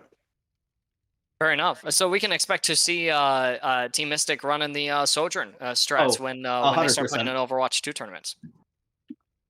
Yep. Nice. Fantastic. All right. Can't wait to see that. And And I mean, congratulations on the victory. Correct me if I'm wrong, Argo. This is your first OC. Yep. This is my first wow. OC. Let's hell go. yeah. Fantastic debut. How do you feel about the community and the event so far? I thought it was super great. Fun games, fun people. Definitely gonna be playing with everyone after this. Just on my own time. Absolutely. Wade, Yeah. any last questions for Argo? Can I see you tonight at 6? Sorry, man. Dude, Argo. Got myself No. in my Sojourn thighs. Argo's on the Come grind, on, bro. please let me. I swear I'm gonna get third. No. Dude, okay, you know what? I'll go out with you, Deadpool, but like as a friend. Okay, is that okay? We can do that. TNT's fine anyway. We're going to the bar. True. Yeah, I'm gonna go play some Valorant with Juggalo. Go for some victory shots. Well, congratulations again, Zoe and Argo, on both the win and the MVP accolade. Argo, I definitely hope to see you again in the in future OCs and as well representing Team Mystic for any pug tourney that you play in. Zoe, fantastic stuff as always. Good to have you in the booth with us as a player, and you guys both have a fantastic rest of the evening. No You youth, too. Ethan. Uno reverse guard on me. All Congrats, right. guys. Have a good one. Good eye. Bye. Yeehaw. Well, Wade, that is pretty much it for us. Yeehaw! We have we have a little bit of business to talk here at OC, of course. You know, bounty winners and of course the Bomb Squad team as a whole. You know, we get prizes that are distributed. Those will be out by I think Monday of this upcoming week. So you guys can look forward to some premium Steam codes in your inventory. That should be a lot of fun and definitely a good reason to play OC. You know, you come in, play Overwatch, and suffer for a little while, and then you walk out with a brand new fun mini game or game with Steam. Don't forget, guys, that you guys can still subscribe, donate, give bits, and everything. Wade, now that you're in the booth, you know that it definitely helps out the casters, helps out the production, and Wade, we mentioned chairs earlier as well. I think for Oh yes, specific reasons. chairs. I'm still on this stinky couch he calls a bed. I don't. How does he live here? Your guess is as good as mine. Are you gonna find a chair somewhere though? Oh yeah, I might steal his upstairs, but it's kind of broken. I could use a new one. Fair enough. And if Wade, if you need a new one, and really if anyone needs a new chair, they need to visit Chairs for Gaming using using code OC. You guys can save big with Red Dragon, Chairs for Gaming, and Swift Lifestyles. That's 15% off of products with Swift Lifestyles using code OC. Use exclamation point sponsors command in the Twitch chat in order to save big on those. If you guys enjoyed what you got to watch today, then definitely join the community. Hit exclamation point Discord to join the community. Be a part of all the crazy, chaotic, fun stuff that we have ahead, including future Overwatch 2 tourneys. I mean, we had a lot of fun this weekend. We'd love to continue having some fun while the beta is still in our hands. And of course, come the third beta as well, when Kanazaka Fox Girl finally releases Catch Me Maining Her, we'll be able to do more tournaments. So you definitely want to be a part of that. Join the family. We are definitely chaotic. We are definitely crazy. Not as crazy as Deadpool, but crazy enough. But we're also fostering a really warm and welcoming community. We absolutely want you guys to be a part of it. Yeah, thank you. And Wade, I think that's pretty much it. Definitely, guys, if there's anyone that y'all want us to raid, then drop their Twitch link or Twitch handle in the chat, and we'll go raid them. Deadpool, I think it's time for you to catch some drinks with TNT Cap.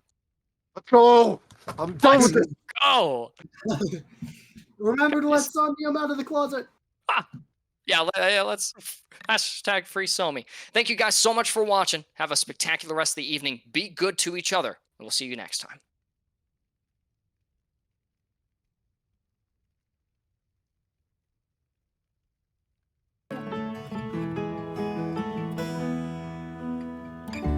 Oh my God.